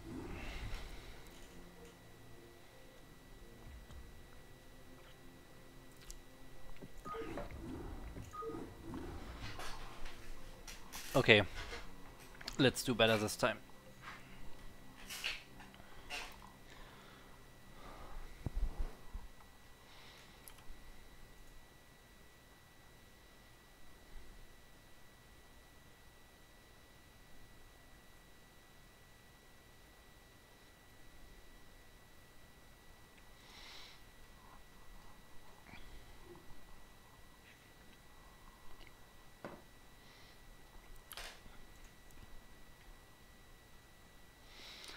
Okay, we have another game.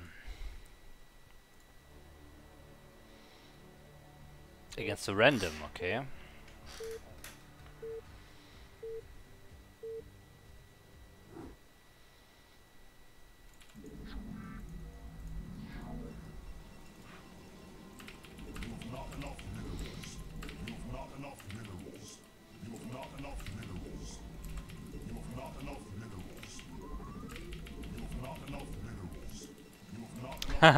You want to see that one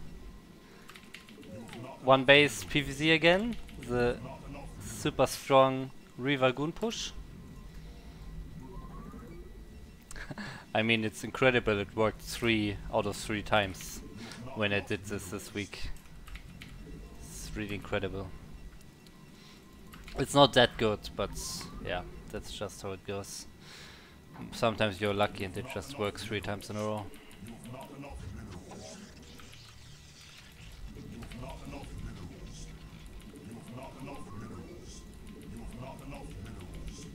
Yeah, that's true. Fun to play, but hard to pull off. Hard to pull off is another way to say bad. If the Zerg is good, he will just win.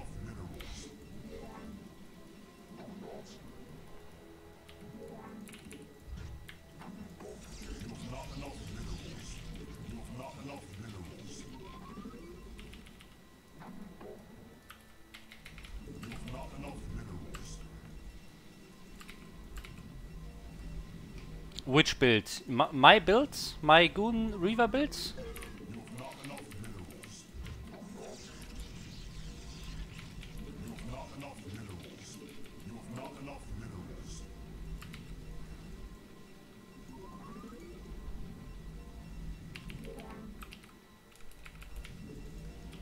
Oh, he was a Zerg. There was a Zerg, guys. It's a Zerg.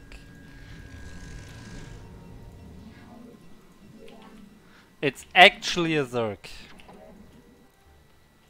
Can't believe it. You've not enough minerals. You've not enough minerals. You've not enough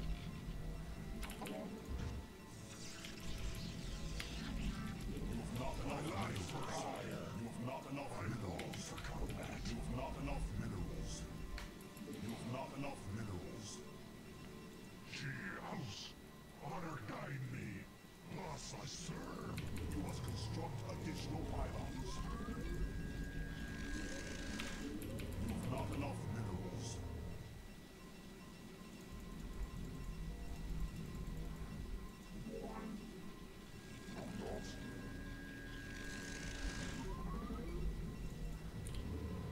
The drone has to die, otherwise I can't start my robo. It's easy to defend if you know what's coming.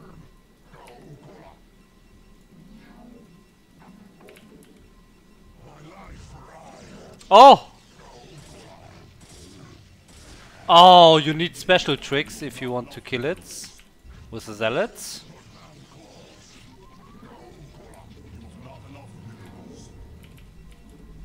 This is how you kill a scout in your base with a zealot only. Just wait for him to go behind the minerals and build a pylon on the other side. Easy win, man. Easy win, guys.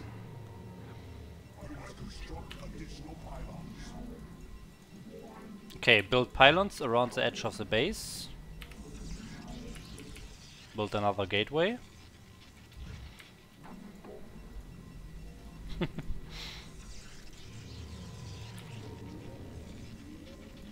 Build your range. Don't forget range. Okay, pylon needs to finish. I need to build a shuttle. Perfect timing. 200 when it's finished. It's like this build is perfectly planned out, but basically I'm just freestyling it.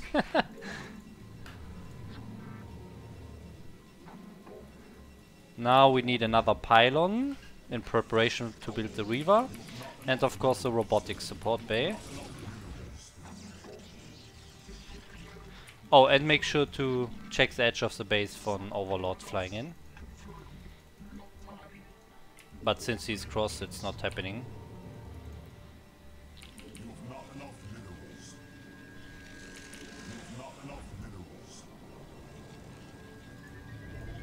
Okay, now I gotta start the Reaver.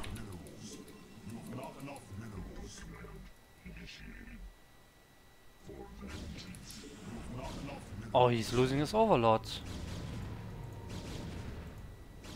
Oh, he saw the cybernetics core spinning. If possible, build all the tech buildings in the farthest corner away so he can't scout them. That was a mistake to build the core that close to the ramp, to the edge of the base. You want to have everything hidden. And you only also want to show one goon, not multiple goons, but now it's too late anyways. I mean, he just saw two, maybe there's still a chance that it's not this build.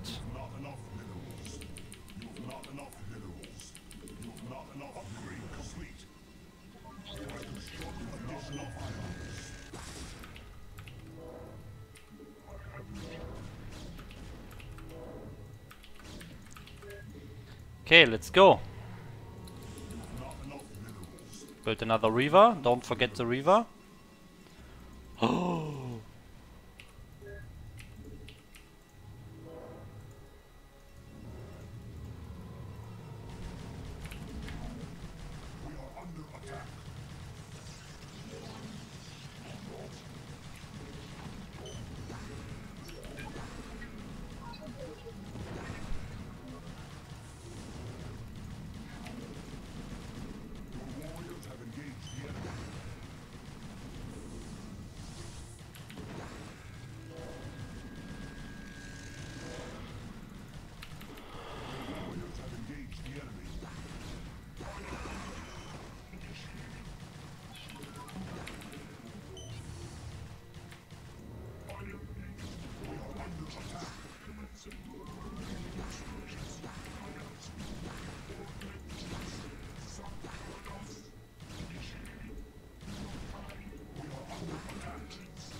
That's how easy you can defeat this build.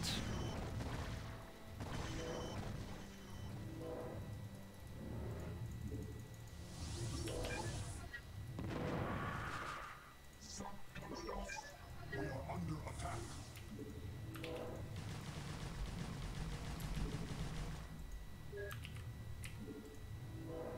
Here we go! The push is coming! Entaru Adun. Your warriors have engaged the enemy. Your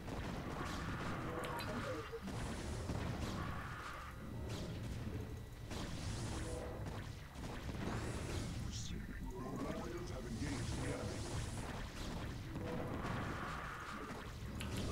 Not enough minerals. Not enough minerals. Okay, we got this, guys.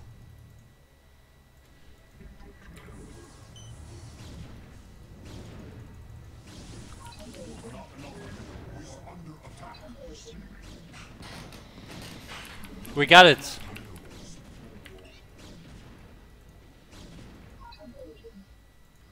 And no more scarabs. GG.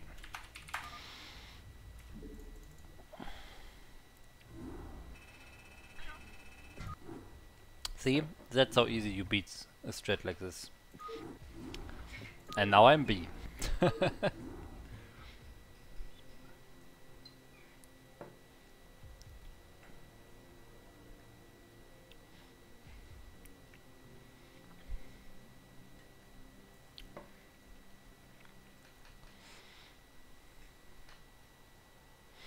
Yeah, as I said, it's not a good build, but I guess it works surprisingly often. But if the Zerg is scouting what's going on, and he did scout it, he saw my core spinning, he saw 2 goons, then you just win a Zerg. There's nothing you can do.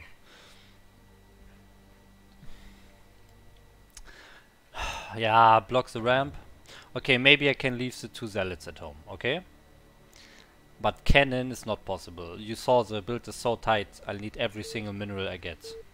There's no way I can get a forge and a cannon up, which is 300 minerals. I can't have that. Not possible. You've not enough minerals. You've not enough minerals. And leaving the 2 zealots at home, I guess it can work. Not enough minerals. Yeah, maybe. Maybe I'll try that. You've not enough minerals. You've not enough minerals. You've not enough minerals. The main reason was that he scouted 2 gates and the spinning core. That's just it. You want to have everything as far away from the edge as you can. Not only the robo and the core, but also the second gate, I guess. You want to only show him 1 pylon, 1 gate, that's it. And I didn't send the probe to the minerals, to the natural, that's bad. You've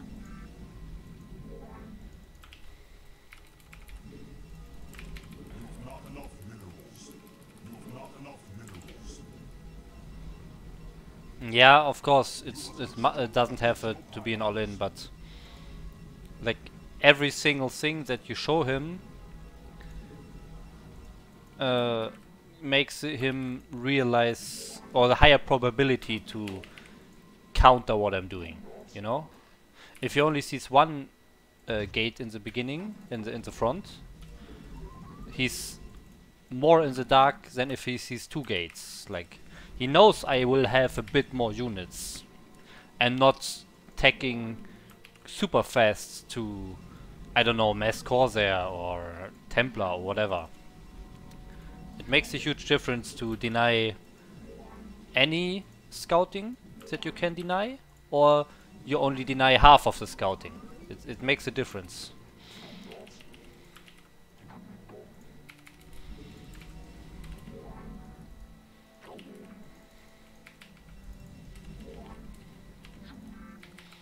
Oh, he has a late pool.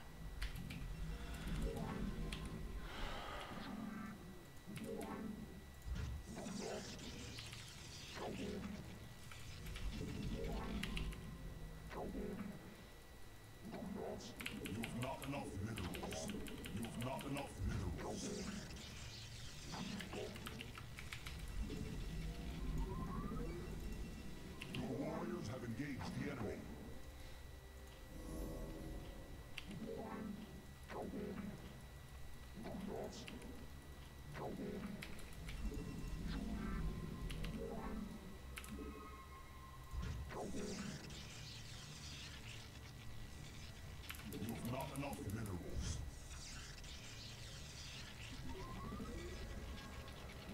You've not enough minerals.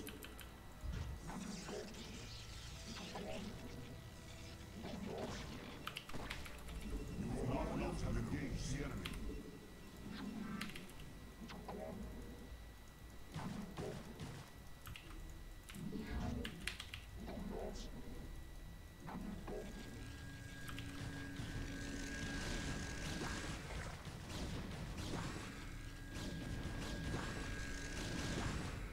Oh, he can go there, I didn't know.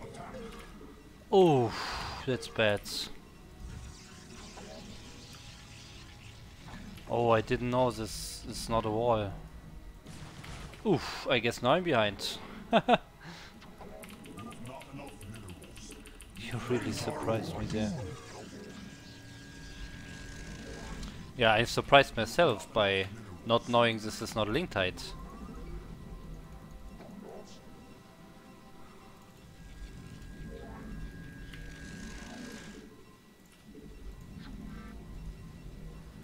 You've not enough minerals.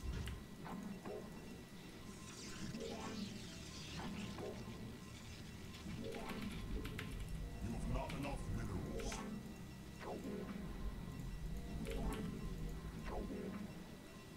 Come on, Gateway.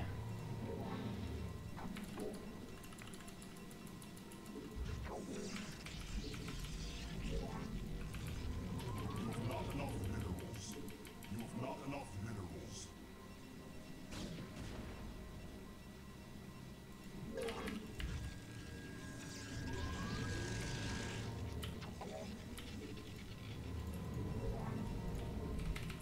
You've not enough minerals.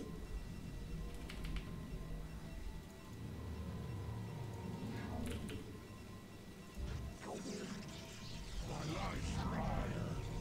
Thus I serve. You must construct additional pylons.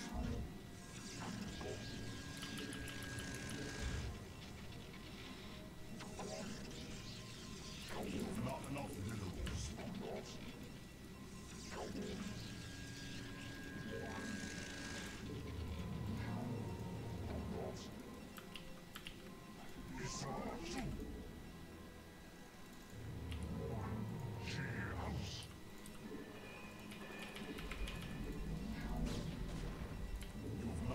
minerals.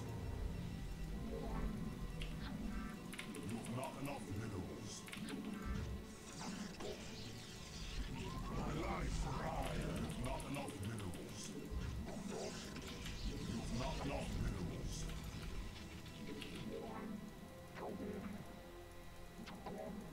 Oh, he lets me scout everything? Really? That's nice of him.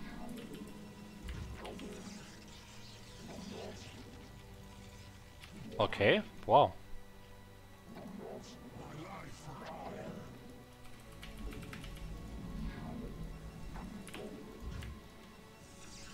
That's really great. For combat. You must construct additional pylons. Ready for battle. At last.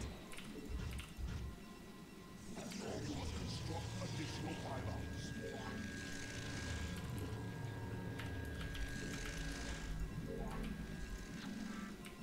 You've not enough minerals. Battle calls. I long for combat. Honor guide me. For Arun. Your warriors have engaged the enemy. You've not enough minerals. My life, Ryan. I stand ready. I don't good enough. She house. Thus I serve.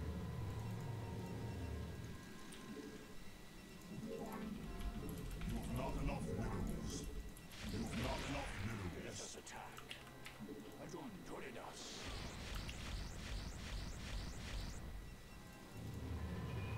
My life, Ryan. Let us attack. You've not enough minerals. My life, Ryan. Ah, I long for combat. No, Kola. I don't do this.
Bam! This is so nice.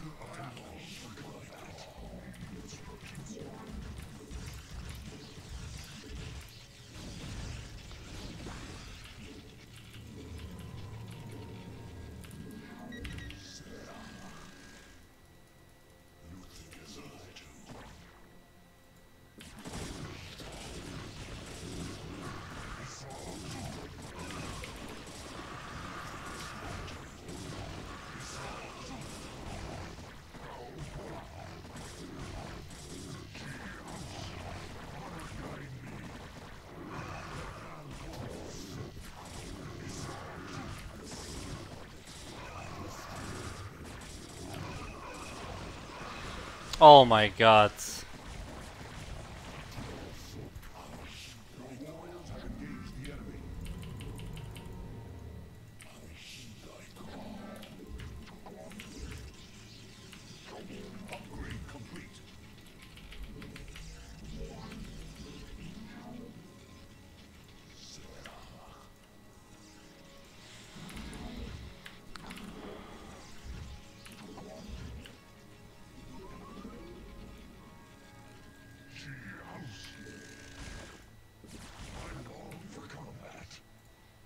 He still doesn't have a third base. Oh, that's hilarious.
No!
Now he realized I have expansion here.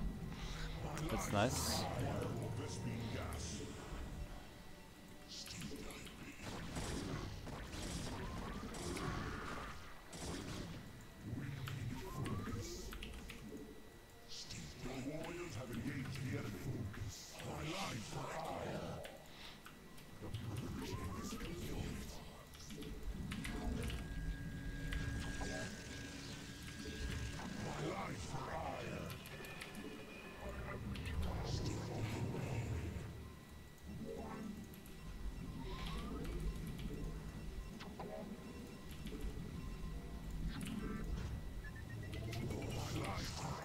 My prop is still in space. Oh yes, lurkers.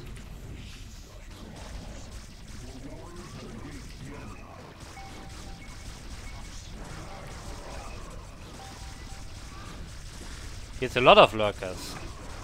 But does it matter? I don't think so. Oh! Oh, he got all of them.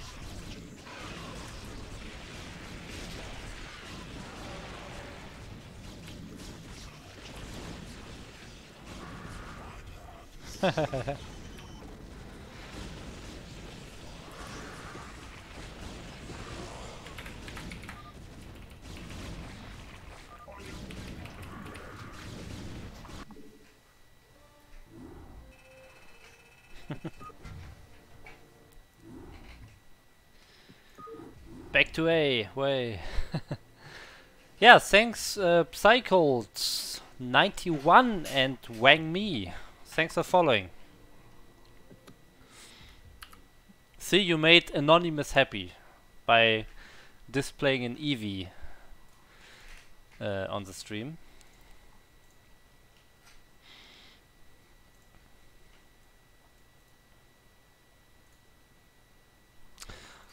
Yeah. So that was a pretty good game. I had the game fully under my control. Of course, my first Zealot push did a lot of damage, killed his third base, then I killed it 2 more times. Yeah.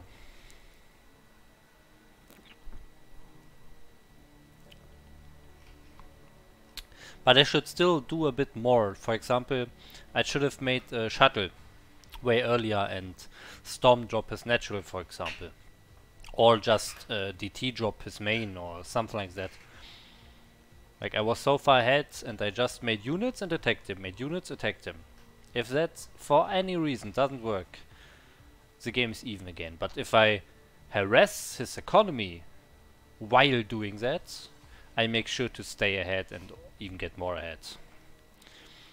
So, that's one improvement I have to do, I have to make. And we reached the 15 viewers mark. Thanks for tuning in, guys. And we have the same opponent again. So let's see if he's playing something else now. Maybe he thinks he can't beat me and he cheats now. So we have Medusa. Could be a Hydra bust or Ling all incoming.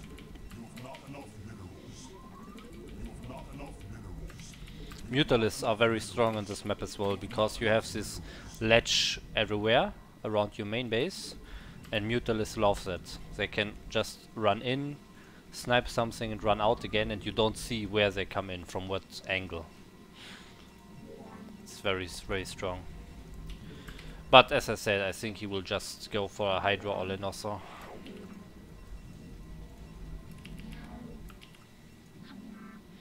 Yeah, 3H Hydra, yeah. That's the most common cheese.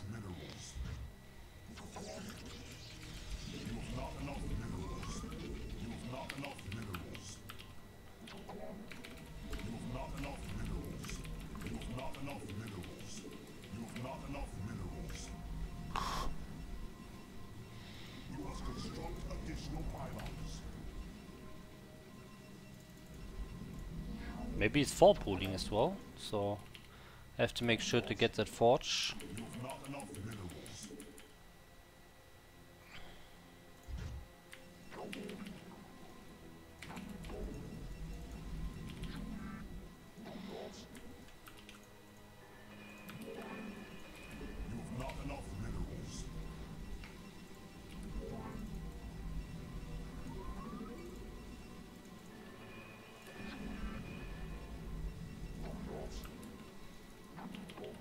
Yeah, I'm really scared of Zerglings right now. I'll just blindly build the cannon immediately.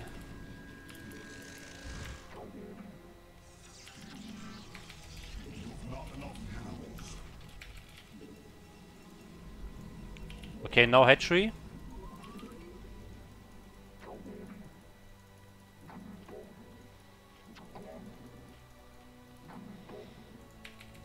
Okay, that's a 9 pool.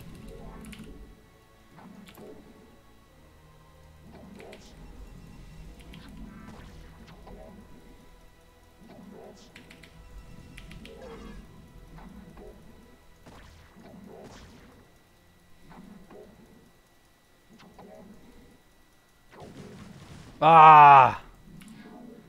That shouldn't happen. You've not enough minerals. You've not enough minerals. You've not enough minerals. You've not enough minerals.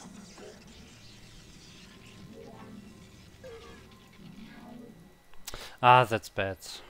Now I have to pull props. Because I'm not sure if he's attacking me. Oh yes, he actually is. Okay. Didn't commit.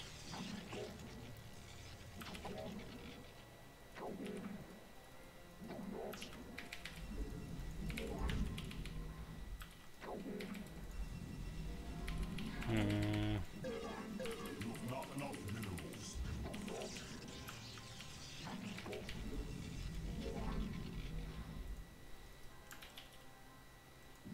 You must construct additional pylons.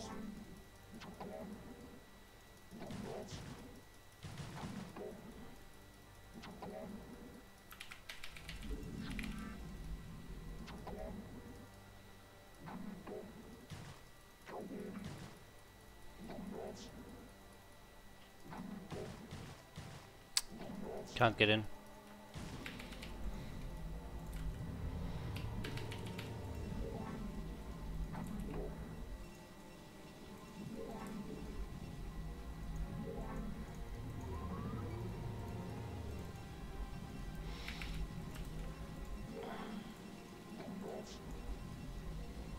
You've not enough minerals. You've not enough minerals. You've not enough minerals. My life for hire. Honor guide me. Go, He's very aware of his minimap. Like every time I try to kill a Zergling here, he moves it away immediately.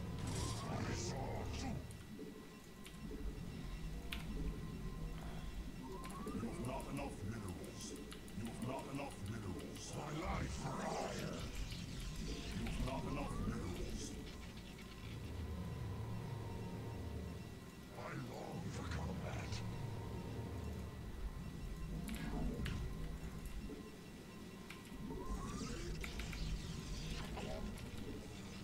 You've not enough minerals. You've not enough minerals. I long for combat. You've not enough minerals. You've not enough minerals.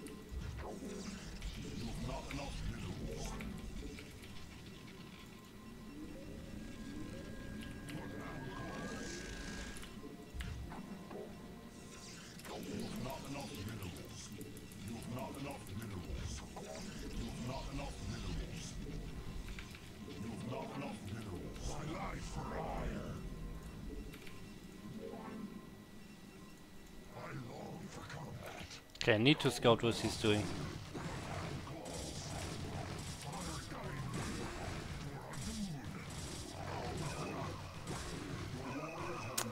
Okay, that's a lot of Zerglings, but I still don't know what he's doing.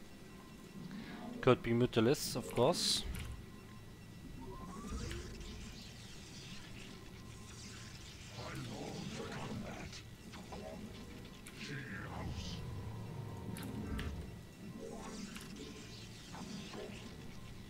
I think it's Mutalists.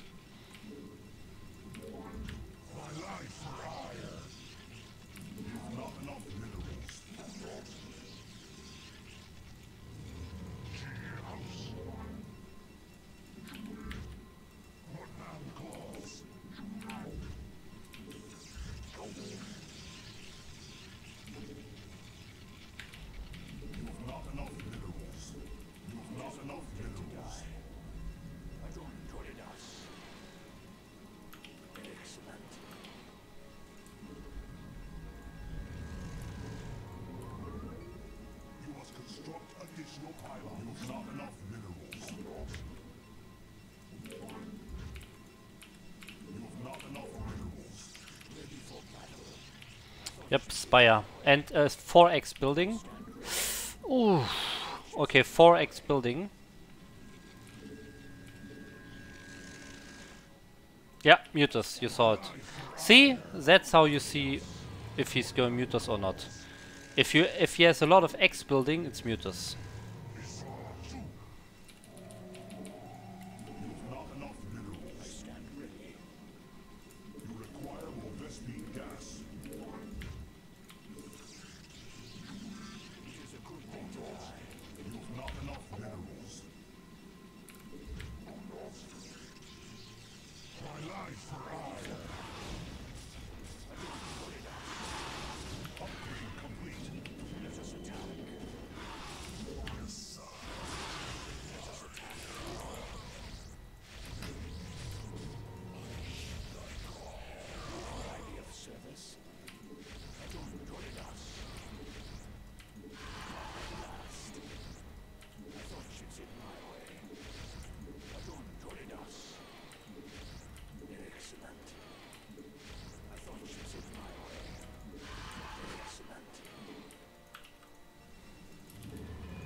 My gate count is too low.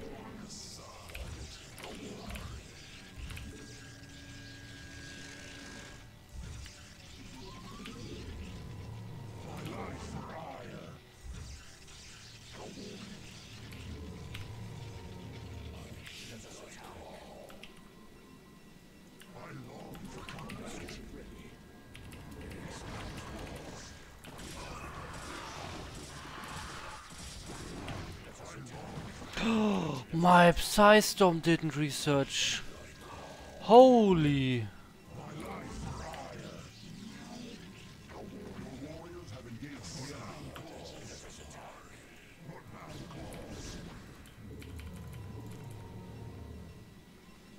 Oh wow.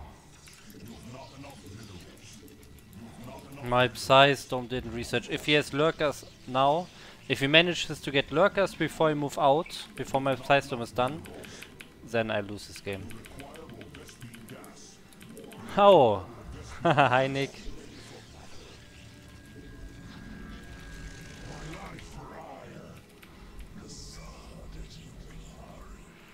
Oof, very bad that Storm didn't finish. I have way too many zealots.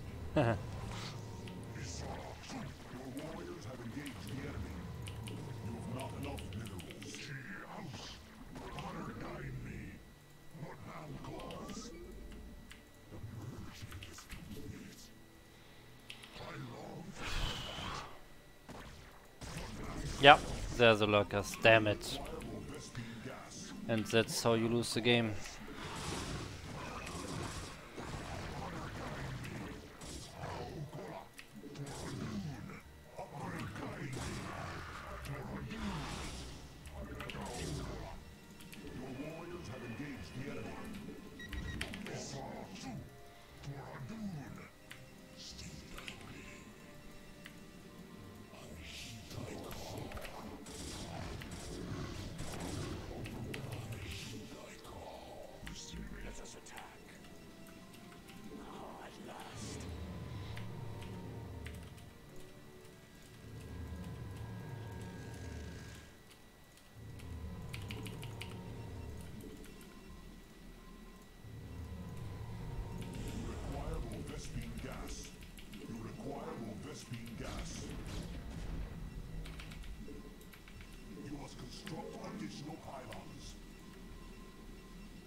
Oh, that's bad, that's bad, that's bad.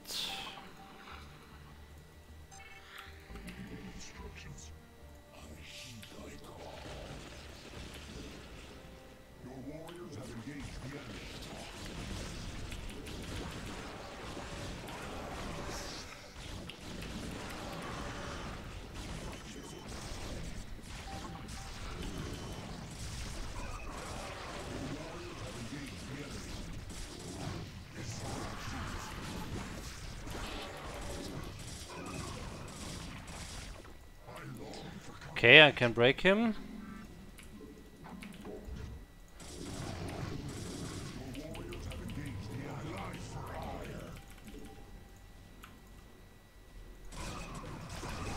Oh.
Okay, looks like I can kill him.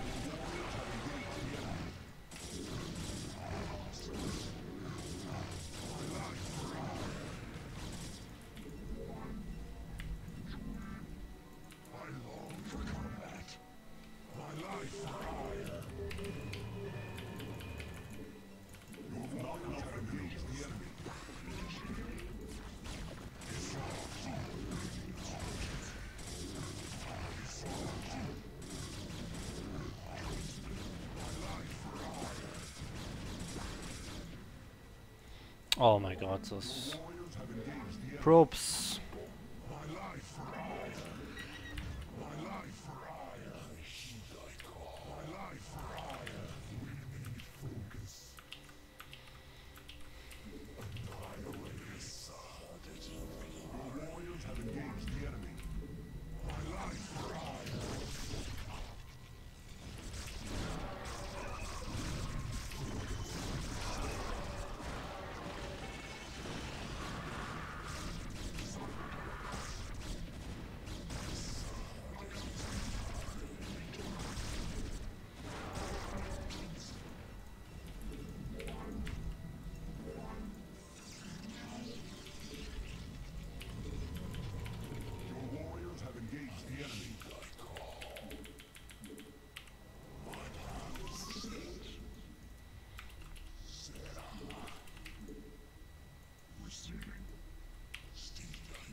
Okay, now I will do a shuttle and do a Dark Templar drop.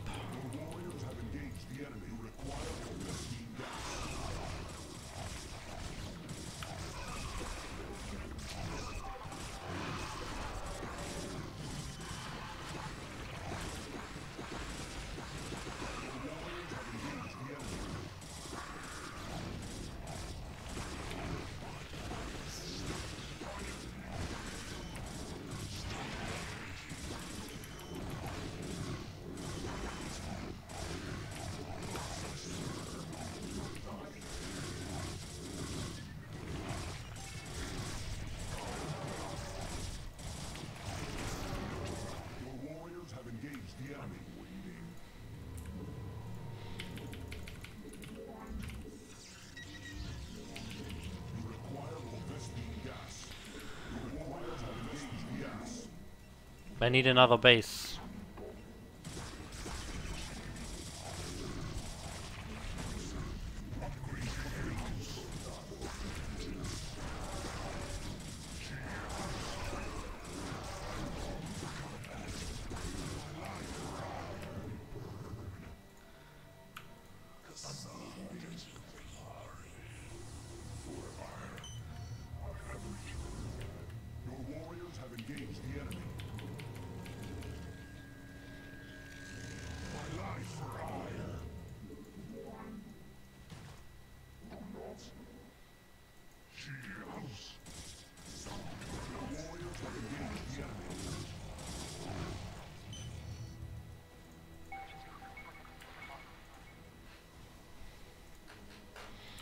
Okay, more shuttles for storm jobs. Oh, he has nothing here. I thought he already has space. Yeah, okay, I guess then it's over anyways. I thought he has way more.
Well.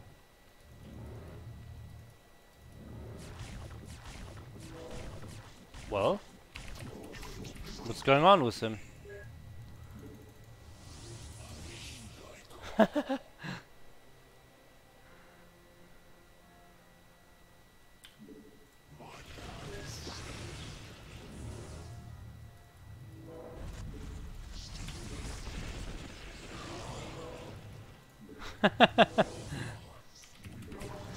Okay, let's actually finish this.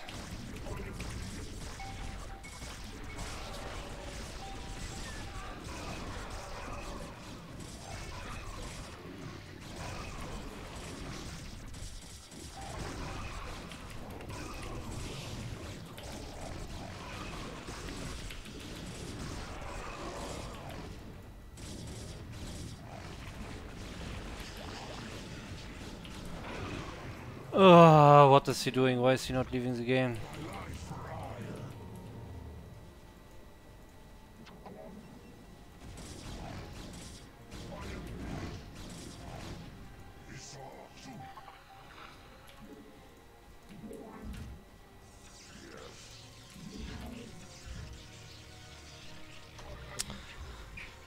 Oh, really?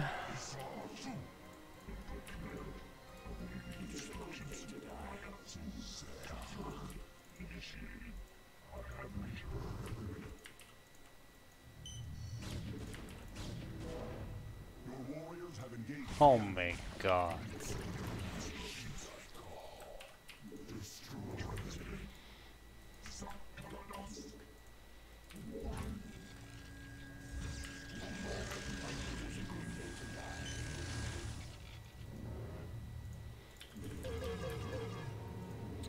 What is he trying to accomplish here? I stand ready. Command calls. Honor guide me for a doom.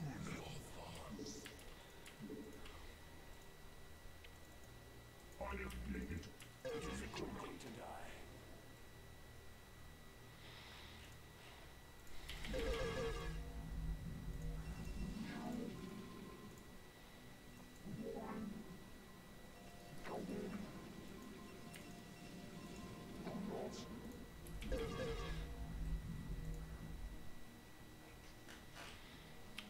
Okay, let's go.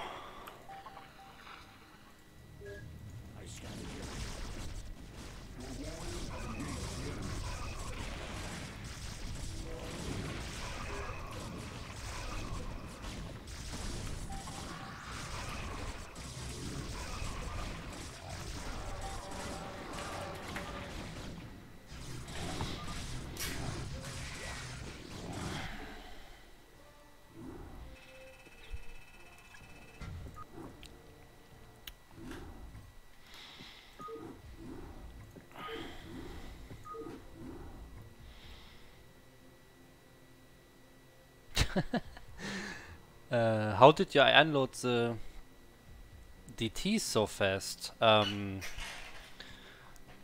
you know the shuttle or dropship has an unload button, and if you press it and just click somewhere on the ground, it will just go there, very slowly decelerate, and then drop them out one by one. But if you fly and put that unload command on your shuttle itself, it will unload while flying. Because you tell him the position to unload is the shuttle itself, so it doesn't need to decelerate, it doesn't need to go slower, because it's already at the position to unload. It's already where you told him to, you know? So that's very important, especially for big drops if you have multiple shuttles in TVT, or for Zerg drops as well. You have to tell me what race he is, guys. I didn't check. Oh wait, there's, there's a new feature, he's Terran. Oh, I already forgot. That's such a huge useful feature for me, it's incredible. I can just know his race. It's like I have an unfair advantage, man, by knowing his race. It's incredible.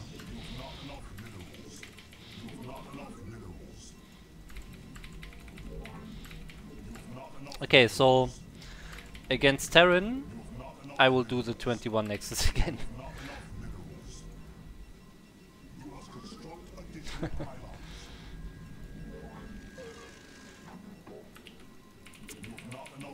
Okay, I need to scout later. Like it doesn't, as don't need to scout early. That's what I'm trying to say. And yeah, I just want to get my build order done correctly. I know where he is, and it doesn't really matter what he's doing, because I will do my build order anyways. I will not adapt to any scouting information, so I will not scout early enough. Not scout early. It's enough if I scout him before my first goon pops, right before that. So I know if he's already coming to me or not.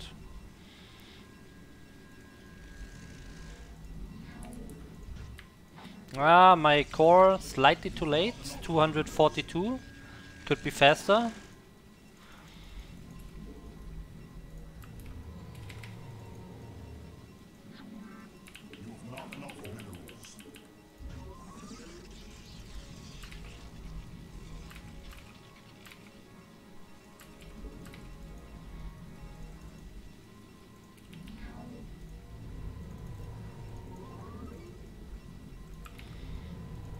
So you always want to get range first. Range is very important to delay his push when he's actually pushing. It doesn't matter if you have your second goon a bit earlier, for example. If you don't have range, you can do anything anyways. So you need range as soon as possible.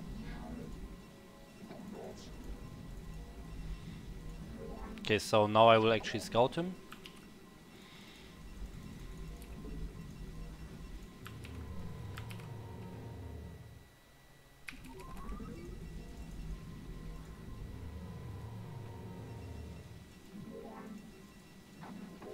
Now I'm at 21 supply. I'm building the Nexus.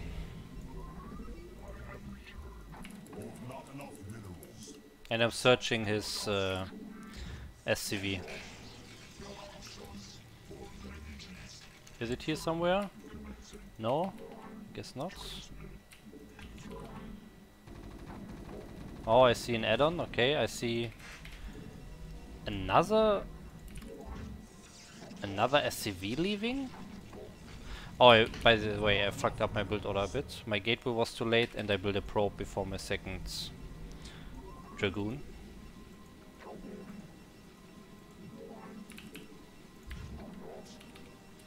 Where is that SCV? And why did he send out another one?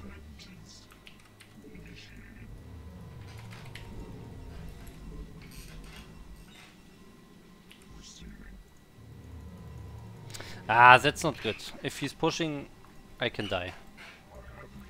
Because I'm not there at this ramp now to delay the push. That's very bad actually. Now I need to be at this ramp, and I'm not.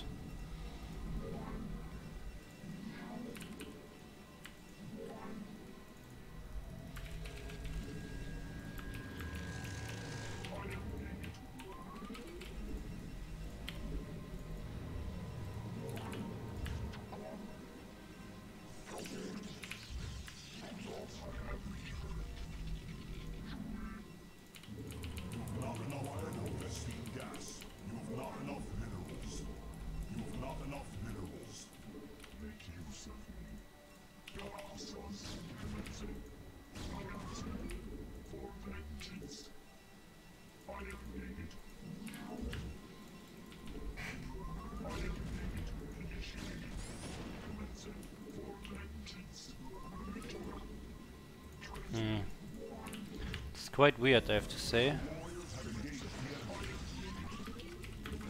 Wonder what he's doing. Well.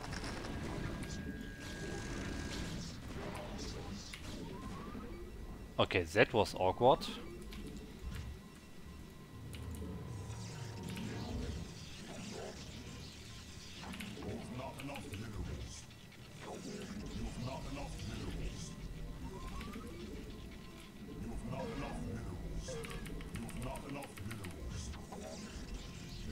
There's one mine here. I don't want to run into that. Like, there's no way he can go across this ramp. It's not possible if I don't skip goons.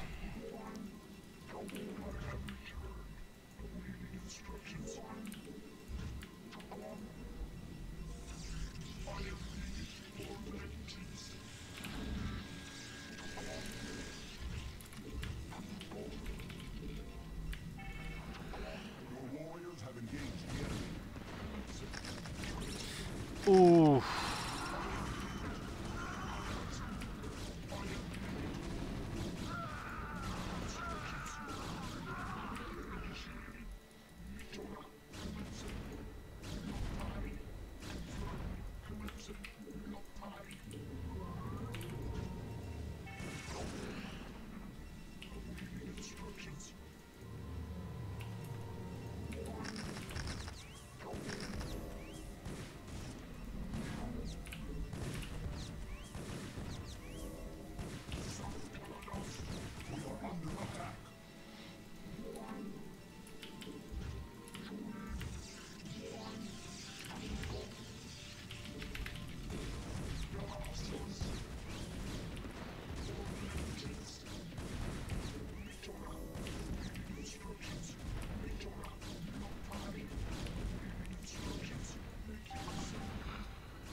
So now the goal is to clear mines and add some gates.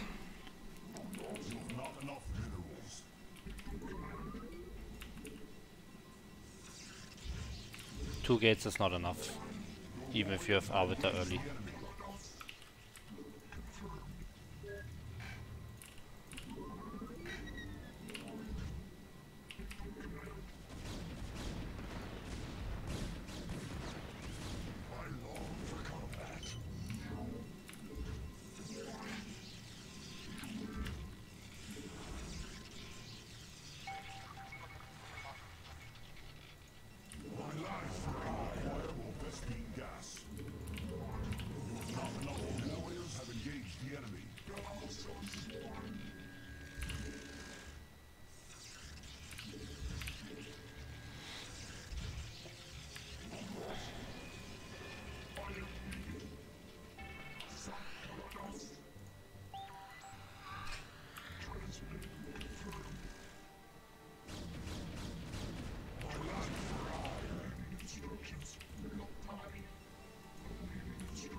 Okay, all upgrades, everything is on the way.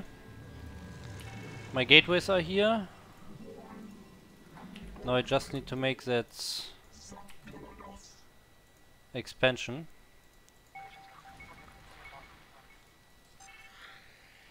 Oh, he's still only on 3 factories? Then he must have an expansion.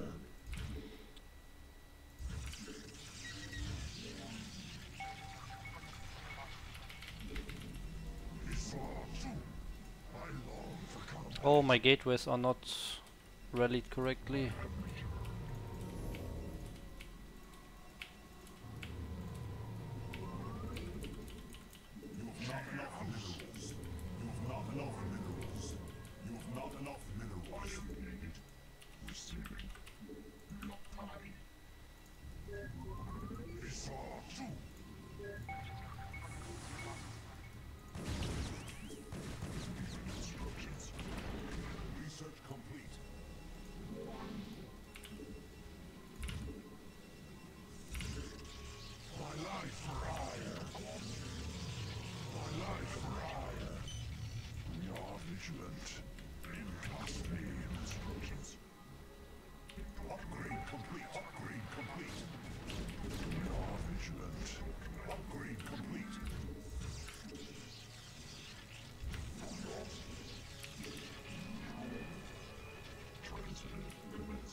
Oh shit.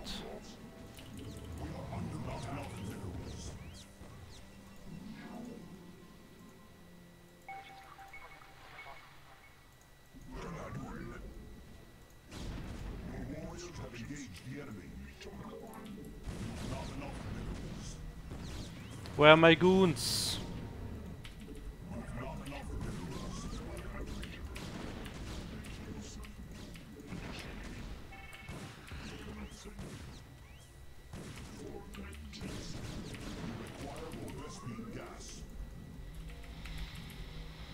Oh, he killed a lot of probes there.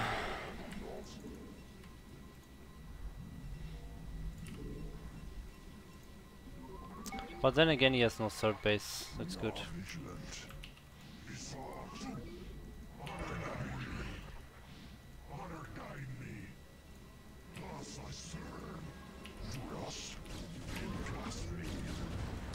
Okay, that's nice.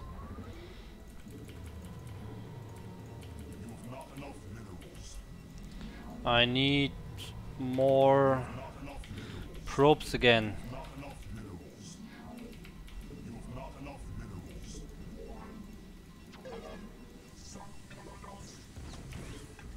Oh.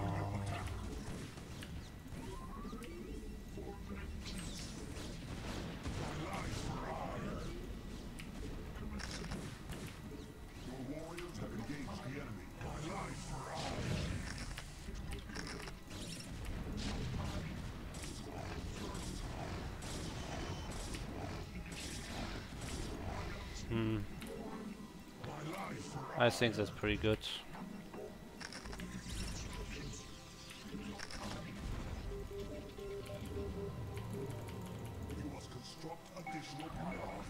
Does he still not have a third?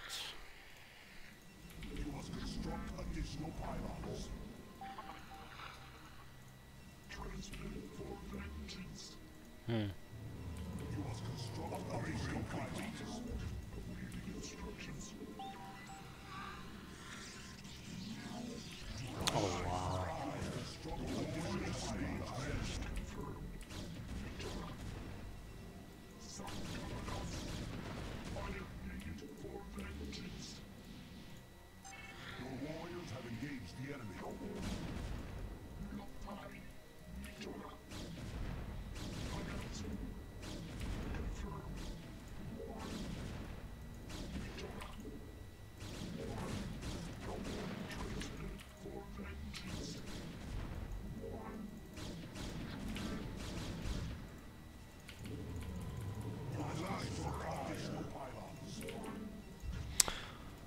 Oh, still.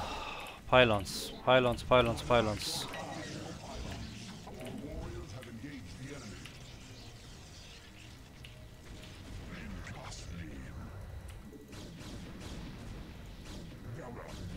Upgrade complete.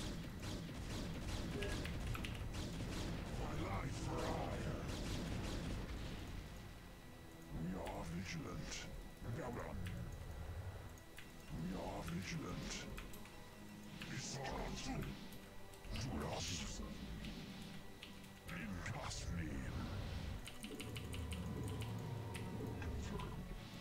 We feel your presence. My life for hire.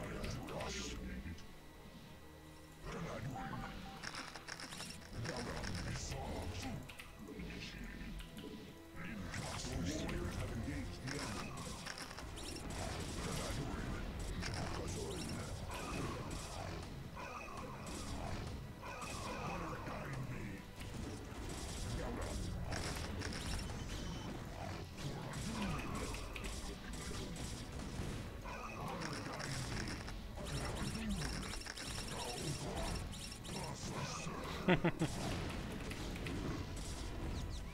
Your warriors have engaged the enemy. You require more Vespine gas. Vigilant.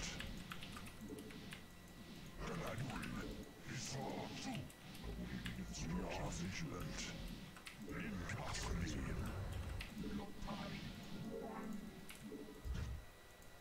I am ready for combat. We are vigilant. We feel your presence. I have returned. I have returned. Sanctodos. I am needed for vengeance. Commencing. Your warriors have engaged the enemy. We are vigilant. To us.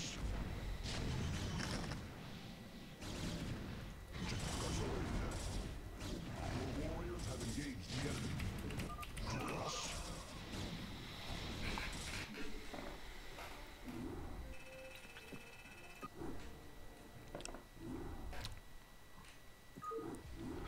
Yeah, I don't know what he was doing. He took his third base so late, and then he didn't even have a strong push. He threw away vultures in the beginning. Yeah.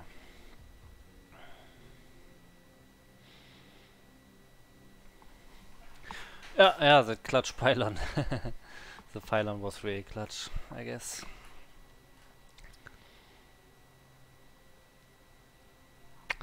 Yep. Like if you're once you're ahead against the Terran, it's really important that you just make sure you're safe everywhere. Get a cannon in every middle line.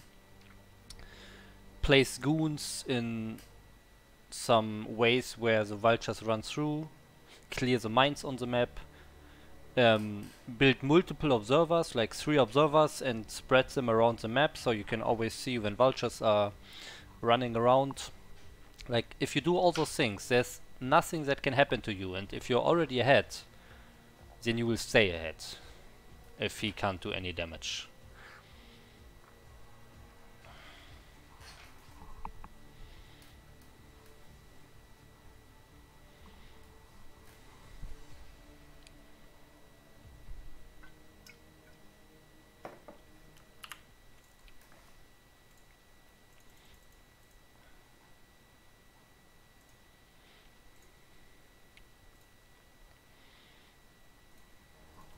Okay, we found a match. Bitsy, I added you on Discord. I saw you added me. 3 times I only counted 2. But yeah, not sure why. And he just left because he saw my MMR, I guess.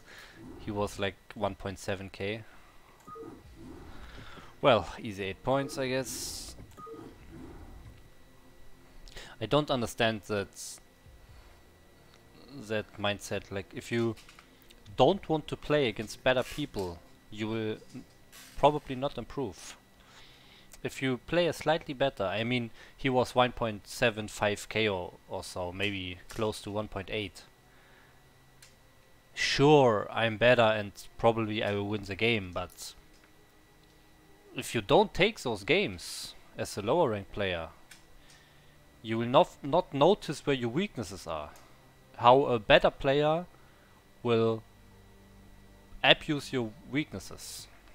Like, you have to take those games and see how you lose and what to improve. Hi Scuzzy, thanks for tuning in.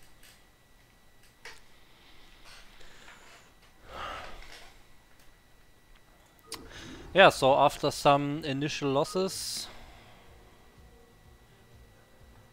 now it's going better again.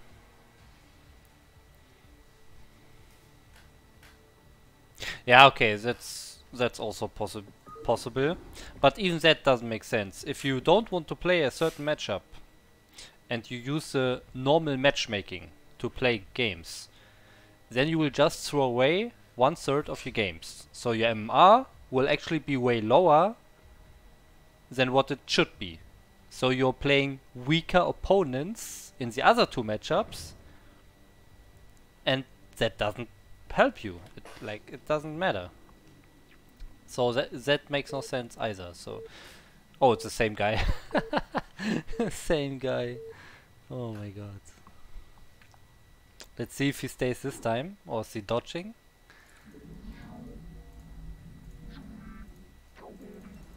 Oh, he's staying. Okay, okay.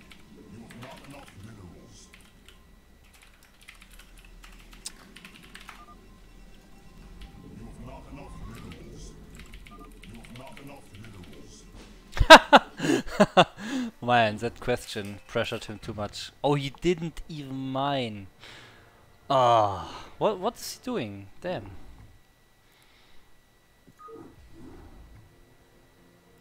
The same guy? You mean the same, like, the same guy for you? Or this actually who just left against me?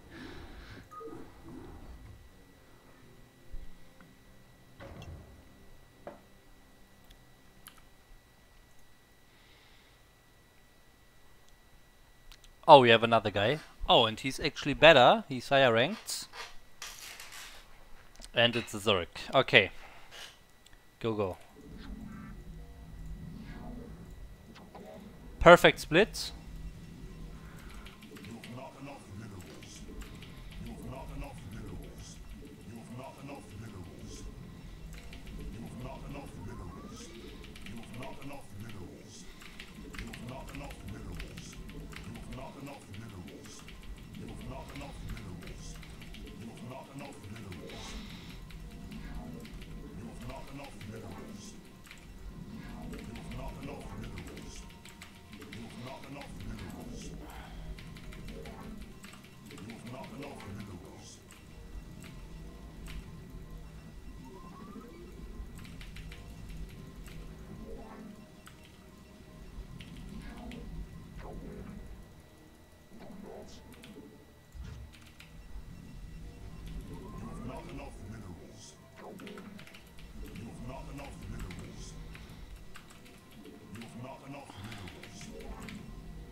So this is a normal walling on Circuit Breaker.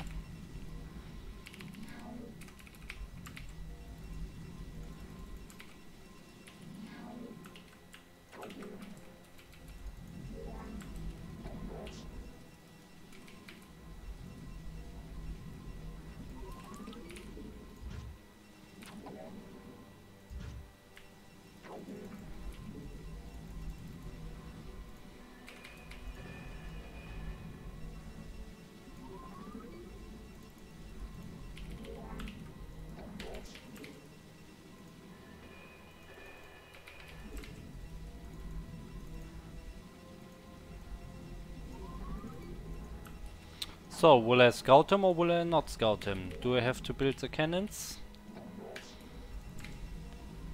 Oh, I did scout him, nice. No cannons needed.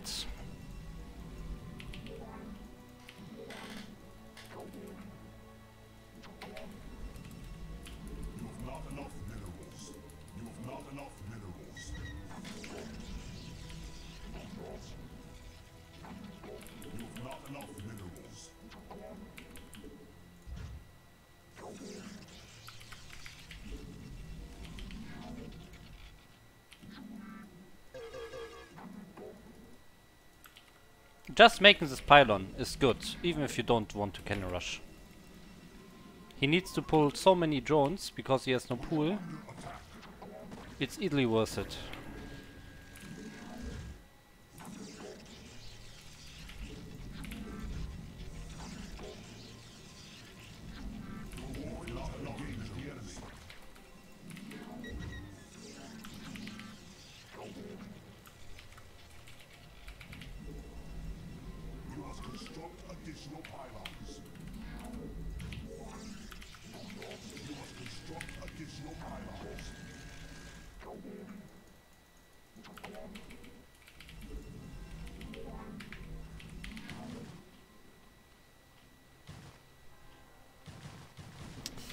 Ah, bad prop drill.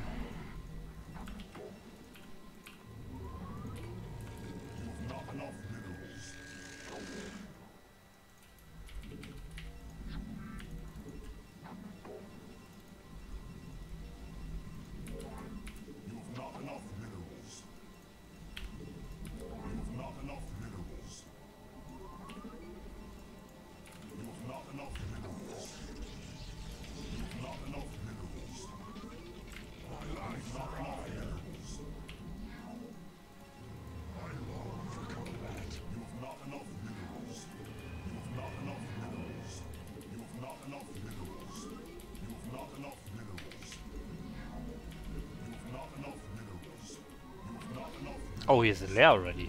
Didn't even see that.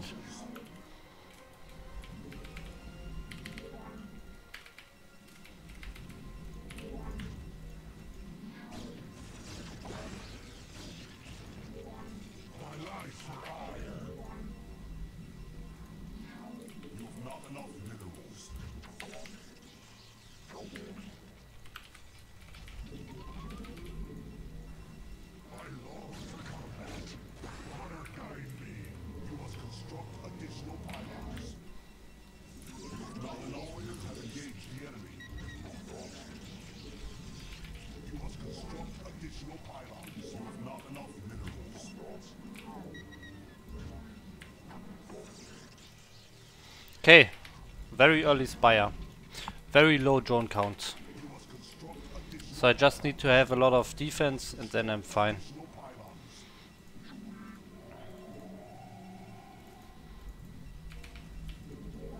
Yeah, should be all pretty good.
Okay, he's not going for it.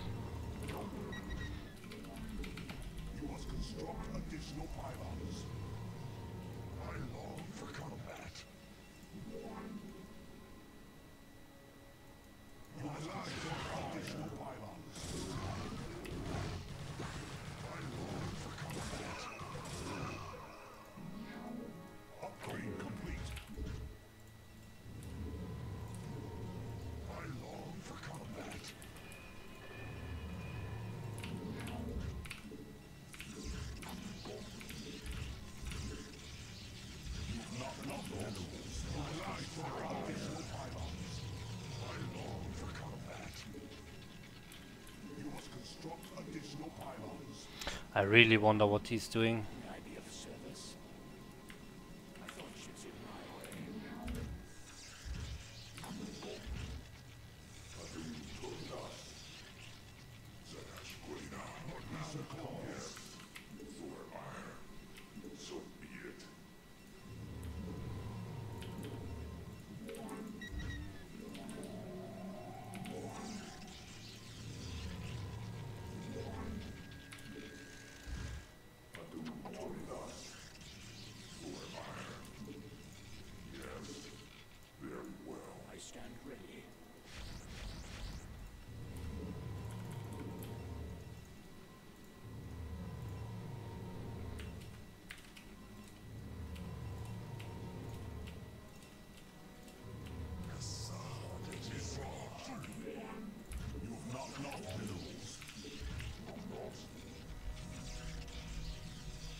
This looks pretty good.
Ah, was not a good attack. Shouldn't have attacked in there like that.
Okay, now I want to fix the mistakes I did earlier.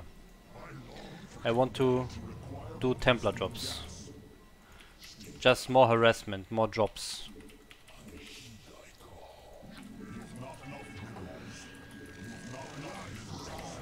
Yeah, and kill that base here.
Upgrade complete.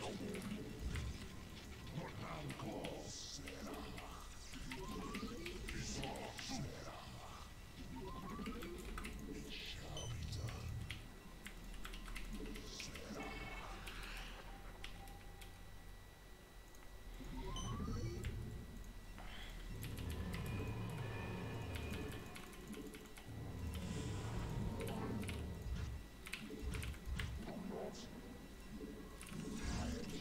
You require more Vespine gas. You require more Vespine gas.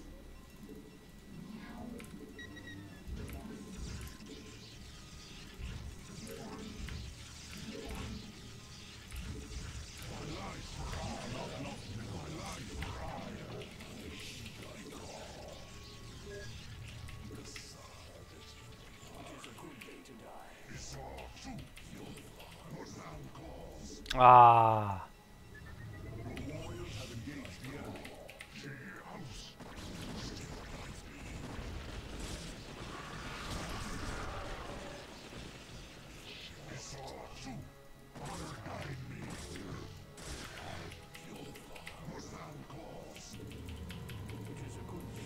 Require more Vespine gas.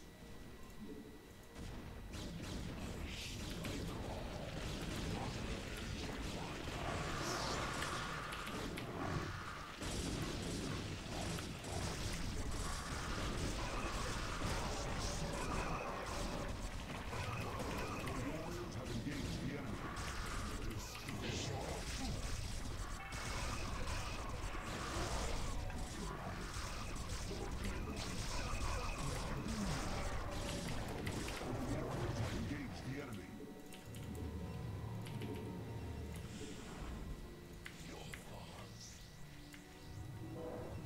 Let us attack.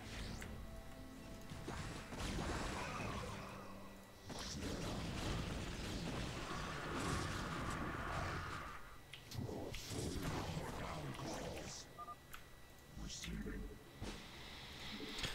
Oh, I just leaves the game. GG.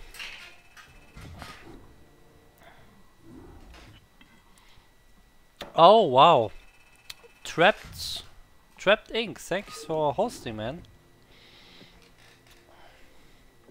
Thanks you. 37 viewers, nice. Are you a StarCraft streamer yourself?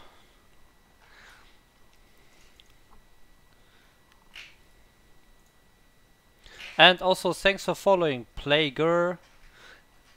Yeah. I have to check you out, Trapped.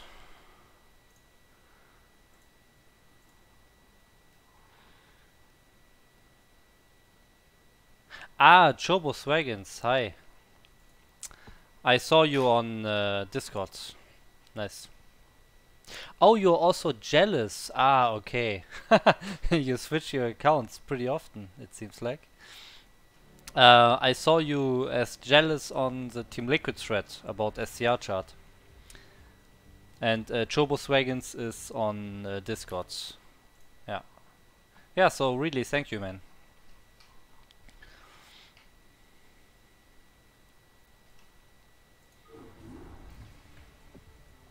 I think the game that I just played was pretty nice. Winning a lot of games. Looks good. So what's my MMR? Yeah, at least I'm over 2k again. I might come in the area where I'm closer to S than to B again.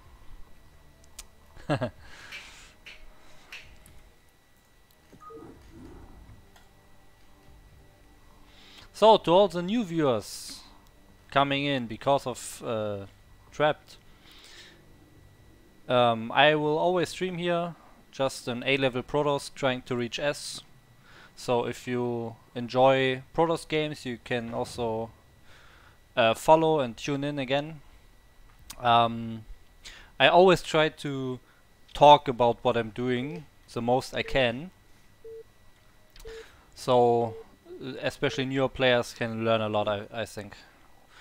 I always try to explain the strategies, and I'm always open to any questions, any topics that my viewers want me to talk about. So just if you have anything, put it in the chat and I will read it and reply. So this guy, Eva P. Bermuda, I think he's a pretty good person, a pretty good player. S rank Protoss. Wow, did I even play a single PvP today? I think I played like over 10 games and not a single PvP, and then there are other days I played 10 PvPs in a row. That's incredible. So he's a very good player, but I always try to play standard. I'm not cheesing. I actually want to improve my standard play and beat him. And they have already beaten several S-rank players, so it's not completely impossible to beat him. But he's definitely a step up from my last opponents.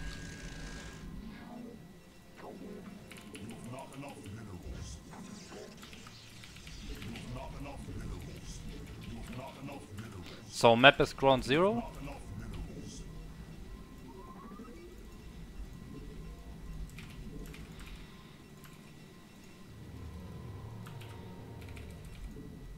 A pretty standard map.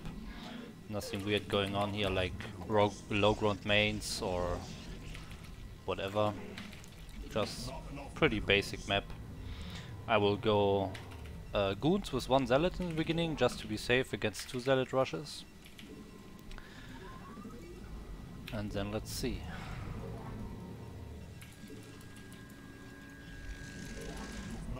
Ah, come on, 200.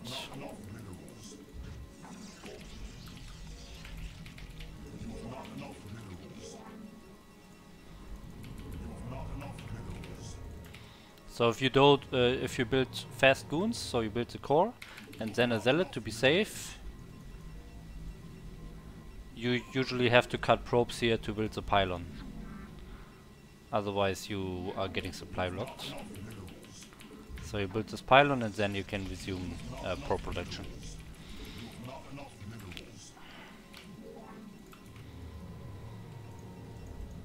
So there he is, he wants to mana pylon me, I guess. But I already have the zealots. Oh! Okay.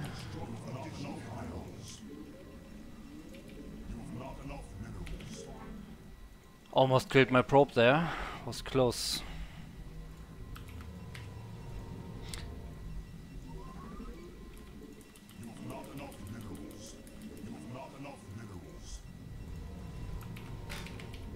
Oh, 2 Kakaroos in the base. You don't see that every day.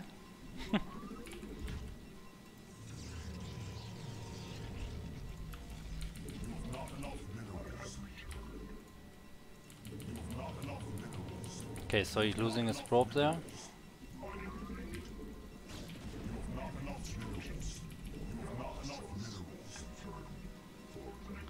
At least he should.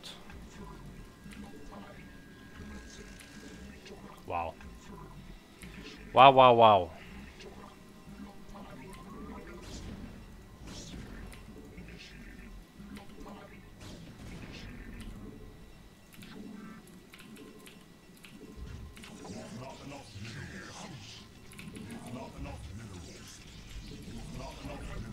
Yeah, he kept his probe alive for a pretty long time, so now my tech is far ahead, far behind, of course.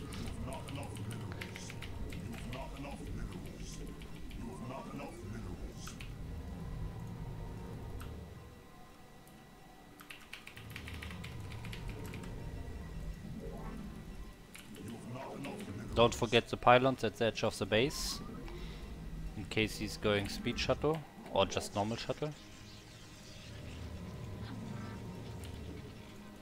You've not enough minerals. You've not enough minerals. You must construct additional pylons. Awaiting instructions. You must construct additional pylons. You must construct additional pylons. Upgrade complete.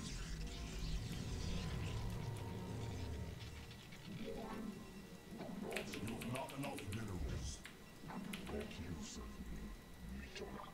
Awaiting instructions. So I'm just going across the map now to see what kind of units he has. If he's going mass goons, 3 gate, or if he has low goon count, he's going Dark Templars or fast Reaver. You've not enough minerals. You've not enough minerals. Require more rescue gas. You must construct additional. Okay, see, there's a Dark Templar. And there's another Dark Templar. And I built the Observer a bit too late. You've not enough minerals. Make use of me. Your warriors have engaged the enemies. I have returned. Instructions. Awaiting instructions. Awaiting instructions. I am needed. Initiated. I have returned for vengeance. Your warriors have engaged the enemy. Commencing. Nitora confirmed.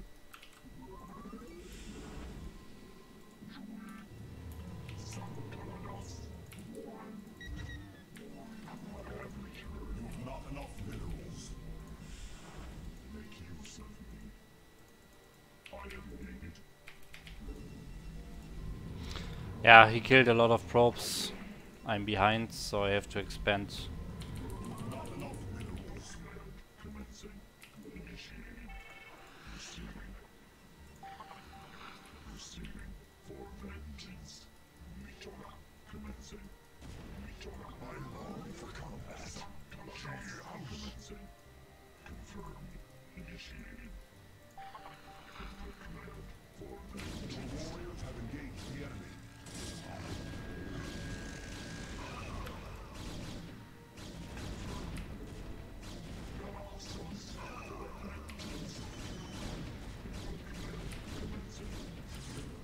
warriors have engaged the enemy. Receiving. Confirmed. Nitora. Instructions. Under attack. Commencing. For vengeance. Ah, the Dark Templar was still my base. Ah, unfortunate. If I didn't build the Observer too late, I think I could have killed him, because I almost killed him there. And if if I didn't lose any probes, I'm pretty sure I'm way ahead, and I have more goons and I can just kill him. Pretty unfortunate. Like, my robo was done, my observatory was done, but since I was, I don't know, microing the units in front, my goons in the front of his base, I waited like 6-7 more seconds to build the observer, and those cost me the game. That's how it goes against a good opponent. If you miss a few seconds to get a crucial thing, then you just lose. Hi, Bibi. Bibi Fix? Is it Bibi Fix? Yes. I'm gonna assume you're BBS from Discord, CPL, Team 8.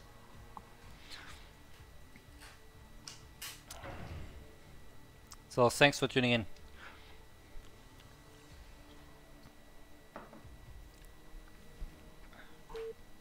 Okay, This time with another PvP against a worth opponent.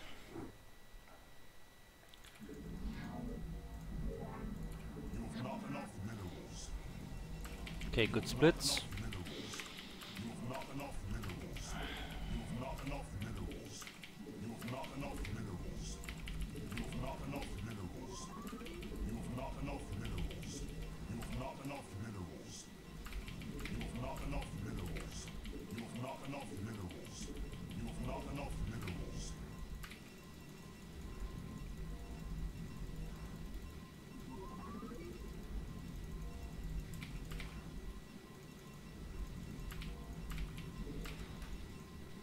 So I will just do the same,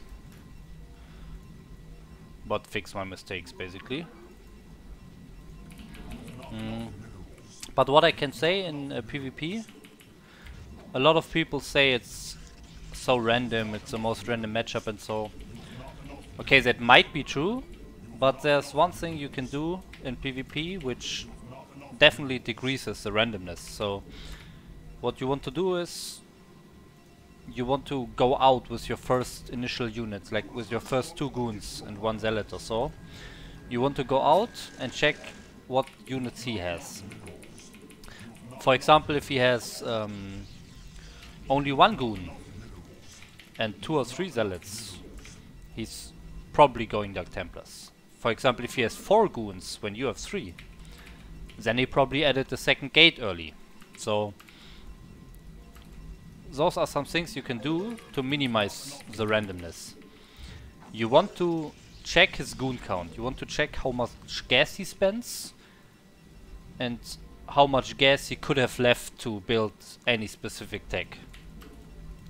Or for example, if you just poke up his ramp, you can also see if he has range on his goons. If he has no range, it's 100% Dark Templars. So those are some things you can do to know what he's doing in PvP. Like if you build a normal build and when you have range and you poke up his ramps like let's say 10 seconds later, 15 seconds later and he doesn't have range, you know it's Dark Templar.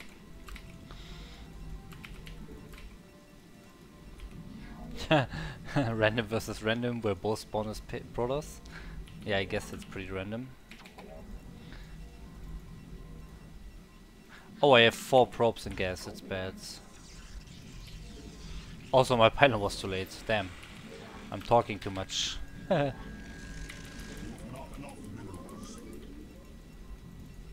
So because I don't have the pylon, I need to go range first here. If he's zealot rushing me, I'm pretty much dead.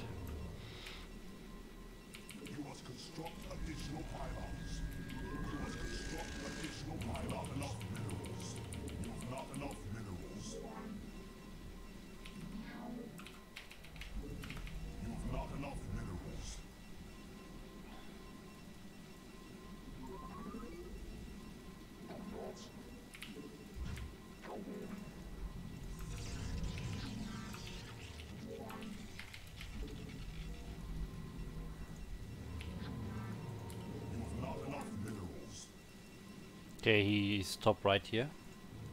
Top right on the map, and his probe is also top right in my base.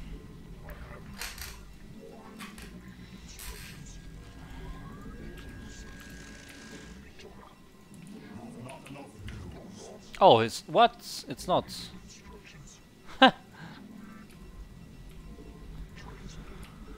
Oh, I don't want probes in my base for so long. It's way too long.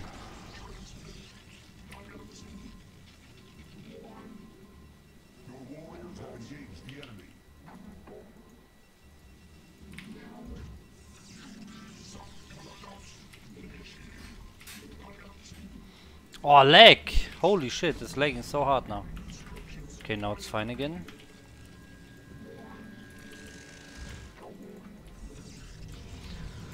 Ah, I need to kill probes earlier, damn it. So now I'm doing what I just explained. With my first 2 goons, I'm going across. My range is already done. I researched it a bit early because I had no pylon, so I know I have to wait a bit longer to check if he has range. But when I actually reach his base, he should have range as well.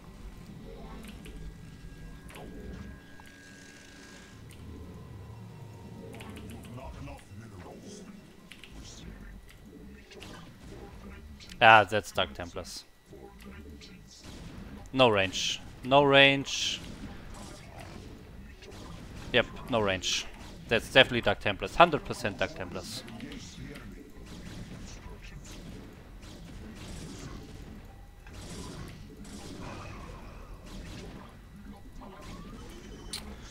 Oh, of course it Goon gets stuck.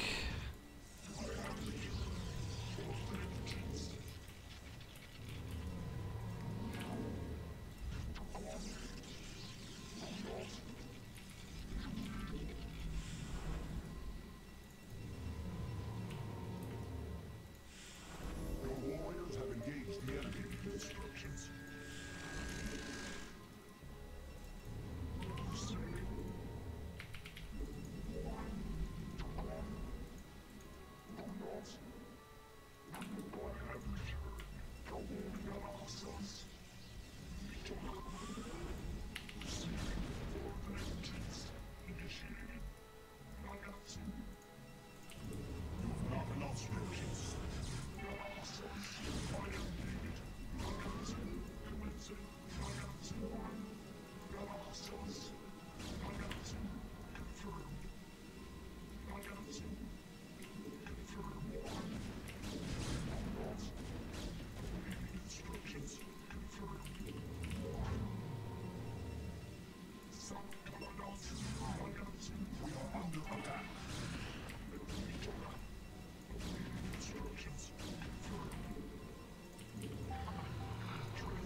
So he had 3 goons. So he built 2 more goons after the Dark Templars.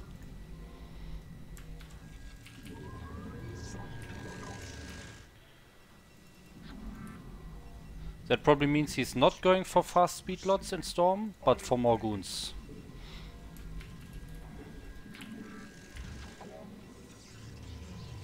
That's why I added 2 more gates.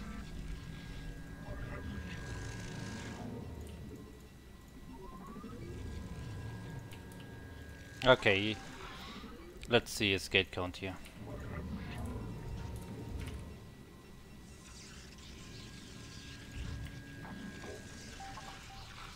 Okay, so 3 gates.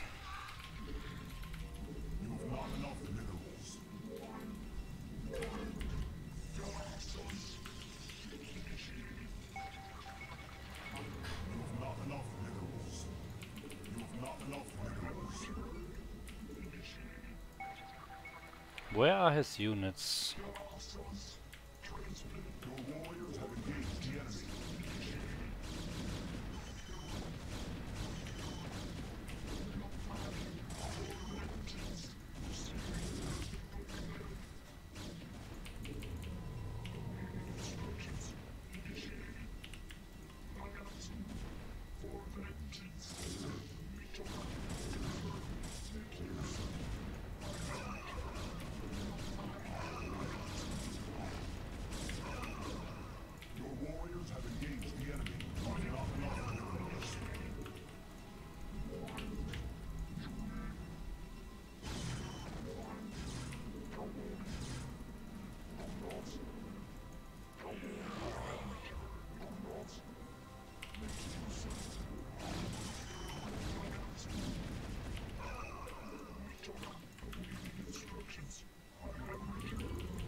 Yeah, this perfectly showed what I just explained at the beginning of the game.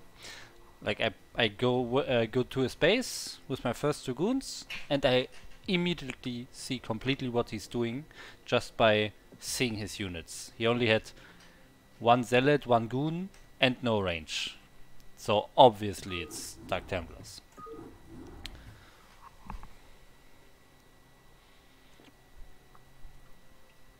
Then you just get observers. You expand yourself, because he will expand when he's going Dark Templars. And then you're just ahead.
Okay, when do we have the next game here?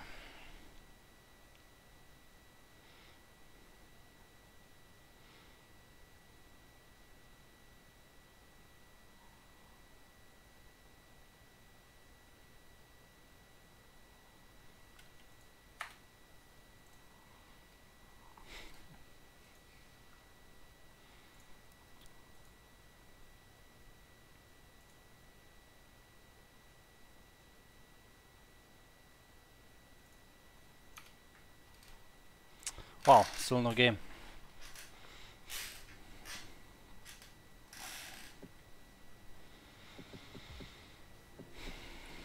I wish you could watch replays while you're searching for a game. That would totally be the best feature ever.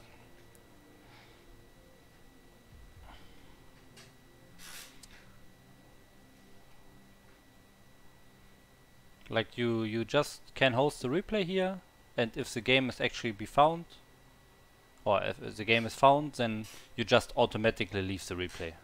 That's totally fine. But that would be so good.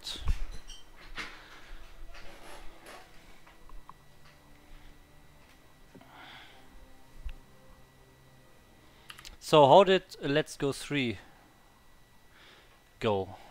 I saw it was played today. Can I find a bracket here somewhere? Ah, there we go. Let's Go 3, 4th of May. Where's the brackets? Don't see the brackets. Maybe on the Discord. I got it. Oh, not many players. Wow, that's incredible. Didn't they have a prize money of $100 or so? And then only how many others? 14 people only played.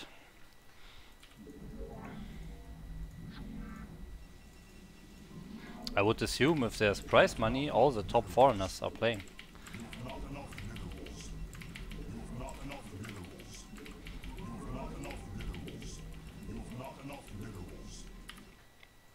I really hope there are more people playing in the future so they continue hosting it. So if you're a top player, go check out Let's Go tournament series.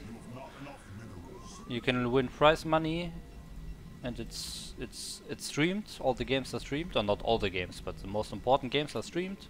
It's all nice. I usually play when I have time as well.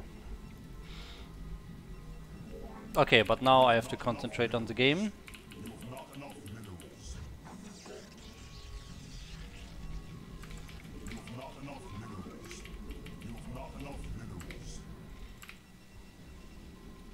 Wow, my hair is really weird here.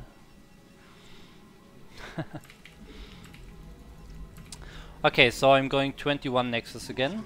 Additional pylons. Not enough minerals. I'm on a like 6 or 7 game win streak now, by the way. Oh no, never mind. I lost to Bermuda. Not enough minerals. Damn it. Not enough minerals.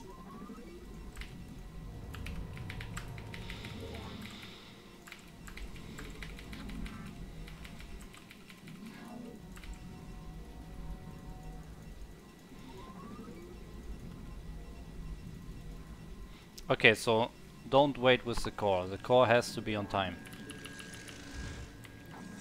There we go. Not enough minerals.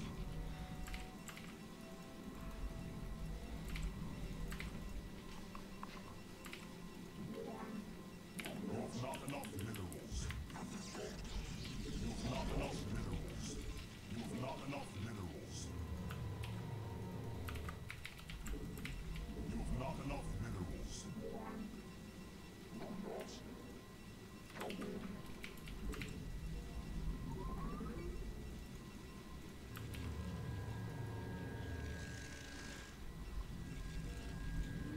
Okay, get the range first. And then the goon. Pull probes out when you have that gas for those two things. Not enough minerals. Not enough minerals. Build the goon. And now just make probes until you have 21 supply.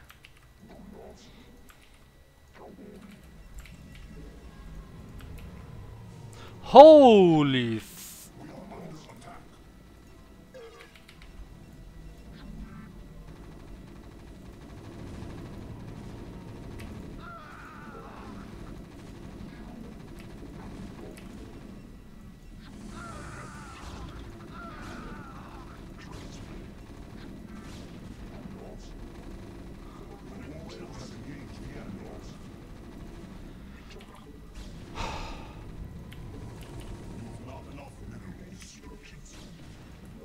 I should have pulled the probes back to minerals when I actually had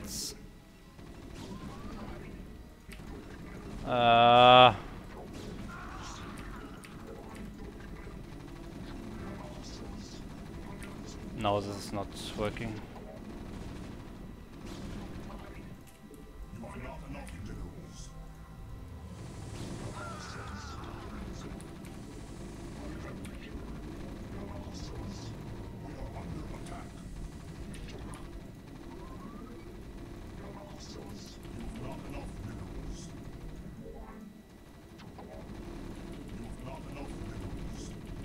Come on, range.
Well, I guess it's not looking good.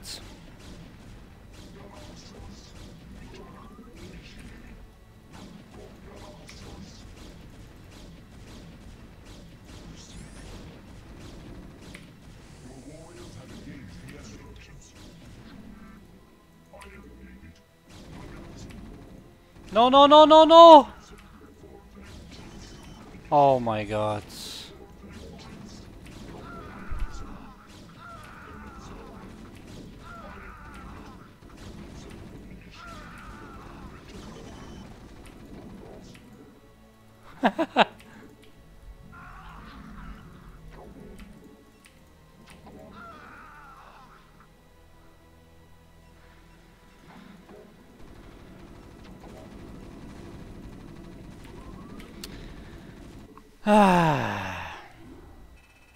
Why does he cheese me? Yeah, I know, the game was over. I was just microing there for fun in the end, of course. It was over when I pulled all my probes in the ramp already, when I lost all the probes there. I mean, I killed like 2 marines and then the bunker finished. I should have immediately just pulled back the probes and I would be fine. But now I stay there, lose like 10 probes for nothing. Yeah.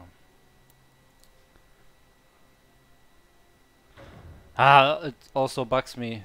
That's why you should not build the gateway at your ramp, in my opinion. You want to have it closer to your nexus, so you can actually kill his units with probes when he's trying to get to your buildings. When he can sit at the ramp with all his units, hitting your gateway and building his bunker on while sitting on the ramp, there's nothing you can do. You can micro way too much there. Is this the same guy? I didn't check his name. Oh wait. Ah, it's a Protoss, never mind. Ah, such a bad loss.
Okay, so we have a PvP.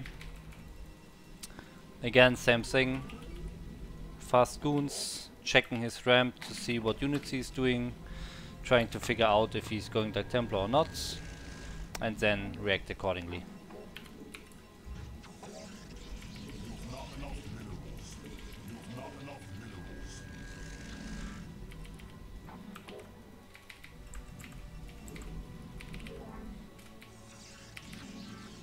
Oh, his core is quite a bit later.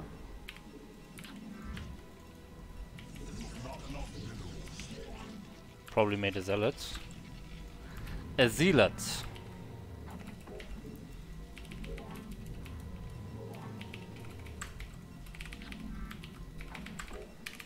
Yeah, there he is.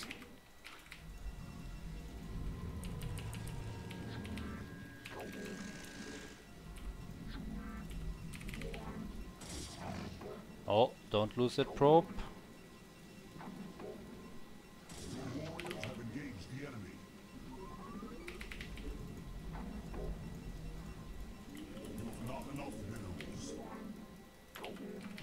Stay in the base.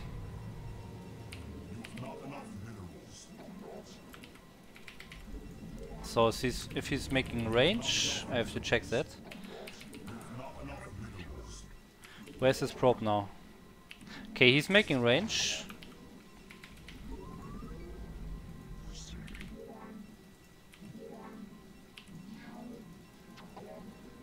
So you should have his goon any seconds. Yeah. Ah, okay. A few seconds too long.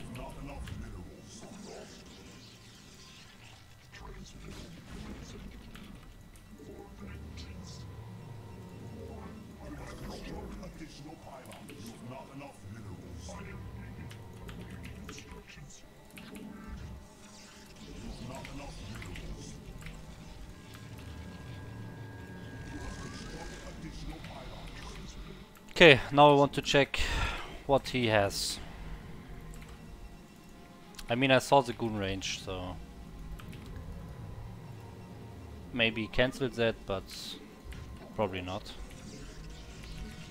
Or it was +1 air weapons. Okay, so see, he has 2 goons. That's fine. Probably not going Dark Templars.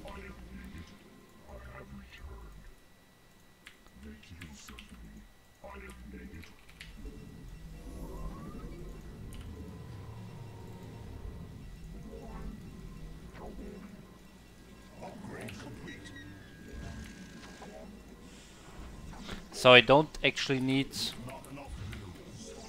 observer here. Now you should have 3 goons.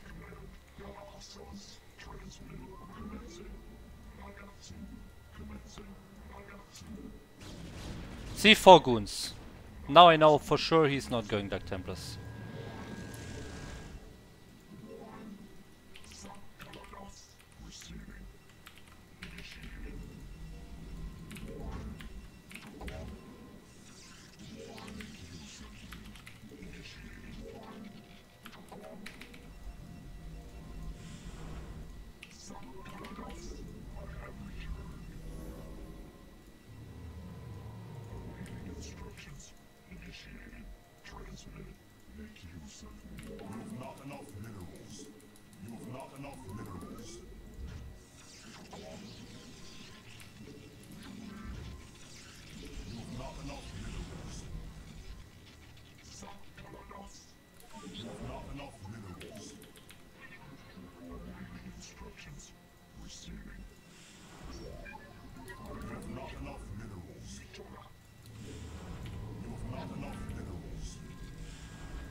Oh.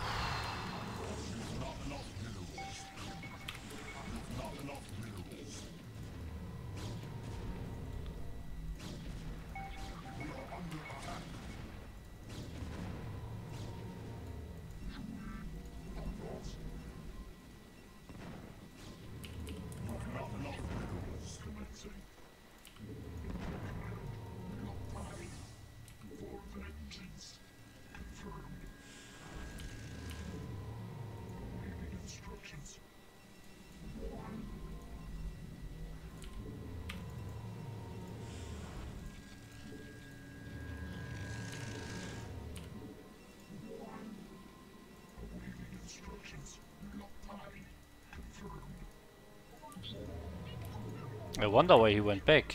He still had everything up.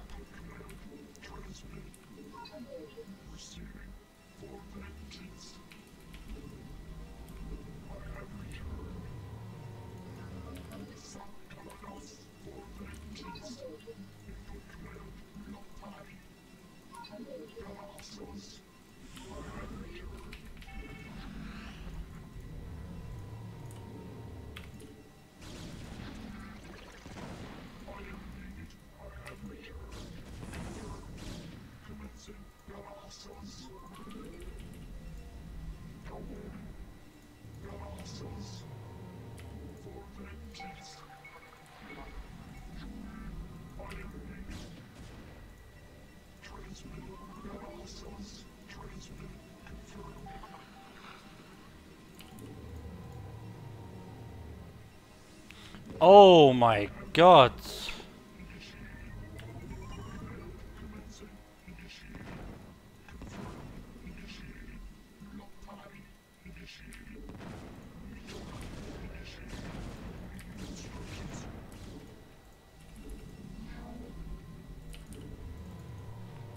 You've not enough minerals. You've not enough minerals. You've not enough minerals.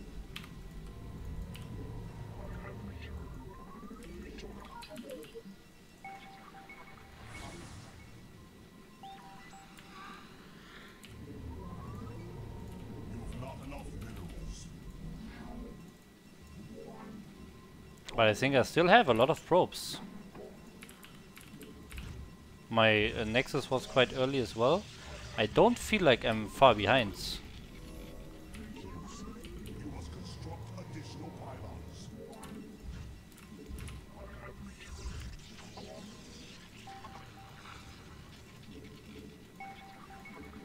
You want to check the mineral count here on the blocks, and you see it's about the same. So, despite this harassment, I have mined the same number of resources from that mineral blocks, so my expansion was a bit earlier.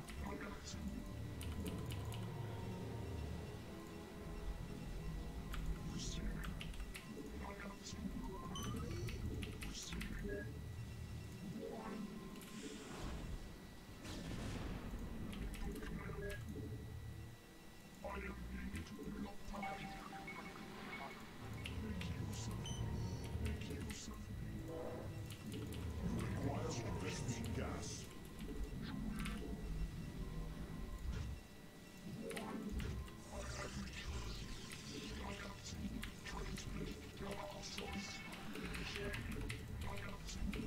You must construct additional pylons. Instructions initiated.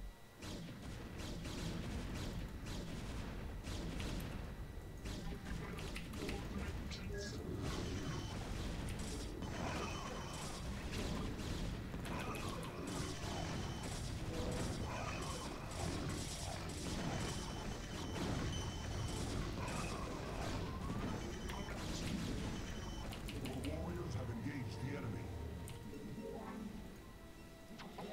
Okay, really has a lot of units.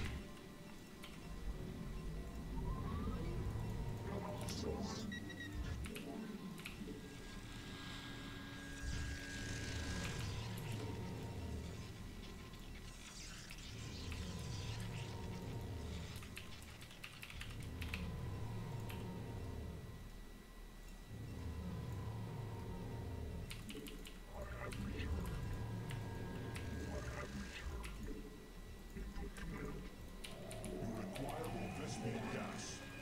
Why do I have no gas all the time? My life for ire. You require more Vespian gas. The enemy.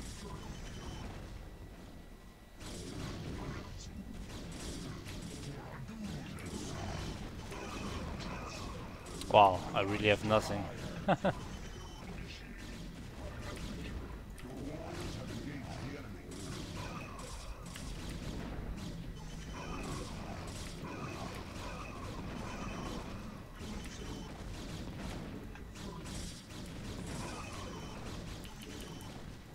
Your warriors have engaged the enemy.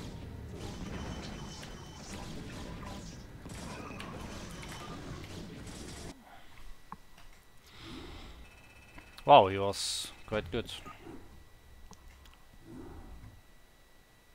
Yeah, I was a bit unfortunate in the beginning that he made me pull my probes.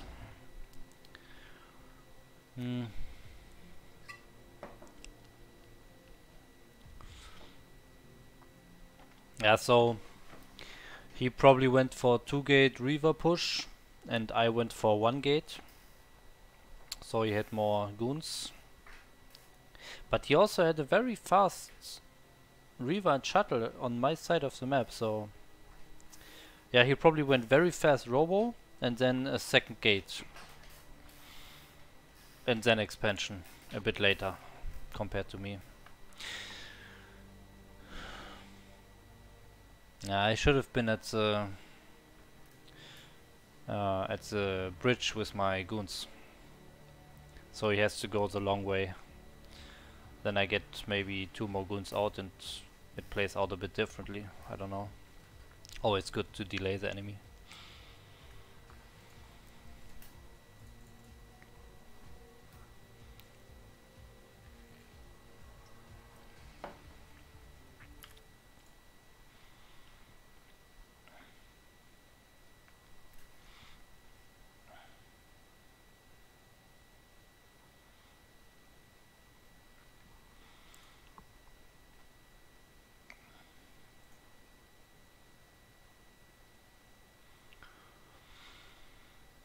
Oh, now it's starting to go a bit downhill again.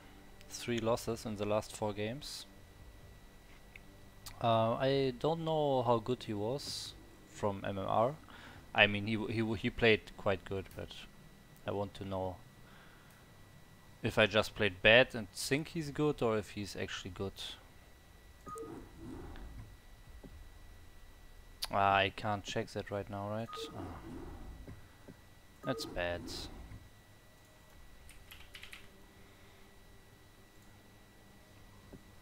Okay. Pretty much on my level.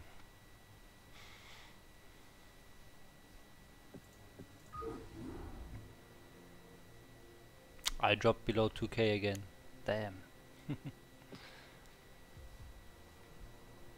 So who of you actually bought this right here? That's Korean caster voices, announcers. Korean caster announcers. Who of you has it?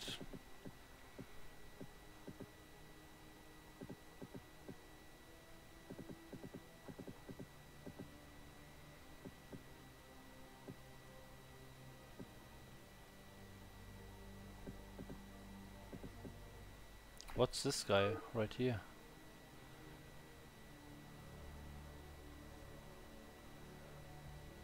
Is it a High Templar? Not sure. So this should be a goon. He's underwater. This is probably a zealot. I have no idea. Who's that? And who's that? Anyone knows?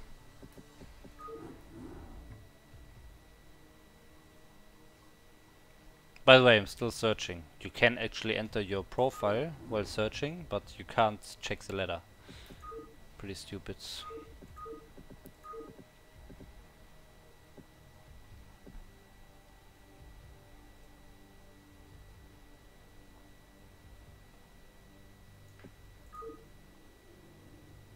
Oh, Spider-Man.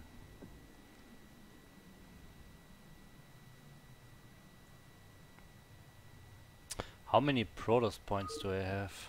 Wow.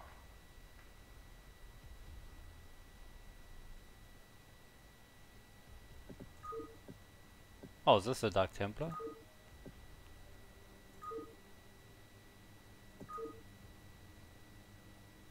Oh, Dark Archon.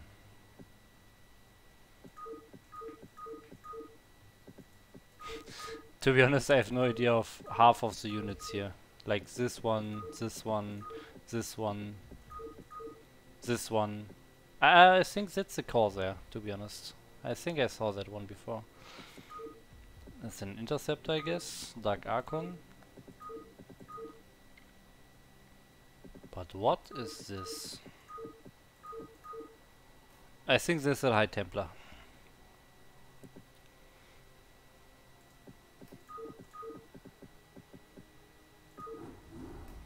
Why am I not finding a game, by the way? Can anyone explain? The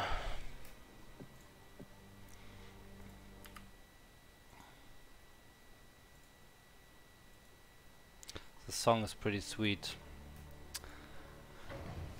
Oh, I found a game. Yeah, I like the Terran sounds more. Oh, it's actually Lancer X. Lancer X. Last game I played against him, I beat him. So I hope I can do it again.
Construct additional pylons.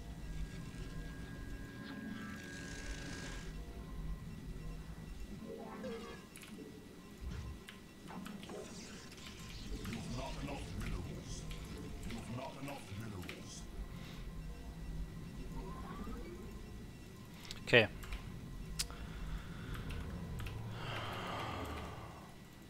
I will go 2 gate now. I feel like it's a bit safer.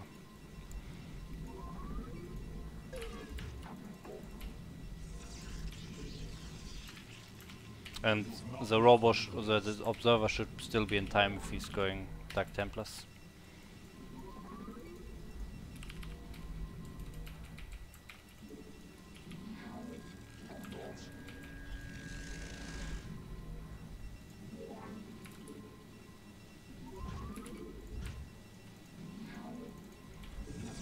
You definitely don't want to build the core here. Otherwise the goon which pops out at the bottom will get stuck here and tries to go through the gas probes all the time. It's very bad.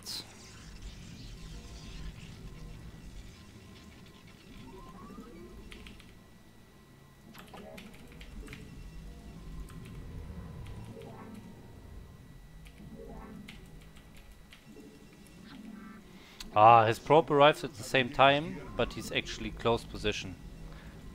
And scouted me first, so he scouted way later.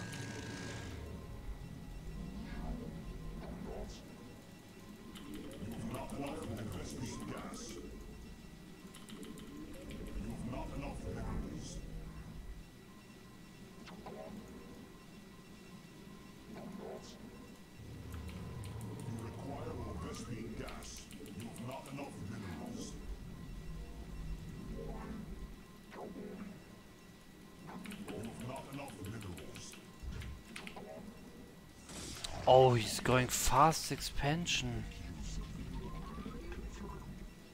Your warriors have engaged the enemy.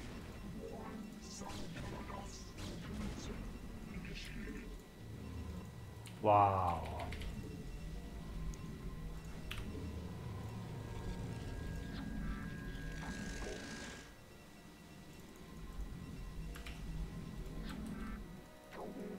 You have not enough minerals.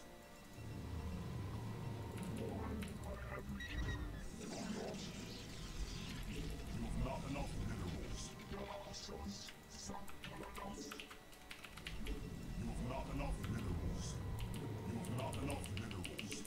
Okay, so I'm not killing the cannon with 2 goons, but I can try to run by if he has nothing there blocking. And then my 2 goons can out micro 1 zealot or 2 zealots in the main. He didn't have his gas yet, so he doesn't have his own goons.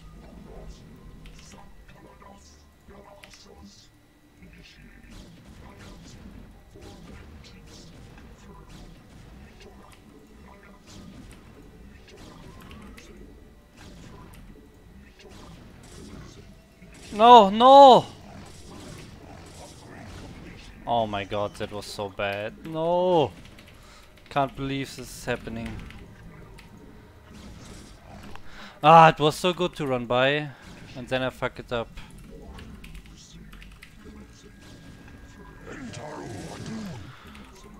Ooh.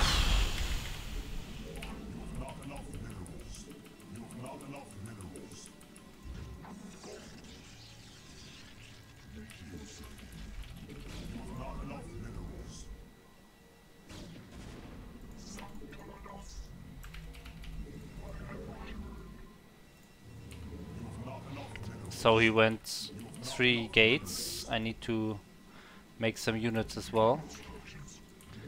Make some more gates.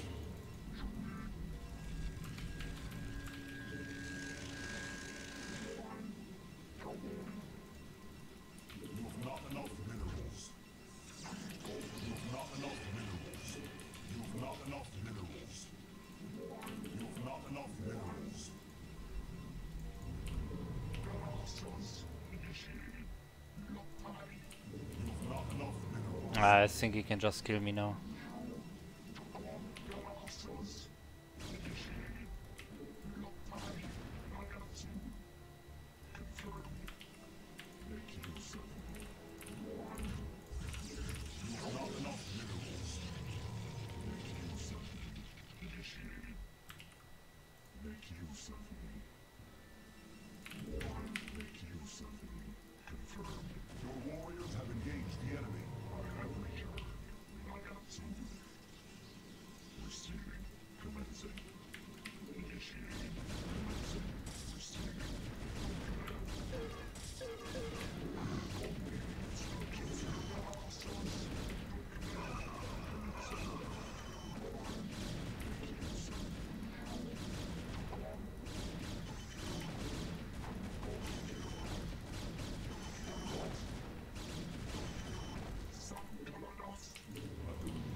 Ah, he's seeing it.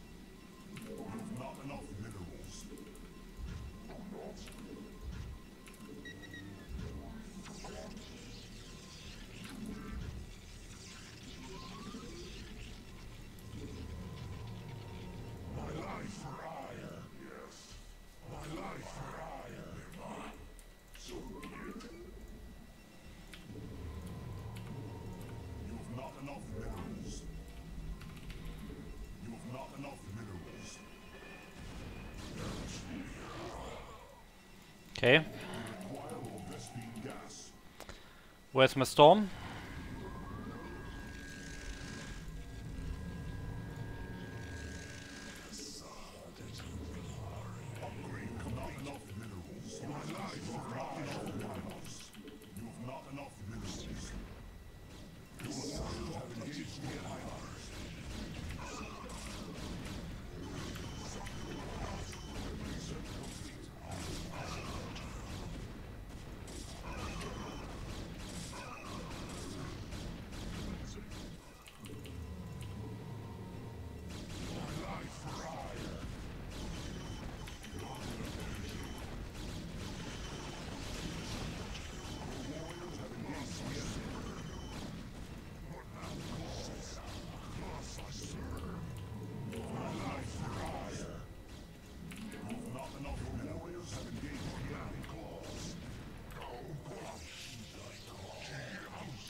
Okay, got it. I defended the attack.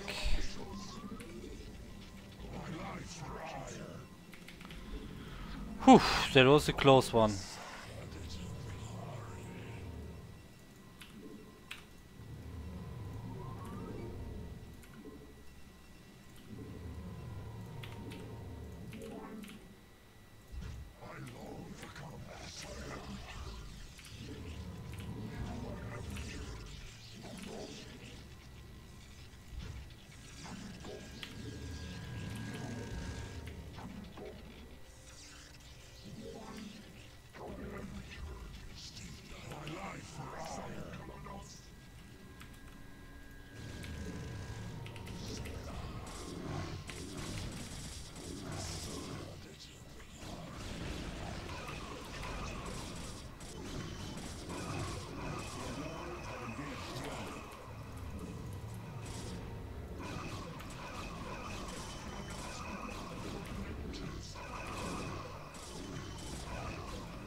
Has he still not expanded?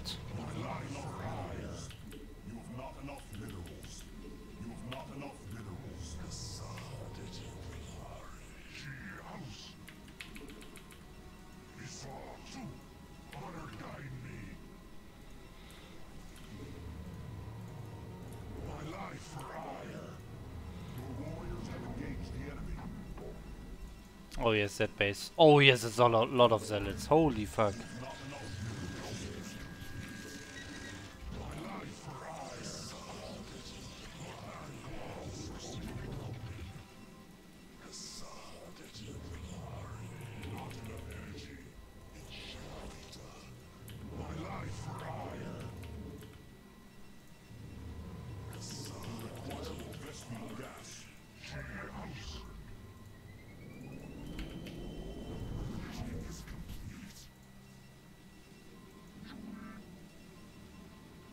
I hope he's not seeing those props.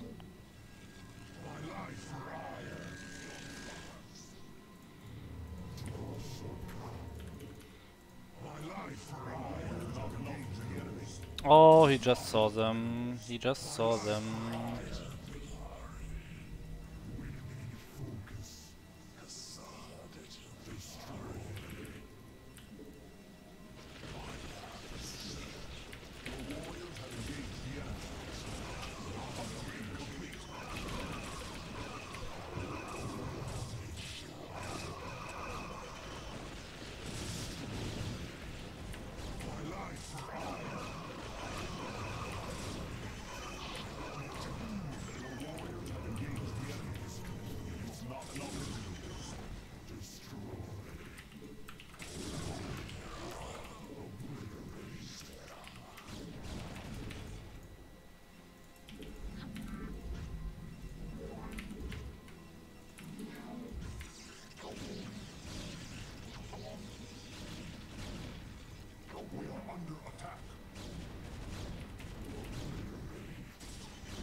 Ah, I pretty much lost.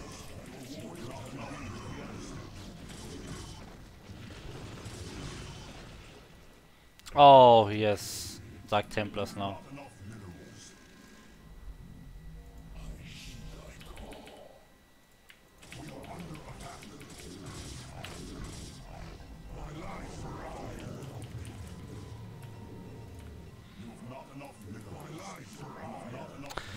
Ah, well.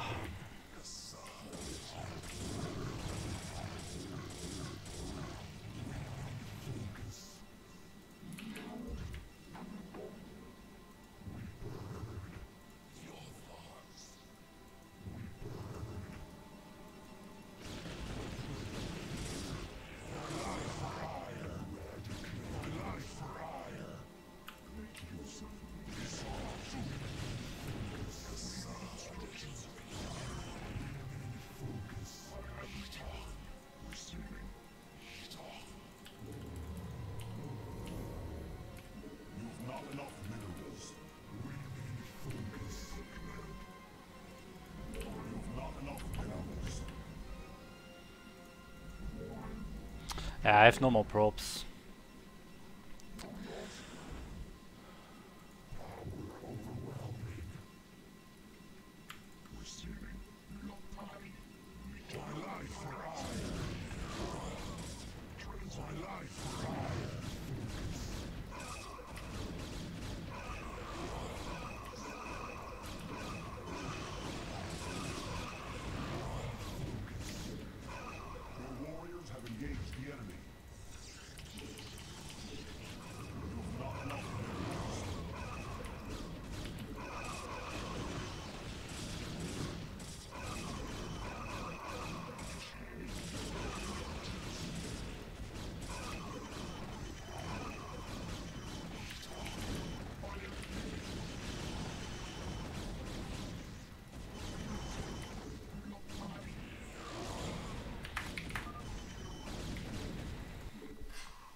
Ah, you can see it here. He has way more resources. Ah, that one base expansion. I never did that. I never did that.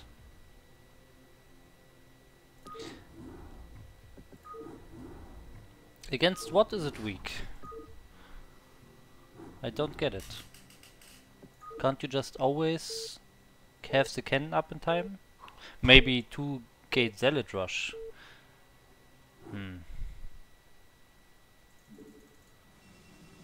But even then I think when you use probes to defend the rush, it's still fine. Look, he goes really like 12 Nexus. Or 14 Nexus, I guess. And of course I scout him last. 12 Nexus.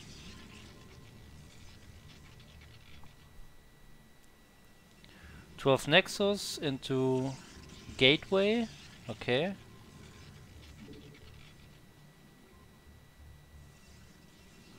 And Forge. Pile on the front. Make a Zealot. Make a cannon.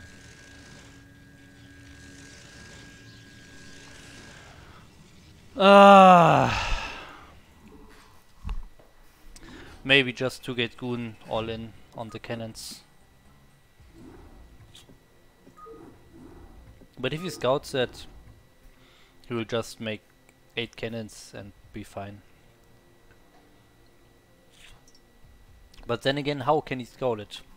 If I have goons in front of his base, he will never know. I can just make 4-gate goons and all in him. Or I can take up. And he has to guess. He has to make cannons just to be safe, I think. Well, but he added 3 more gates after this cannon.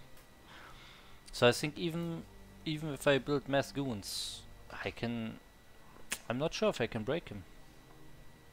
But he has very late range, so maybe I can abuse that. Usually mass goons should beat cannon and rangeless goons. I will try that next time when I see a fast expansion Protoss in PvP.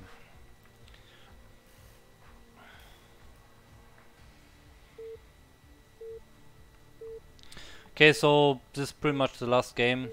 After this I will stop for the day. I mean, I played 20 games in a row or so anyways. Streaming since 7 hours already.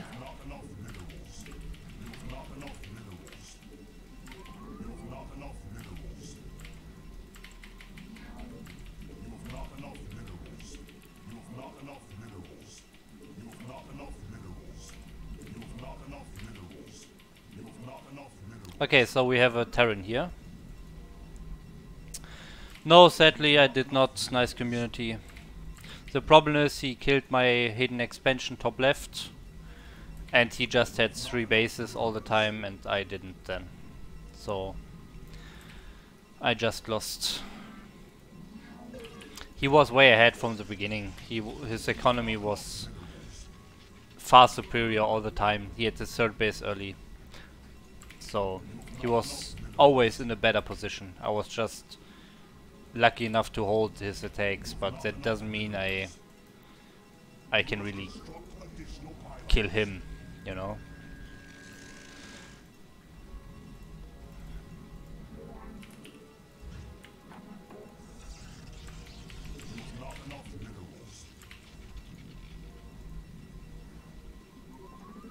He probably already had 8 gates or 10 gates producing units. There's nothing I can do there.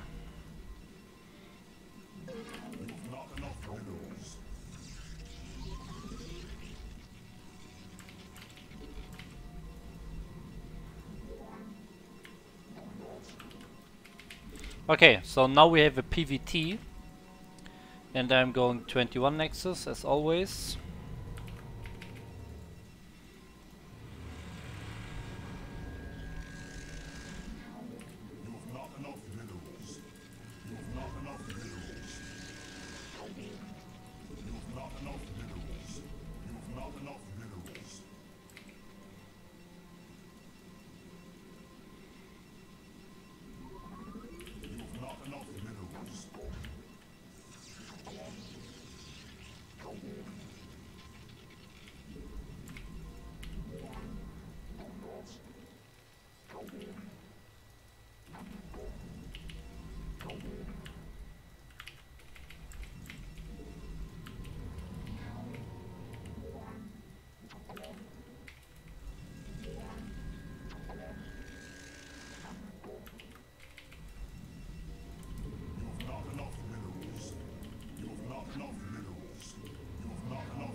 Okay.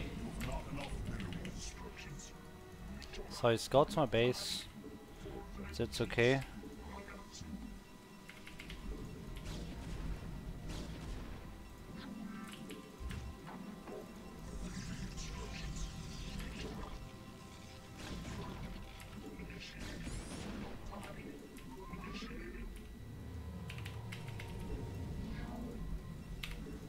Oh, I didn't put probes back in gas. Oh, that's bad. That means no robo for me.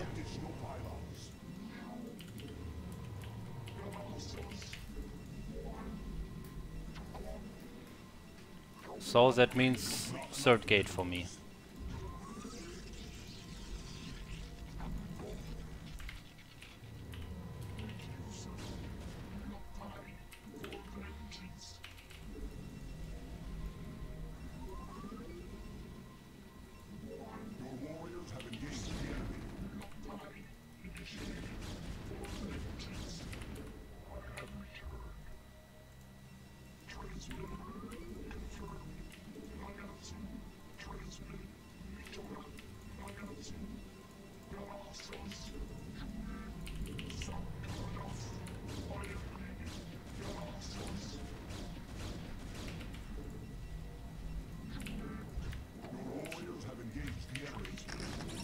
Oh!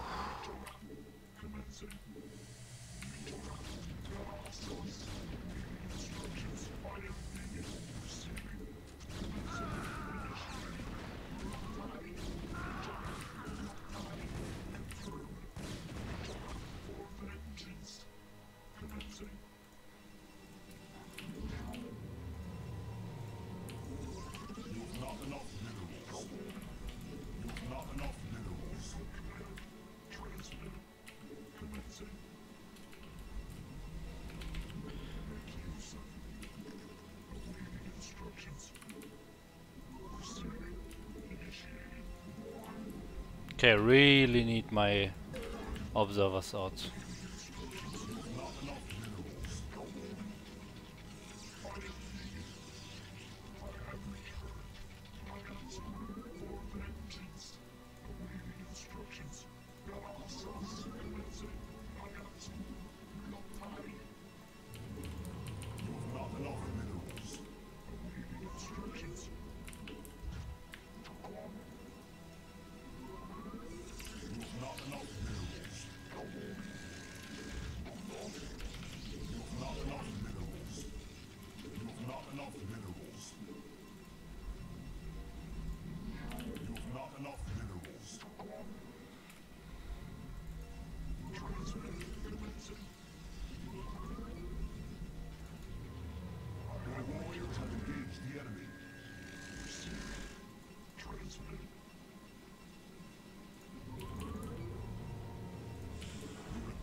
Was that a shuttle? A dropship?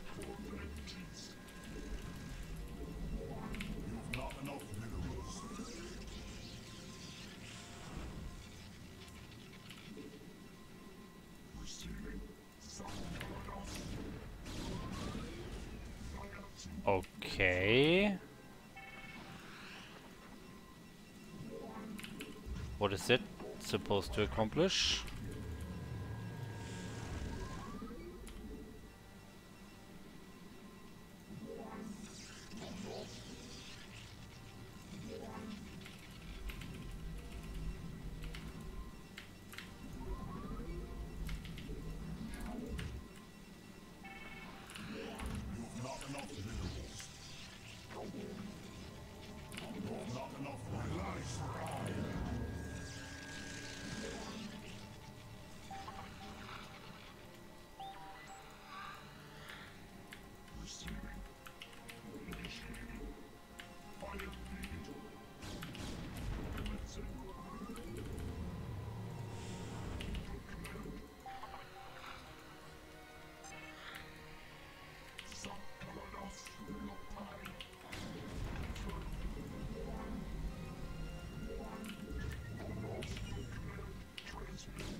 Oh no! Ah! Oh, that's so bad.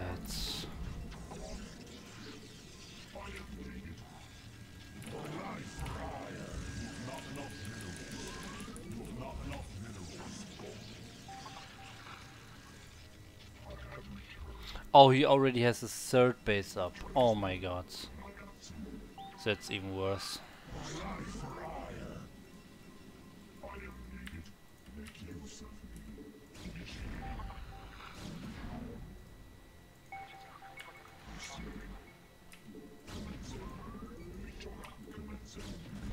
Your warriors have engaged the enemy.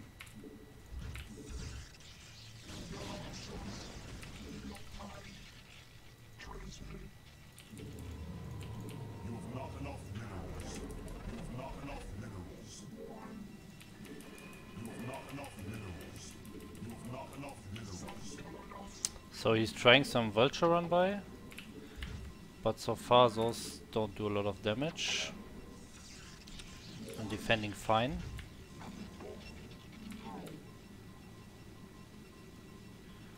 Oh, come on, please.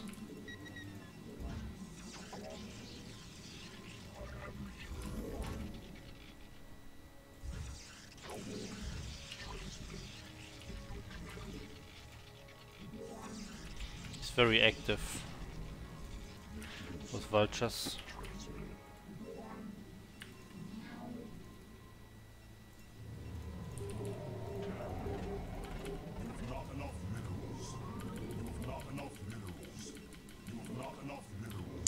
I need another base.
Wow, he has vultures everywhere.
This is so incredible.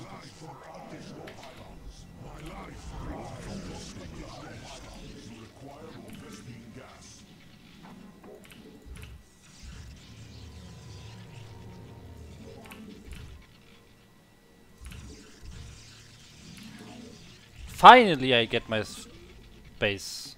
Oh my god.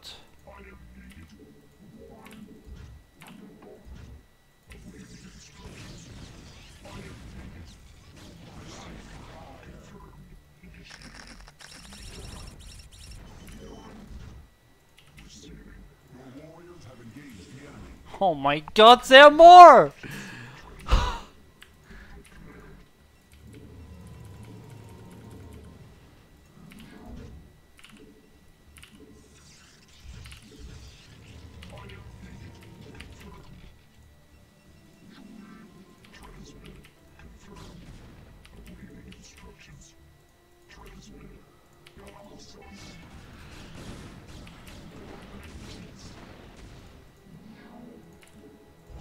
This is so incredible. I am. This is so crazy.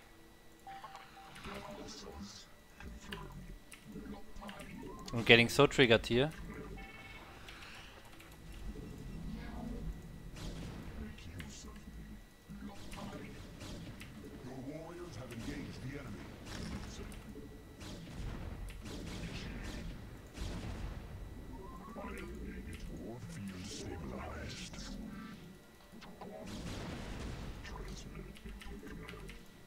What is this thing doing? Oh, I think I finally got all of them.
That was too early. That was way too early.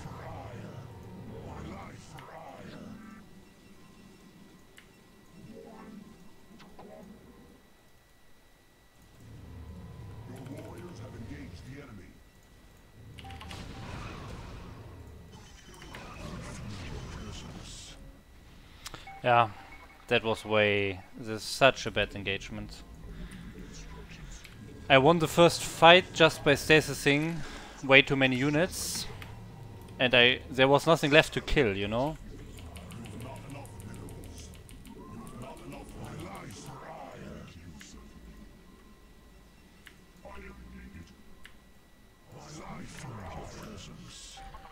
What? I built a scout! What?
Your warriors have engaged the enemy.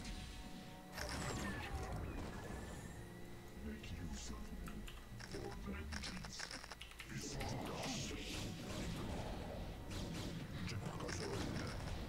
use of me. Your warriors have engaged the enemy. Field stabilized.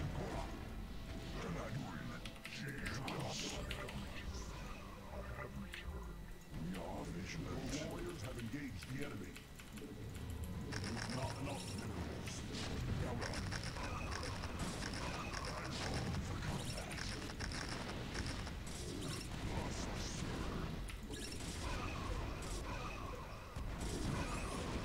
Your warriors have engaged the enemy.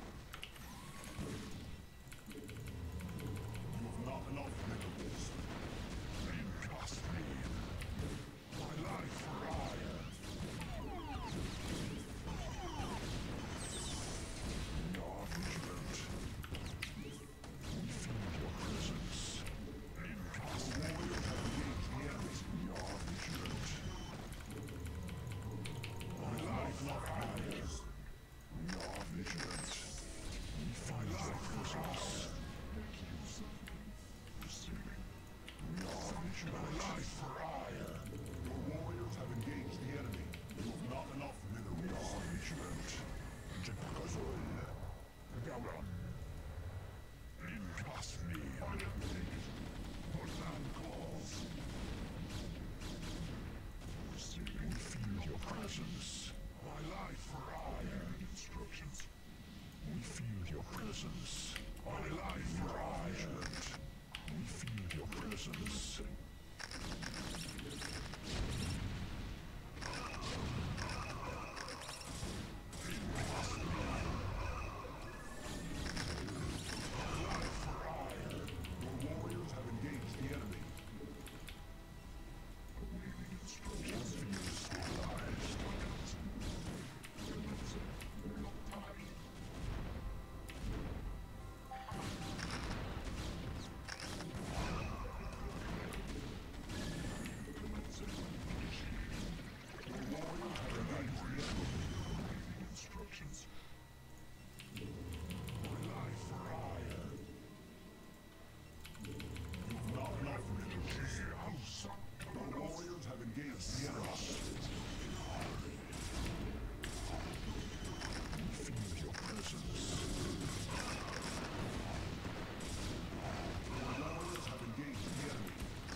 Okay, I think it looks pretty good.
Oh, my Arbiter production was stopped. That's not good.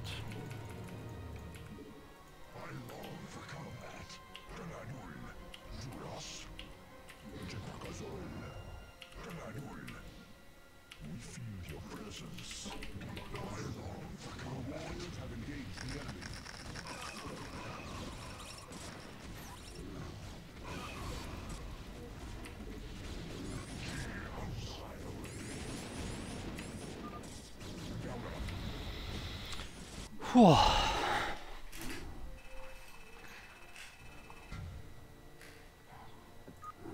Wow, that was a nice last game for today.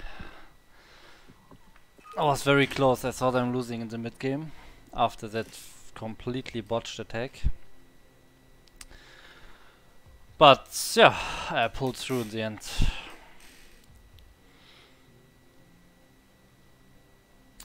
Okay, so let's read your chat here. Yeah, I'm streaming for 7 hours and 12 minutes now. Yes, guys, thanks for tuning in, of course. I can only do this because you're always watching. If I have no viewers, of course I don't stream for 8 hours in a row. Yeah, but I mean I don't have a lot of viewers. Like this is not like other top Protoss or top foreigner in general who have like 60, 70 viewers. But even like 16 viewers like I have now, it's completely worth it for me to stream all the time if there are people enjoying it. So I'm really thankful you're tuning in. And yeah, thanks for the following, X Wolf Style and OCEQ or OCQ.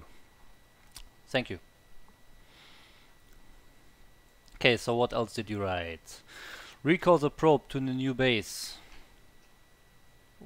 I don't get it. Why should I recall a probe to a new base? Someone clip that, it's hilarious. You mean the vultures? Oh my god. Yeah, they triggered me so hard.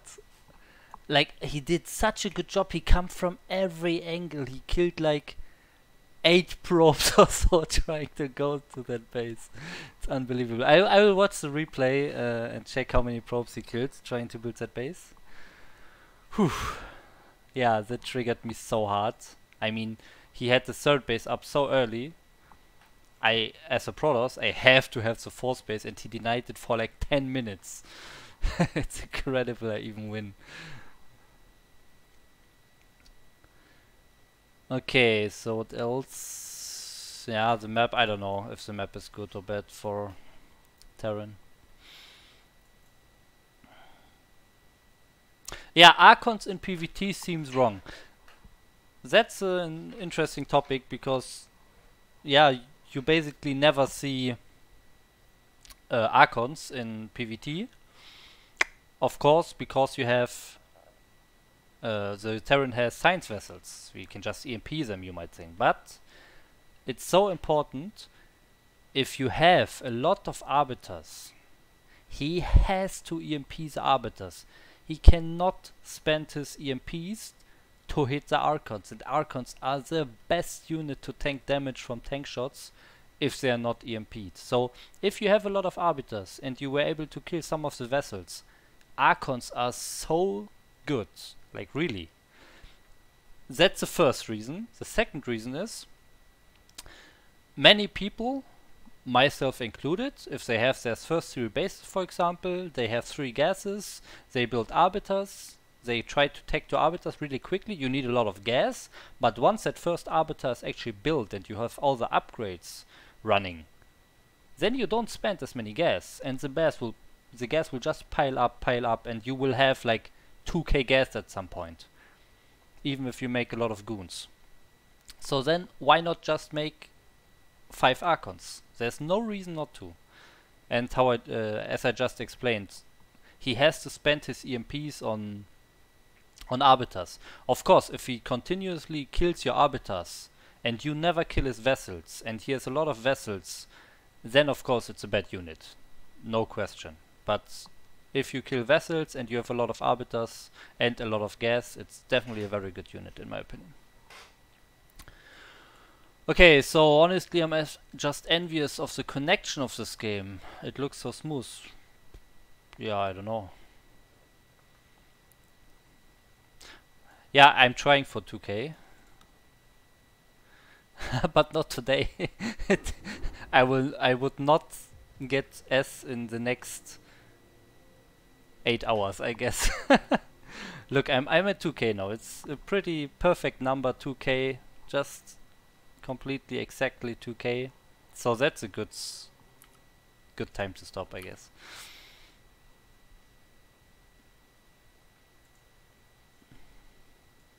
Haha, ERA, yeah, 7 hours. Thank you, man.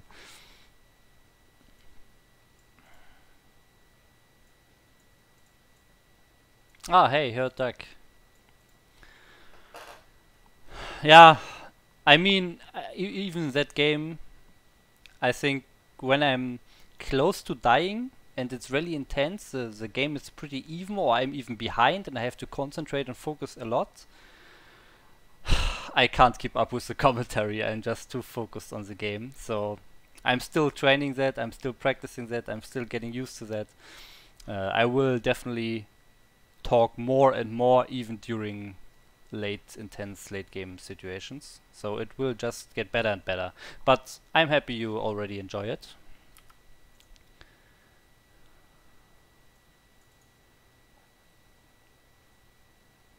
Just storm the tanks. I just storm the tanks, yeah. Yeah, I have to use more storm in PvT. I never do it for some reason. Yeah, I should do storm jobs as well. But that doesn't mean Archons are not good if you have a lot of arbiters and he doesn't have a lot of vessels. Archons are just good unit if they are not EMP'd. They can tank so many shots from the tanks, it's incredible. Okay, so let's check that one last replay. Feel free to clip it. Just clip my horror, my, I don't know, desperation. So let's go right to that moment in game. Oh, it's already. Okay.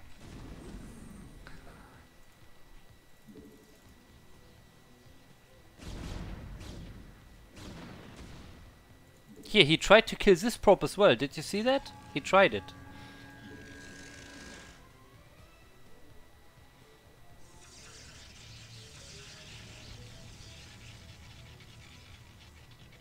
So now I scout.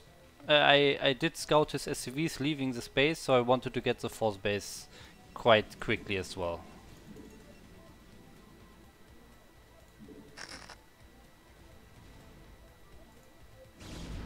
I'm clearing mines quite well. That's good.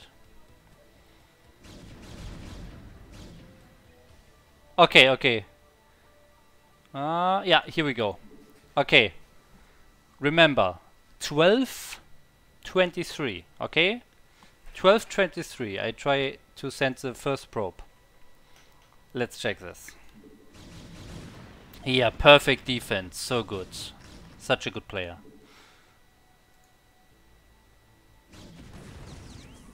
That's one.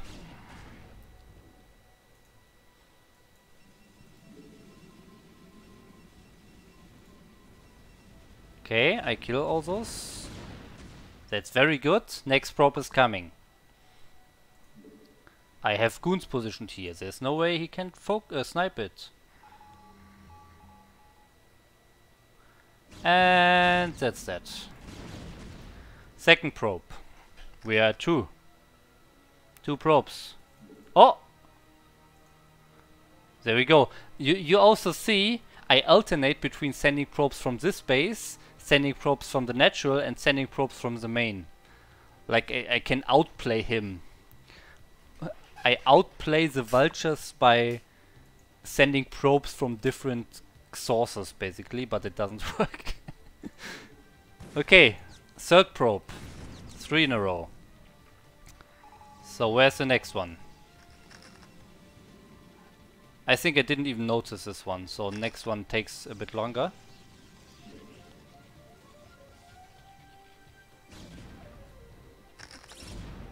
Okay, here's another one.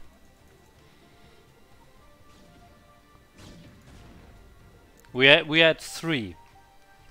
We are at 3 and it began at 12:23. 12:23, guys. So now he sneaked some in here. Okay, that's 4 probes. Or is it? Yep, 4 probes. Okay.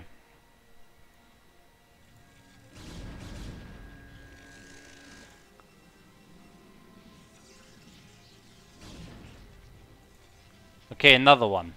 5th probe.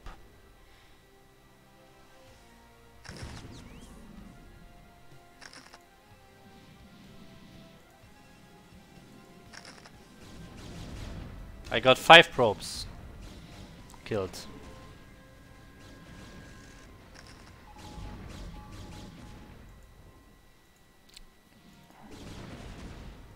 Sixth probe.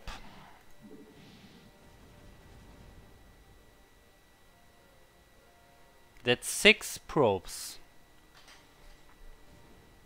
And I finally get the Nexus. Okay, so that's a total of 6 probes denied to reach that base. On just this little way, from here to here.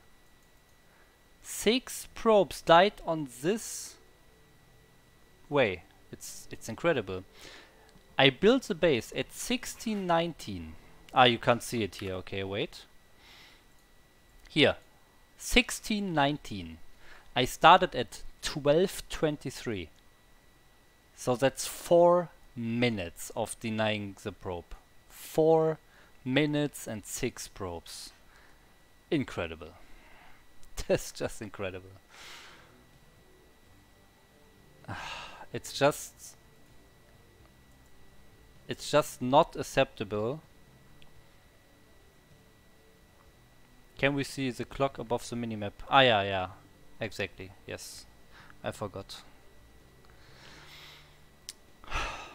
I'm on 3 bases for so long against the Terran on 3 bases, who's already maxed with 2-1 upgrades now. I'm still on 3 bases. My 4th base just started.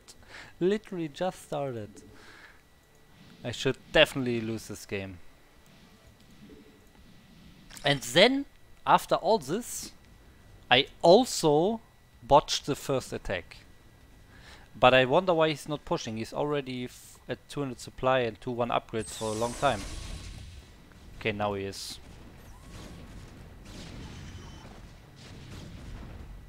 Okay, I clear out those mines. That's good. So this is what I mean. You always want to flank the Terran. So this is the choke. You can't engage here. So you want to wait until all his tanks are like here. And then you want to come from two sides. From the right in this case and from the bottom. That's very important. But I started a bit too early. Okay, now I know I engage him. But most of his tanks are still in this choke. Like, they are not too far out. There are so many units still behind the choke. I just engaged too early. This is very important. You can't engage too early. I must wait until he's like here. Then I can flank not only from the right, but also a bit from the top. Like, it's even better flank if I wait a bit more. And there are no units behind this choke. So it's very important that you wait a bit longer. Also, these tanks, why do I even stasis them? I already had zealots and archons and goons shooting at them. They would be dead anyways. That I saved those tanks. This was completely unnecessary, the stasis. Completely stupid. I saved the Terran units. Yeah, and then I run into this. Here, this is what I mean. I lose so many units in the choke. So many units died in the choke. That was very bad. You can see we are same supply, but he has 4k and I have nothing. He should easily win this. If he has more factories right now, or he can just make 4 command centers and fly it to every base here. Just make 4 command centers.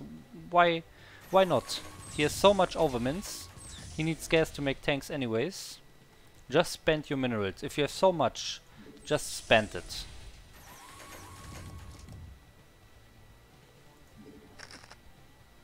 He's way too slow. He just won a perfect fight. He needs to push me to my natural, to my rally point. But he's not doing it. Oh, this scout was so nice, to be honest. Can we please appreciate that I won a game where I built a scout against Terran? But then I've let it... Ah, he had nothing here. I could have just stayed there. I let it fly into the turrets. Damn.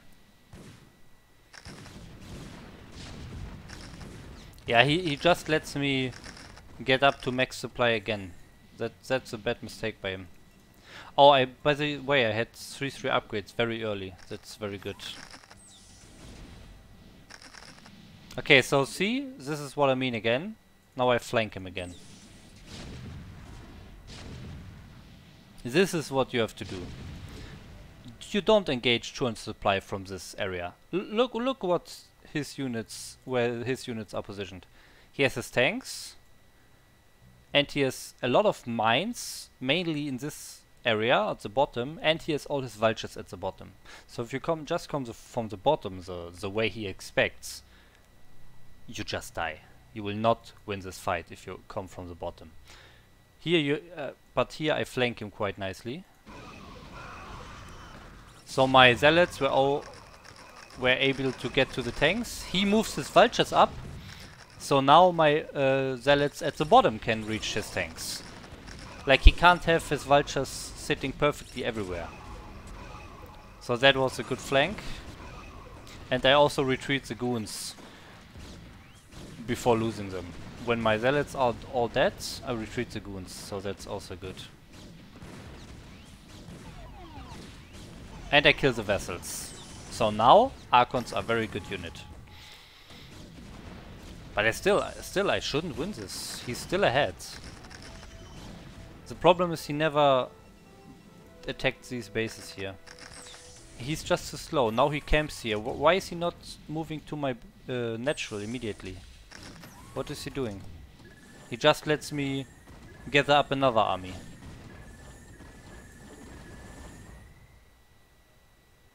Yeah. After the first fight, he should have pushed to my rally point immediately.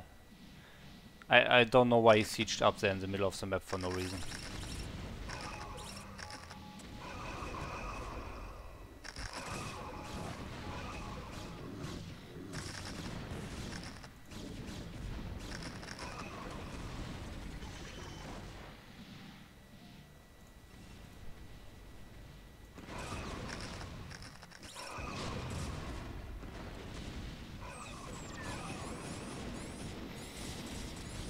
Ah, and now I won the game.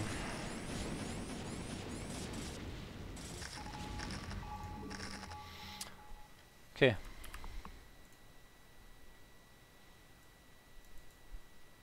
Yeah, thanks for the feedback, Kurtak.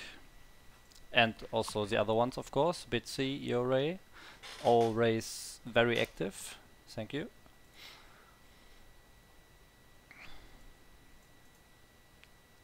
Is there any point in researching armor PvT? What do you mean? Upgrades are always good. Even shields. I did research shield late in the game. I just forgot about it. Usually I research it as soon as I can after the attack and armor.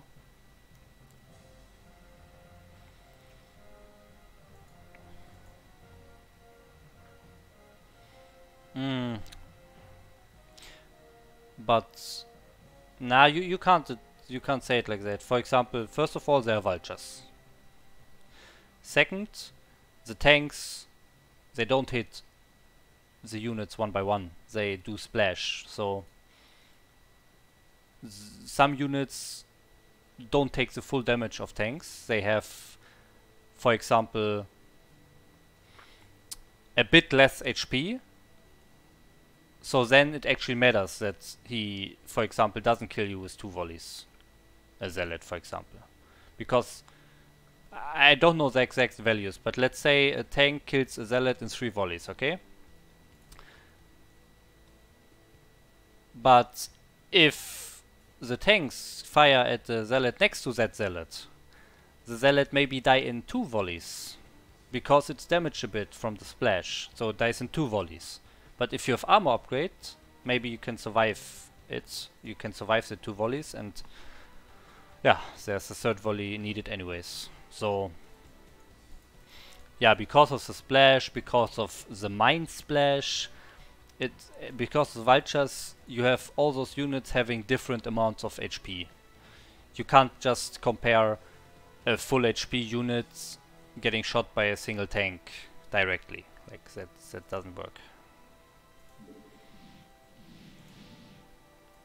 For example, look at these units. Look at these. They all have different amounts of HP and shields. Look, all of them. Every single one has different amounts of HP and shields. Like every single one of those maybe takes a different amount of tank shots because they have armor upgrades. Okay?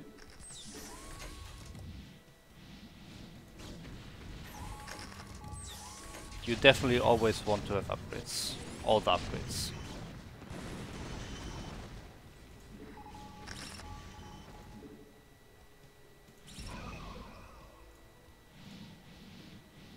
So here again, for the last attack,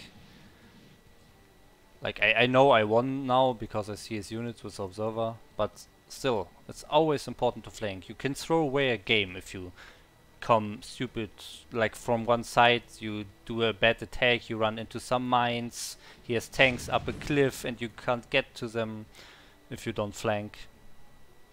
It can be so bad, so always make sure to get a good engagement by flanking.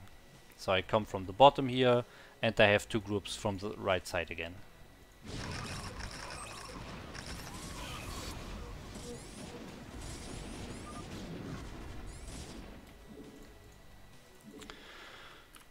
Okay, so that's it for today, guys. Really, thanks for tuning in. Was a very good stream, I think. A long stream, many games, many emotions, many wins, many losses. Okay, so thanks for watching and bye bye.